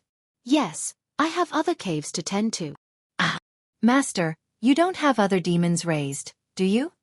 "There are a few, but none as powerful as you." "Are there any female demons?" "Of course not, those demons lack the capacity to shapeshift." "That's good. Master, do you have a Taoist friend?" Tian Yaoer seemed to have opened a can of worms, constantly pressing with questions. Guan raised an eyebrow under his mask and asked, "Where did you hear about Taoist friends?" Tian Yaoer took a bite of lamb, replying unclearly, "From the books you left, do you have a Taoist friend or not?" Guan answered, "Of course not." Tian Yaoer looked pleased, but Guan's next words made her face fall. "But there are a few women who might become my Taoist friends. I'm quite troubled, not knowing whom to choose." Tian Yaoer put down the lamb leg, wiped the grime off her face and asked seriously, "Master, do you think I'm suitable?" Guan glanced at her and said irritably, "What? You want to climb ranks?" "It's not that. I just thought I could meet the standards of the Taoist friend in the books. Besides, I'll never betray you like those in the books. I'll definitely live and die with you in the future." Tian Yaoer hastily explained, "You want to live and die with me, but I don't want to. I'm aiming for longevity." Guan was determined to live longer than heaven and earth, so he wouldn't be moved by such words. He replied grumpily, "Focus on your cultivation, little demon, and don't think about nonsensical things. Whether human or demon, Cultivation should come first. Emotion should be at most a secondary pursuit. Alright, then what requirements do you have for a Taoist friend? I was just teasing you earlier. I won't seek a Taoist friend. If I did, imagine the sorrow when I have to bury her in the future. That does seem reasonable. I asked you to read books so you could understand the world's ways, not think about feelings. I understand, no thoughts about feelings, but if master wants, I'm always ready. Seeing Tian Yaoer's serious expression, Gu An's eyes couldn't help but drift downward, but he quickly looked away. He changed the topic and started talking about cultivation. Tian Yaoer pouted, feeling a bit disheartened, but still listened attentively. She could only see Guan twice a month, so she cherished their time together. After the new year, the name of Sword Venerable Fudao was already spreading across the world. The supreme sect wasn't idle either, issuing many demon-slaying tasks, prompting more disciples to descend the mountain to save the common people. Mystic Valley. Inside a pavilion. Guan was weaving a robe for himself. Normally, he didn't need to meditate or absorb energy, so he had plenty of time to pursue his hobbies, tailoring being one of them. The reason he wanted to weave a robe was that he was preparing to descend the mountain to slay demons and monsters. Partly to help the common people and partly to seize the opportunity to extend his life, striving to reach a lifespan of 10 million years as soon as possible. He also wanted to experience the lives of Yi Lan and Zhen Qin. Finally, Guan finished the robe, stored it in his storage bag, and then took up the Qinghong sword and walked out of the pavilion. He greeted Lu Jiujia and left Mystic Valley. Lu Jiujia wasn't curious about where he was going.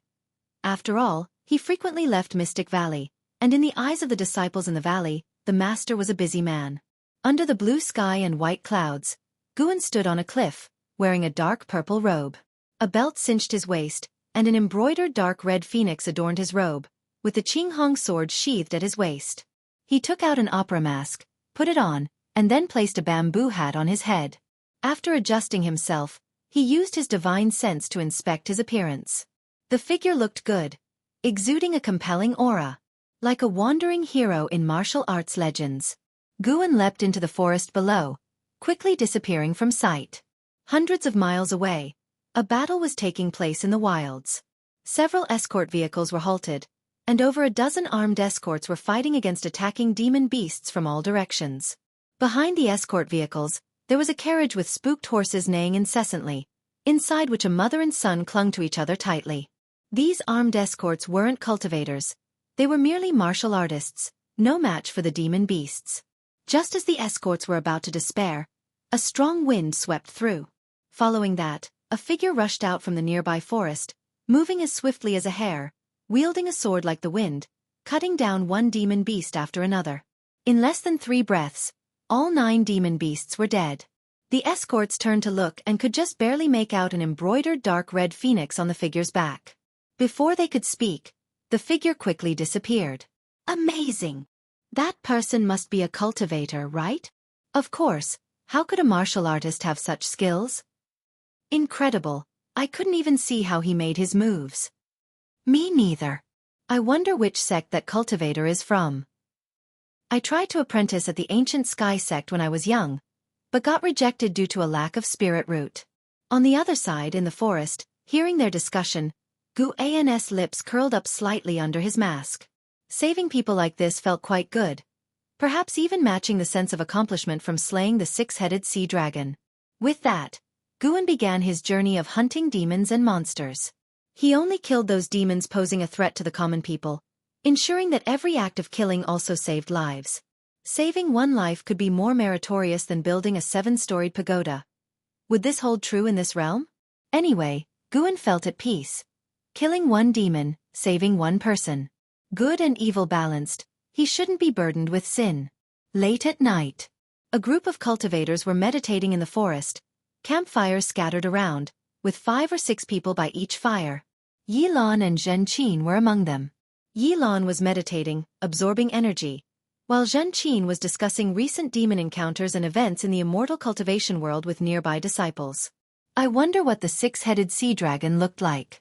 I heard it ate 5 Mystic Heart Realm great cultivators alive, Zhen Qin said softly, her face full of curiosity and fear.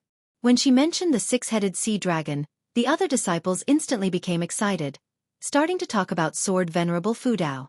After slaying the six-headed sea dragon, Sword Venerable Fudao's reputation in the immortal cultivation world had reached its peak.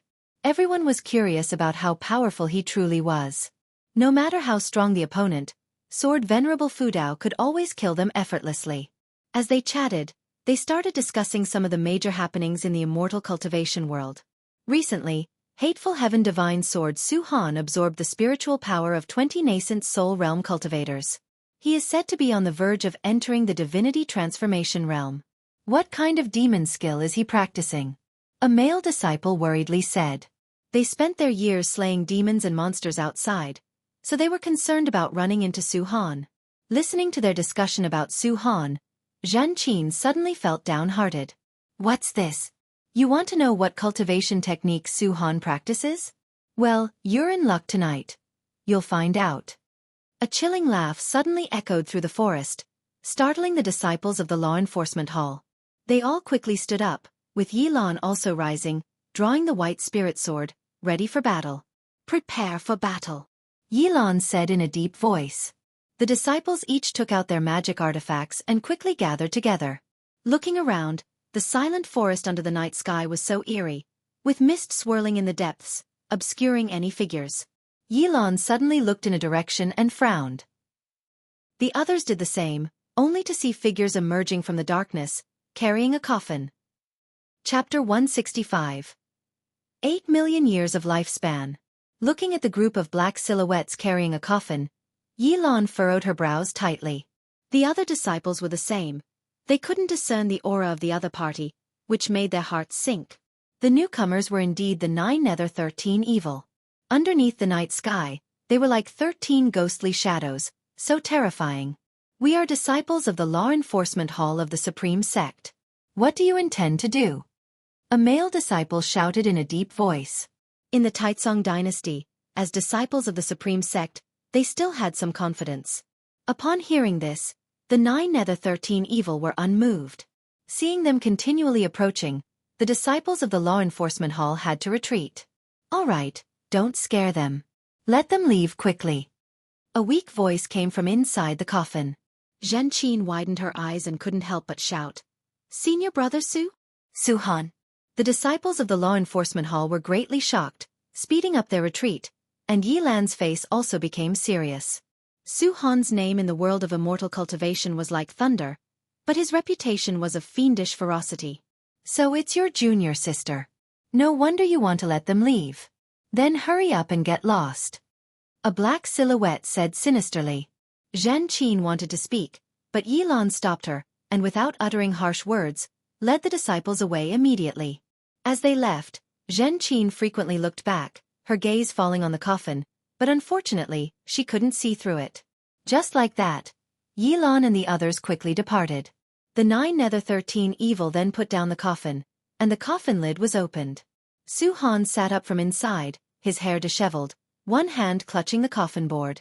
The 9 Nether 13 evil spread out, setting up formations in all directions. Su-Han stared in the direction where Yi Lan, Zhen Qin, and others had left, his eyes complex, lost in thought. Thousands of miles away. Above the forest, Guan stood atop a tree, watching the scene from afar. He embraced the Qinghong sword, his face concealed by a mask, only his eyes flickering with a ghostly light. After watching for a while, Guan finally turned around and leaped into the mountain forest. Spring arrived, everything revived, the sky over the Supreme Sect turned blue, dotted with white clouds, and the scenery was delightful. In the third medicine valley, Guan was picking medicinal herbs, and Xin following beside him, holding a bamboo basket. In those days, Guan would go out daily to save people and slay demons. Although his lifespan did not increase rapidly, it still increased by several thousand years each day. Mainly, he wasn't solely targeting demons. In the process, he also experienced the various states of the mortal world. Valley Master, have you any news of my brother? An Xian suddenly asked, a question she had held back for a long time. She knew Guan was acquainted with Anhao, especially familiar with Anhao's master, LV Batian. While picking medicinal herbs, Guan replied, I heard that he is in Tianwei and is said to marry the princess of Tianwei. The auspicious date is not yet decided, and he is currently in seclusion cultivating in Tianwei. This matter was not secretive and had already spread within the inner sect. As the first genius of the Supreme Sect, any of Anhao's actions could stir up rumors. The Supreme Sect had already sent elders to discuss the matter. The sect supported Anhao's marriage with the Tianwei imperial family. Hearing this, an Xian sighed in relief and asked smilingly, "How is the princess of Tianwei in terms of talent and beauty?" "In terms of talent, that I don't know. It said she's quite beautiful. You know your brother, don't you? If the looks weren't good enough, would he even consider her?" Guan responded. Talking about Anhao brought more smiles to Anzin's face. She began recounting Anhao's childhood embarrassing moments, and Guan listened intently without showing any impatience. Guan also felt happy that Anhao could get married. Despite not having married himself, just thinking about the disciple he raised getting married uplifted Guan's mood. After finishing picking the medicinal herbs, the two headed towards the pavilion complex. Guan had an Xian bring the herbs to the storage building, while he went upstairs alone to relax and read. By dusk, Guan left the Third Medicine Valley and continued with his roaming plan.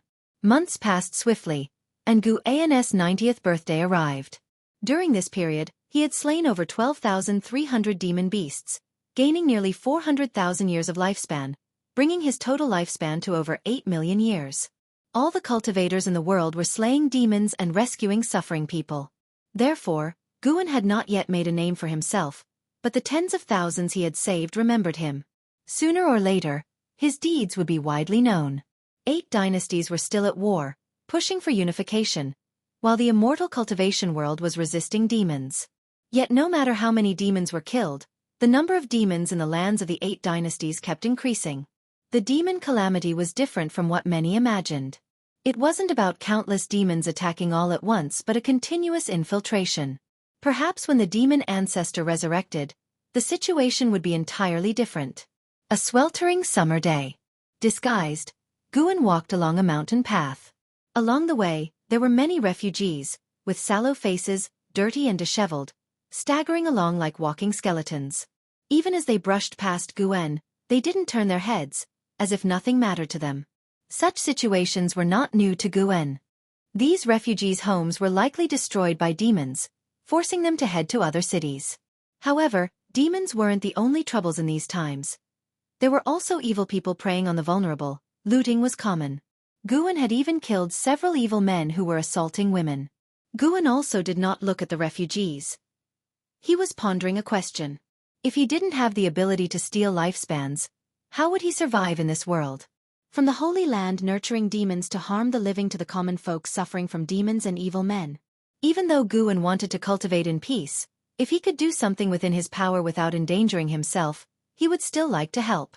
As he walked and pondered, he suddenly sensed an aura coming from the south. He ceased his thoughts and extended his divine sense. The divine sense of the 9th layer of the Nirvana realm swept over mountains and rivers, lakes and seas, arriving at the vast blue ocean. He saw a brilliant white light appear at the horizon. Carefully observing, it was a series of white lotuses forming a staircase in the air, continuously extending forward, while the lotuses at the back disappeared. A Taoist was stepping on the white lotus steps as if an immortal walking in the mortal world. Mahayana cultivator. Finally, a Mahayana cultivator returned. Guan felt relieved. If he had to face the demon calamity alone, he would indeed consider fleeing with others. Relying on a lone individual's strength to avert the calamity of extinction would certainly attract the attention of all factions in the 7-star spirit realm and those hidden forces. They would investigate him madly. Even if he hid deeply, he couldn't guarantee they wouldn't find him. This didn't align with his cultivation philosophy. He needed others to share the burden, so he could act with less pressure. Subsequently, Guan quickened his pace and continued his demon-slaying plan. He didn't kill every demon he encountered. He only targeted those attacking villages and people. If he could earn hundreds of thousands of years of lifespan each year, it wouldn't take more than 3 years for him to break through to the next realm. Guan had high expectations for the second realm of the immortal path. The return of the Taoist lord of Zongtian's sect. This news was like a bombshell, shaking the entire world of immortal cultivation. The news reached the supreme sect, and the disciples were thrilled. Legends about the Taoist lord started spreading wildly in various cities. When Guan went to the book collection hall at the outer sect to return books, he heard many disciples discussing the Taoist Lord. Although information about the Taoist Lord was scarce, one thing was clear. The Tsongtian sect regarded him as a Mahayana cultivator. After years of calamities, Mahayana realm was no longer a secret in the world of immortal cultivation. It symbolized the pinnacle that mortal spirits could reach, representing the highest realm in immortal cultivation. With the return of the Taoist Lord, various sects were actively contacting their long-out supreme elders, hoping for the emergence of a Mahayana cultivator. It's worth mentioning that this month, the Wuxian dynasty surrendered to the Taizong dynasty, which expanded its territory yet again, and Tianwei annexed the Great Zhao dynasty. Thus, the land of the once 9 dynasties turned into 6 dynasties. In terms of vastness, the Taizong dynasty was the largest. Even in the world of immortal cultivation, the name Li Xiandao was often mentioned. After leaving the book collection hall, Guan walked on the streets, listening to the surrounding disciples' discussions about the various events in the immortal cultivation world. He enjoyed it greatly. The immortal cultivation world was consolidating its strength, so he couldn't afford to fall behind. He aimed to break through to the second realm of the immortal path quietly before the world was unified. An hour later, Guan left the outer gate city and headed towards the North Sea Mountain to the medicine garden of Sage Xian Miao to pick herbs. By midnight, Guan moved again. This time, he came to a valley, just under 200 miles from the nearest town. The valley was filled with dense demon energy, and there were dozens of captives and over 200 demons, the strongest of whom had reached the nascent soul realm. That demon was severely injured and had ordered his subordinates to capture people. Guan stood on a cliff, overlooking the flickering firelight in the valley, suddenly capturing an aura, his eyes narrowing beneath the mask. He didn't hesitate and jumped down. Facing the demons in the mortal world, Guan never used spells or divine skills. He relied solely on swordsmanship to slay demons. After half an hour, in the valley, dozens of raggedly dressed commoners knelt on the grass, kowtowing to Guan.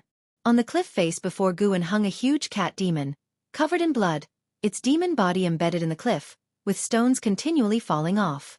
Besides that, surrounding Guan were the bodies of demons, a chilling sight.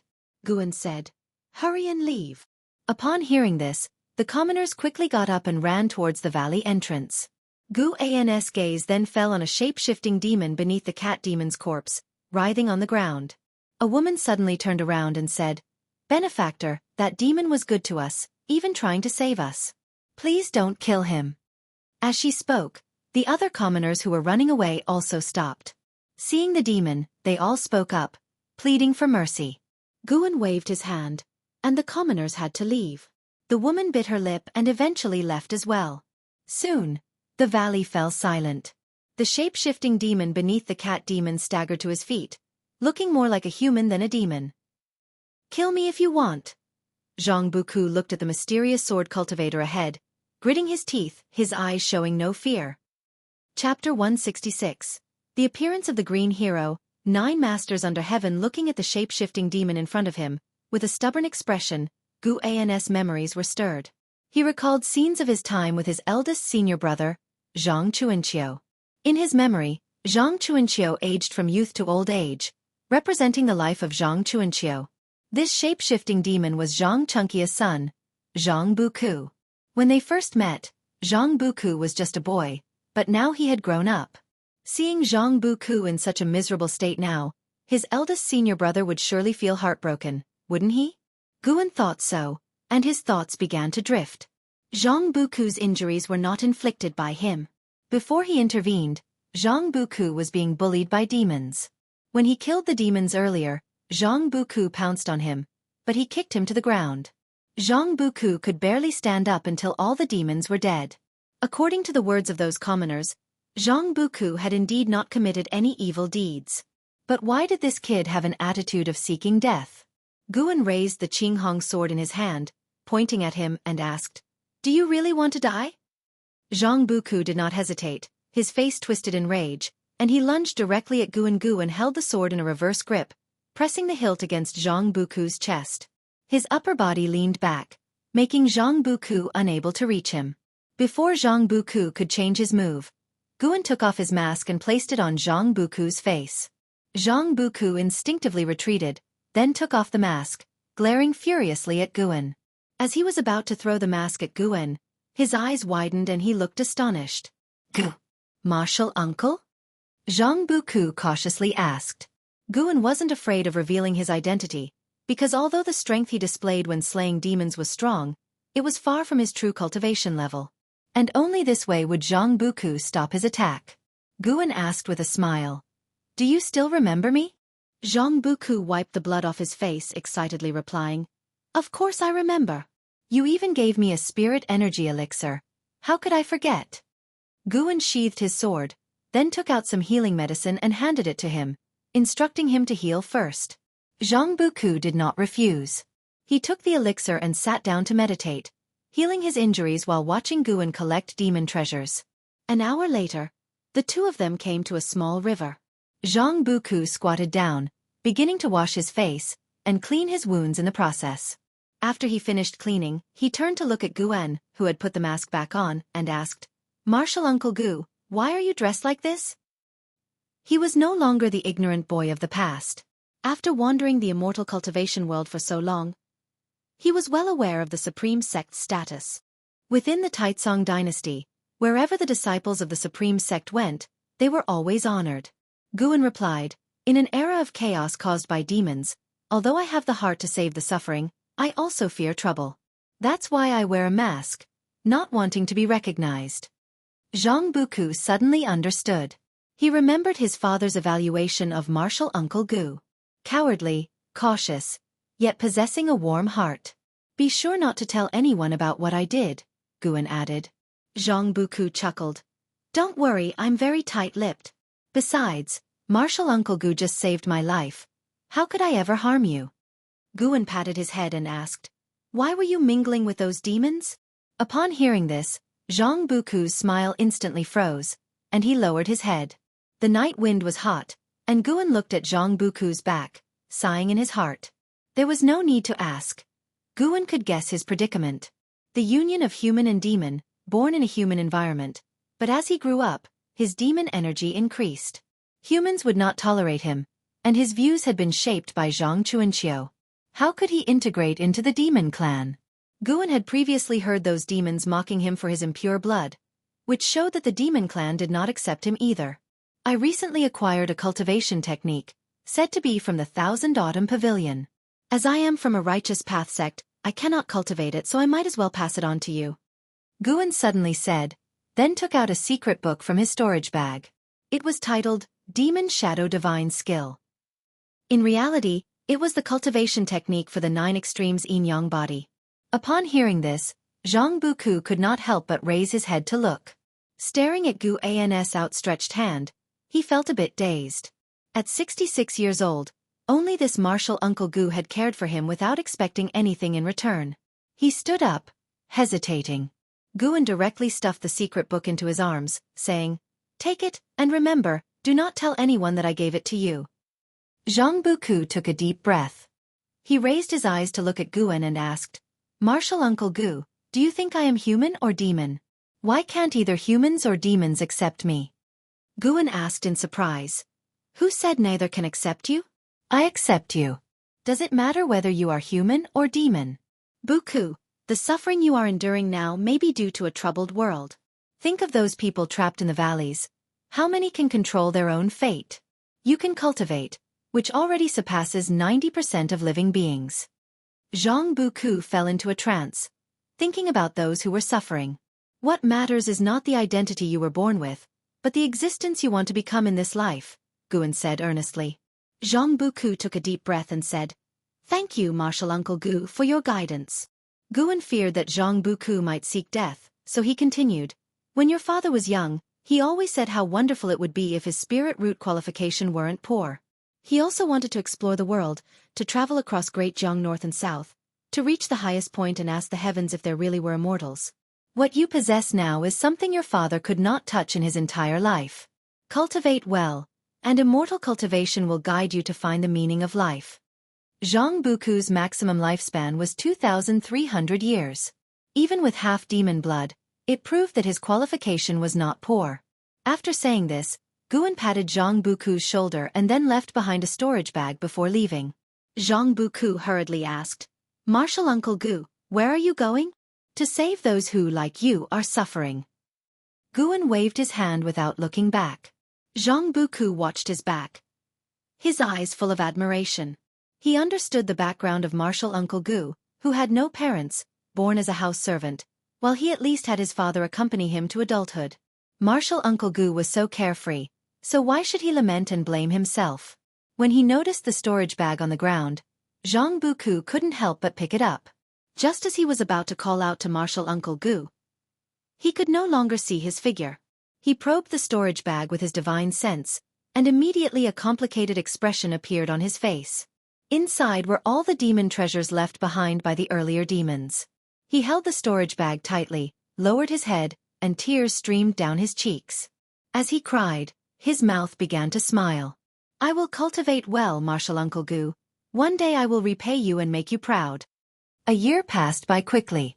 During this year, great cultivators gradually returned from overseas, and each great cultivator's life deeds were promoted by his sect, spreading throughout the world, inspiring all cultivators with boundless enthusiasm. The great calamity of demons was terrifying, but just like Pan-An's book, Shattering Void, the human race, with their perseverance, would surely endure all calamities. Over the past year, Guan had led a fulfilling life. In the time not spent picking medicinal herbs, he went down the mountain to save the suffering. If he encountered bullied demons, he would also help them. Gradually, a legend arose among the people about a swordsman, who is now called the Green Hero. Later somehow, this legend evolved into simply calling him Green Hero. In the Mystic Valley, in front of the pavilion, Guan was sparring in swordsmanship with Chu Jingfeng. Yilan watched from the side. Eventually, Guan barely defeated Chu Jingfeng. He wiped the sweat from his forehead, lamenting, without using spiritual power, it is truly difficult to win against Brother Chu relying solely on swordsmanship. Chu Jingfeng panted heavily and smiled. Your swordsmanship is excellent. I don't mind losing. Though he lost, he wasn't discouraged because Guan's victory wasn't easy. Afterward, he took his leave, not wanting to disturb Guan and Yilan. Guan took Yilan upstairs. Once inside, Guan went to wash his face first. Yilan closed the door, walked to the desk, and began to speak. Recently, more and more demons are appearing at the borders of the 5 dynasties. There's even a great demon in the mystic heart realm. It seems that the death of the 6-headed sea dragon did not deter the demon land. Over the year, the Chen Tang dynasty had merged into the Great Zhang dynasty, and the world was short of another dynasty. I have received information that there are 72 great demon kings in the demon land, and the 6-headed sea dragon was just one of them. When the true great calamity of demons arrives, I don't know how the human race will resist. I think relying solely on the 9 great cultivators in the world is far from enough, Yilan said, full of worry. The title of 9 great cultivators was a name proclaimed by the supreme sect, including the Taoist lord of Tsongtian's sect, the Taoist of immortality of 3 Pure Ones Mountain, and the sword venerable Fudao of the supreme sect. With the title 9 great cultivators spreading, the immortal cultivation world's morale was greatly boosted, and the supreme sect was frequently mentioned as a result. LV Batian had thoroughly studied the techniques Guan had taught him. Guan turned and smiled. The strength of the immortal cultivation world is at least continuously improving, which is a good thing. As long as there is hope, it is fine. Yilan added, it is said that above the 72 great demon kings, there are even more terrifying existences. It is unknown what the demons in the demon land are planning. Don't think about those things. You and I cannot change the grand trend of the world. All we can do is go with the flow and survive. Guan comforted her. Yilan nodded, saying, if the great Zhang does fall, brother, let's go south and head to the sea. I've been making preparations. Although the ocean is dangerous, at least it's a way out. If we can find a small island to live on in the future, even if it's only for 10 or 20 years, it wouldn't be a wasted life. Guan smiled and asked, what kind of life would that be? Just the 2 of us? Wouldn't that be boring? How could it be boring? We would work at sunrise and rest at sunset. I have many ways to amuse you. Yilan raised her eyebrows at Guan as she spoke, her gaze truly making Guan's imagination run wild. Guan gave a mock cough and said, if it really comes to that, then it can only be so. After hearing this, Yilan became excited and started talking about the resources she had been preparing.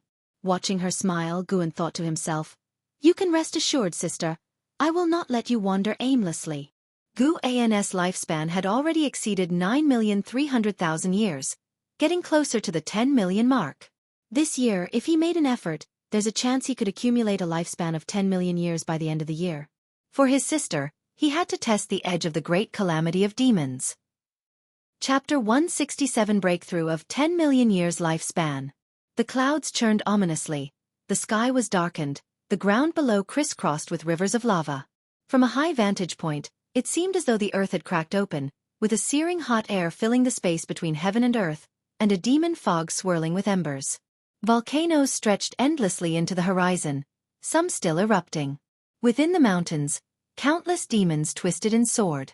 Fish even leaped from the lava, causing bones to rise and fall. Upon the peak of a majestic volcano stood an altar. Seated atop the altar in meditation was a man in a black robe. The robe was vast, his long hair giving the impression that the black robe covered 1/3 of the altar's surface.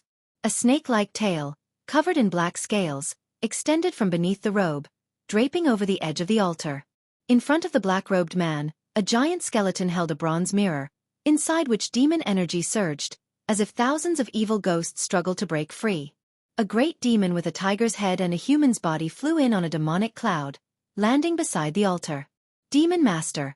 His Majesty the Demon Emperor is preparing to go to the ancient tomb of the demon ancestor. He asks if you will accompany him? The tiger-headed demon bowed respectfully as it inquired. The black-robed man on the altar was the Demon Master, a figure within the demon land second only to the Demon Emperor in power. With an air of indifference, the Demon Master replied, "Tell His Majesty my divination is at a critical juncture. I cannot accompany him." The tiger-headed demon continued to ask, "His Majesty wants to know what he should do if the demon ancestor regains consciousness earlier than expected. Assure His Majesty that the soul of the demon ancestor is merely a shell. Its spiritual wisdom has been eroded by heaven and earth. Without finding a suitable soul, it's impossible for him to be resurrected. But His Majesty needs an answer." The tiger-headed demon hesitated. Hearing this, the Demon Master became silent, and his tail ceased its movement, increasing the tiger-headed demon's tension. After a long while, the Demon Master said in a low voice, "If he indeed regains consciousness, have His Majesty destroy him." "As you command." Relieved, the tiger-headed demon bowed deeply and departed immediately. Once the tiger-headed demon disappeared into the horizon, the Demon Master slowly raised his head, revealing a nightmarish face. Half of it was just bare bones. His eyeballs seemed on the verge of falling out, and 2 dagger-like fangs protruded from his mouth. With blood-red pupils, he gazed into the bronze mirror ahead, mumbling to himself, "Why have the fates changed?" In the late autumn, in the book collection hall of the inner sect, Guan arrived on the 3rd floor and found Elder Su Lu, asking, "Recently, a batch of disciples from overseas has returned, including a supreme elder. Is there an ocean map available?" Su Lu raised his eyes to look at him, smiling as he said, "You've already asked 3 times. It seems your patience has paid off." He opened a drawer, took out a jade scroll, and said, "The map is here. Use your divine sense to read it, but you can't take it away. You have to look at it here." "Thank you, Elder." Guan quickly expressed his gratitude, then picked up the jade scroll and walked to a nearby chair. He did not fear suspicion. If anyone investigated, he could present himself as Pan, and Pan's justification would be sufficient. Guan's lifespan was already 9,995,000 years, just 5,000 years short of the 10 million year mark. In his current situation, 5,000 years of lifespan was no problem at all. If he waited a month, he would achieve it slowly, or he could expedite it by harvesting heavenly treasures from the Star Master Cave. Sitting down, Guan focused his divine sense into the jade scroll. Soon, he saw the vast ocean from a high perspective, seeing the edge of the Taitsong dynasty, leading down into the ocean. The edges of the map were shrouded in dense fog, signifying the unknown. From a macro view, the ocean seemed devoid of land masses larger than this continent, with only islands of various sizes, some as large as the Taitsong dynasty. When he focused his divine sense on a particular point, the view zoomed in, allowing him to see detailed scenes of that part of the ocean, including mighty waves and the silhouettes of sea demons. The cultivator who created this jade scroll likely had a very high cultivation level, perhaps even a supreme elder? An hour later, Guan withdrew his divine sense, stood up, and returned the jade scroll to Su Lu, sighing, "The ocean is truly vast." Su Lu placed the jade scroll back in the drawer, smiling as he asked, "You're studying ocean maps. You're not planning to escape, are you?" Guan responded righteously, "How could that be? I believe the supreme sect can overcome the great demon calamity. Why would I flee? I am merely curious about this world." "Really? Quite a few people have asked me for ocean maps lately, even true disciples. I thought the supreme sect was about to disband." Su Lu chuckled. Guan asked, "And what about you? If the supreme sect needed all disciples to fight to the death, what would you choose?" Su Lu smiled. "This old bag of bones is ready to be buried within the supreme sect. I've even prepared my tombstone." Guan couldn't help but show a look of admiration. After chatting for a while, Guan bowed and took his leave. After descending the stairs, a figure emerged from the staircase leading upstairs. It was a masked woman, dressed in simple robes, her hair wound into a bun by a wooden hairpin. She approached Su Lu. Su Lu raised his hand in greeting, smiling as he asked, "Senior, what do you need?" The masked woman drew several jade scrolls from her sleeve and said, "If that disciple comes looking for maps again, you can give him these." Accepting the jade scrolls, Su Lu couldn't help but ask, "Do you know him?" "In a way, yes. Someone wants to take him as a disciple, and he has another identity worth cultivating." Leaving these words, the masked woman vanished into thin air. Looking at the jade scrolls on the table, Su Lu muttered to himself, "Another identity? He's just a Foundation Establishment realm cultivator, always reading idle books. What identity could he have? Could it be Panin? Impossible. How could Panin enjoy reading Taoist Zunshan's books? Is he the author of the Supreme Secret Records, writing under his real name?" Winter set in, bringing late snowfall this year. After nightfall, Guan first went to the Mystic Heaven Cave Mansion to harvest a batch of medicinal herbs and then replant them. Leaving the Mystic Heaven Cave Mansion, after a few steps, he arrived at the Nianchu Cave on Heavenly Phoenix Mountain. Tian Yaoer was practicing the Limitless Freedom Step, her figure moving deftly. Despite the short distance, the divine skills were already evident in her movements. This demoness comprehension was indeed high, but to reach 100 miles in one step, or even 1,000, would require many more years. As for achieving Guan's level, he currently saw no hope. With just a glance, Guan turned and began gathering medicinal herbs. Tian Yaoer spotted him, her face lighting up with delight as she quickly rushed over. A fragrant breeze hit Guan, and Tian Yaoer hugged him, rubbing her face against his chest, causing him some exasperation. Why was this girl getting more and more clingy? "Why do you suddenly have a fragrance?" Guan asked, raising an eyebrow, lightly patting Tian Yaoer's thigh as she became even bolder. Hugging was one thing, but using her legs to rub against him was too much. Tian Yaoer looked up, giggling. "I don't know either. Maybe it's my natural scent. Master, do you like it?" Guan pressed his hand to her forehead, pushing her away. "It's passable. I have to pick herbs, so you keep practicing." Guan was sincere. Although Tian Yaoer smelled good, it didn't stir his heart. Tonight he would reach his 10 million-year lifespan. Tian Yaoer didn't listen but followed him, asking about his preferences while he harvested. Guan absent-mindedly responded, his thoughts already drifting overseas. He had begun to envision higher realms. After a while, Guan suddenly sensed something, pausing briefly before continuing his harvest. His divine sense reached out beyond Nianchu Cave, scanning the distance. In the darkness, demon fog swirled, and beyond the mountains, colossal creatures moved. Upon closer inspection, he saw a group of cultivators besieging an ancient species 1,000 feet tall, causing the earth to tremble. The ancient species resembled a turtle, with a mountain, which was also a volcano, on its shell and 3 snake-like heads continually spewing demonic flames. Among the besieging cultivators, someone familiar caught his eye. Ji Xiaoyu. Why was she near Heavenly Phoenix Mountain? Ji Xiaoyu's cultivation level had reached the nascent soul realm's 7th layer. The cultivation levels of those with her were all at least divinity transformation realm, numbering 27, including one mystic heart realm cultivator watching from afar. Guan could sense a demonic energy approaching from the distance, a cultivation level at the mystic heart realm's 5th layer. Were these cultivators from the 7 Stars spirit realm? Guan pondered quietly, without pausing in his actions. Before long, the Mystic Heart Realm Great Demon attacked, forcing the Mystic Heart Realm Cultivator to intervene. A battle between Mystic Heart Realm cultivators erupted, prompting Ji Xiaoyu and the others to retreat from the battlefield. Seeing the evenly matched Mystic Heart Realm battle, Guan retracted his divine sense and continued gathering medicinal herbs earnestly. After a while, Guan abruptly stopped as two notifications appeared before his eyes. Your lifespan has first surpassed 10 million years, activating the lifespan fusion function. Lifespan fusion.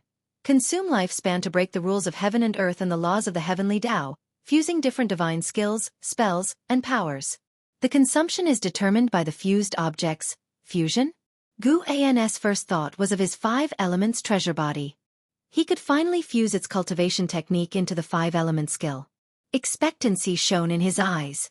Master, why did you stop? Asked Tianyao nearby.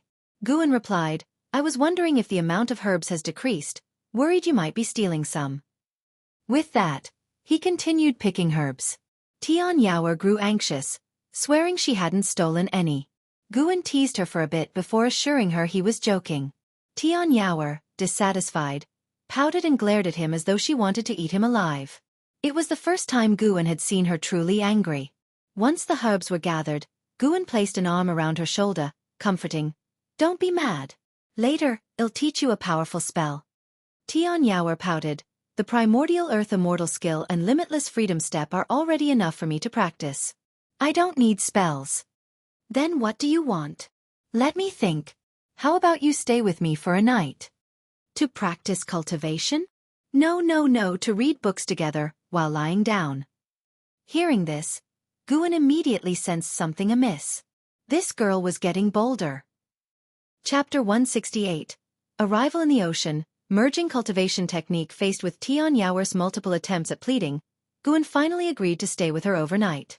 Tonight, he would break through a lifespan of 10 million years, allowing himself to relax for an evening. After Guan agreed, Tianyao became even more cheerful. To celebrate reaching a 10 million year lifespan, Guan also returned to Mystic Valley to fetch some lamb for a barbecue, which moved Tianyao greatly. She even thought Guan was commemorating the special day. During the barbecue, Guan's divine sense remained locked on the battlefield at the edge of Heavenly Phoenix Mountain. More and more demons were gathering. The great cultivator in the Mystic Heart Realm leading Ji Xiaoyu and the others could not secure victory immediately, which dragged Ji Xiaoyu and the others into the battle. If the fight continued like this, doom was likely. It was uncertain whether these people were from the Ji family or from the 7 Stars Spirit Realm. Guan pondered this, while chatting with Tianyao, making sure she did not notice any flaws in his behavior. An hour later, the great cultivator in the Mystic Heart Realm sustained severe injuries and had to lead Ji Xiaoyu and the others to escape. But by now, it was too late to flee. Guan lay under the tree, giving pointers to Tianyao on her cultivation. Tianyao was continuously practicing the limitless freedom step in front of him. Occasionally, he gave his critiques. For each of his comments, Tianyao felt aggrieved, her small mouth pouting. You promised to lie down and read books together. Liar. Big liar. The more Tianyao trained, the redder her eyes became. Guan found her expression amusing. Today, he would teach her a lesson. The harder you try to get something, the tougher it is to obtain. That was the meaning of life. If she started having these wild thoughts after just a few years, how would she endure thousands, or even tens of thousands of years? Guan was moved by his own broad-mindedness. Tianyao was indeed lucky to have met him. If it were another master, she would be doomed. Under the black sky, Ji Xiaoyu, clad in black, was fleeing quickly through the wilderness haunted by monsters and demons. Upon seeing her figure, these creatures all charged toward her. With a sword in her right hand, she used the heavenly dragon demon suppressing form. A golden dharma aspect appeared behind her, and golden dragons emerged from it, massacring demons and monsters from all directions. Soon, she dissolved the heavenly dragon demon suppressing form and slew demons and monsters with her sword. She could no longer tell directions and could only run in a single direction. She did not know how much time had passed. Ji Xiaoyu's spiritual power depleted. As she ran, she took spirit energy elixirs, but the spiritual power provided by these elixirs was completely inadequate for fighting.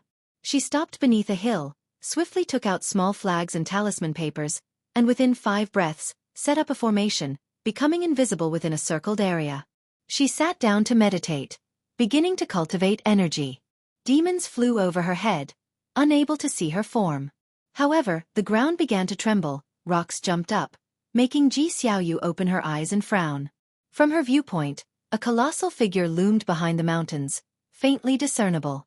It was a giant demon in shape-shifting form, with a human-like body and a lion's head. Its long mane twisted like tendrils, horrifyingly menacing in the dark night. "Where do you think you're escaping to, little lady?" A cold, violent voice rang out, followed by a storm that swept through the mountain wilderness, kicking up waves of dust. After the gust hit Ji Xiaoyu's formation, the airborne rocks and currents avoided the formation, which highlighted its outline instead. Ji Xiaoyu stared at the approaching giant demon's silhouette with a calm expression, without a trace of fear in her eyes. She merely sighed softly, and a faint golden mark appeared on her forehead. Before long, the terrifying giant demon arrived in front of her. He squatted slowly, the cloud-like sea revealing his lion head with sharp fangs, blood-red eyes, and a mane, like flames from hell, blazing fiercely.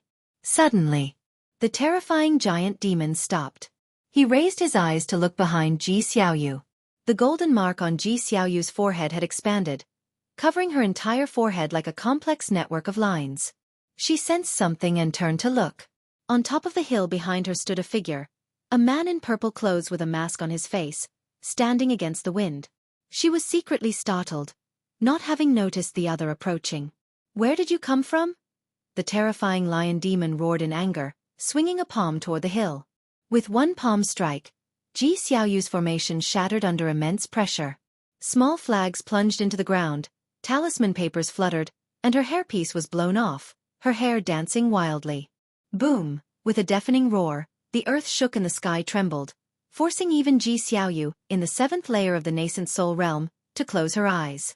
When the unsettling aura dissipated, she opened her eyes to find the terrifying lion demon left with only his upper body, blood raining down. The demon clouds in the night sky dispersed, revealing splendid, beautiful stars. Ji Xiaoyu's eyes widened in astonishment. That lion demon was so powerful, even her void-crossing realm companions were devoured by it. Subconsciously, she turned to look. The mysterious man still stood on the hill, his arms hanging naturally, as if he had not been the one to strike. The man was none other than Guan. To avoid being recognized, Guan had made his figure larger, taller by one head, with disheveled hair and an almost invisible aura. He didn't use the 9 extremes yin-yang body because news of Sword Venerable Fudao mastering the Demon Shadow Divine skill had already spread. He didn't want Ji Xiaoyu linking him to Sword Venerable Fudao. Ji Xiaoyu quickly stood up and bowed to Guan, saying, "Thank you for saving me, senior." "Why is a Ji family disciple in the demon land?" Guan asked in a hoarse voice, easily reminiscent of a weathered man in his 40s or 50s. Killing that great demon had granted him 600 years of lifespan, a tremendous bounty. Ji Xiaoyu replied, "I followed the 7 stars spirit realm for training. Does senior have any relationship with my family?" Guan appeared in front of Ji Xiaoyu out of thin air, placing a hand on her shoulder, and said, "Let's talk in another place." Before Ji Xiaoyu could respond, everything blurred before her eyes. The long-distance space shift made her uncomfortable, unable to move. A few moments later, she felt her feet touch the ground. Opening her eyes, she found herself in a cave. The space here was not large, with layered rocks, a mountain wall in front of her pouring underground water, making it very humid. Looking up, she saw numerous crystal stones hanging from the ceiling, emitting various lights that illuminated the cave. "Stay here to heal." Guan left this message before disappearing into thin air. Ji Xiaoyu stood silently. She extended her divine sense, finding the cave over 1,000 zhang beneath the surface, filled with spiritual energy, perfect for healing. Although she did not know who the person was, given the means he displayed, she understood she couldn't escape. The person seemed to have no malicious intent. Otherwise, she was now exhausted, a prime time to attack her. Ji Xiaoyu sat cross-legged and began to cultivate energy to restore her spiritual power. On the other side, Guan returned to Heavenly Phoenix Mountain. Tian Yaowa was sulking, but seeing him with 2 bottles of fine wine, she immediately beamed with joy. Since the last time she got drunk, she had fallen in love with alcohol.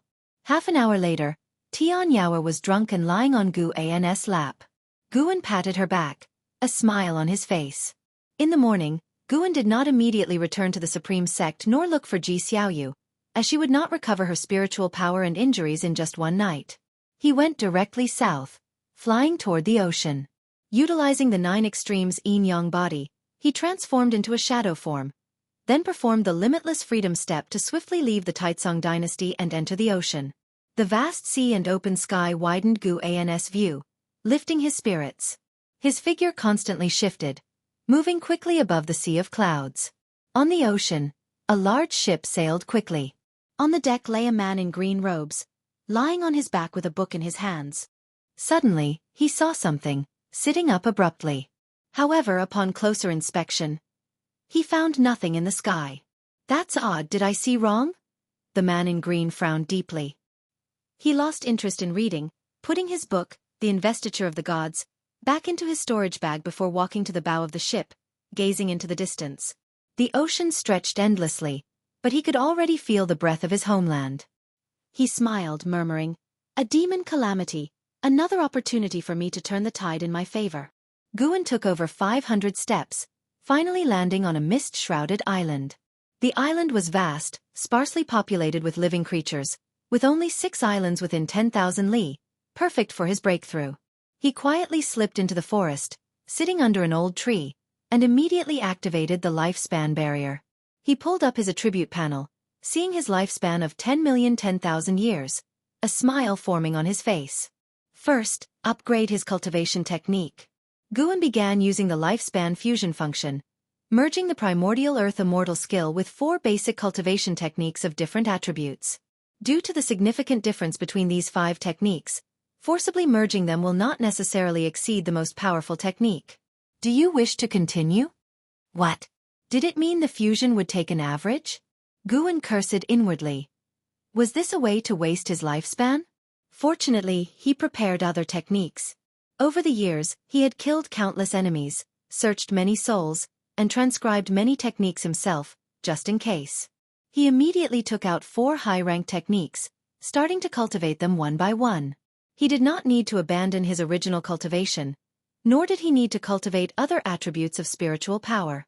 He only needed to run through the sorcery once, allowing the techniques to enter his attribute panel. After half an hour, Gu An's attribute panel showed 4 more techniques. He intended to upgrade them one by one but received a prompt. The technique's attributes conflict. Please choose to abandon and start anew, or forcefully integrate, with a risk of deviation. Damn. Even with a golden finger similar to a system, he could still risk deviation? Guan had no choice but to enable the lifespan fusion function, merging these 5 techniques. Fusion will cost 500,000 years of lifespan. Do you want to continue? This costs 500,000 years? Guan suppressed his heartache and chose to continue. You invested 500,000 years of lifespan to merge the primordial earth immortal skill, karma fire dark sky skill, golden light spirit body art, vast earth vital energy skill, great cold heaven sorcery. Fusion successful. You comprehended 5 elements Taoist skill.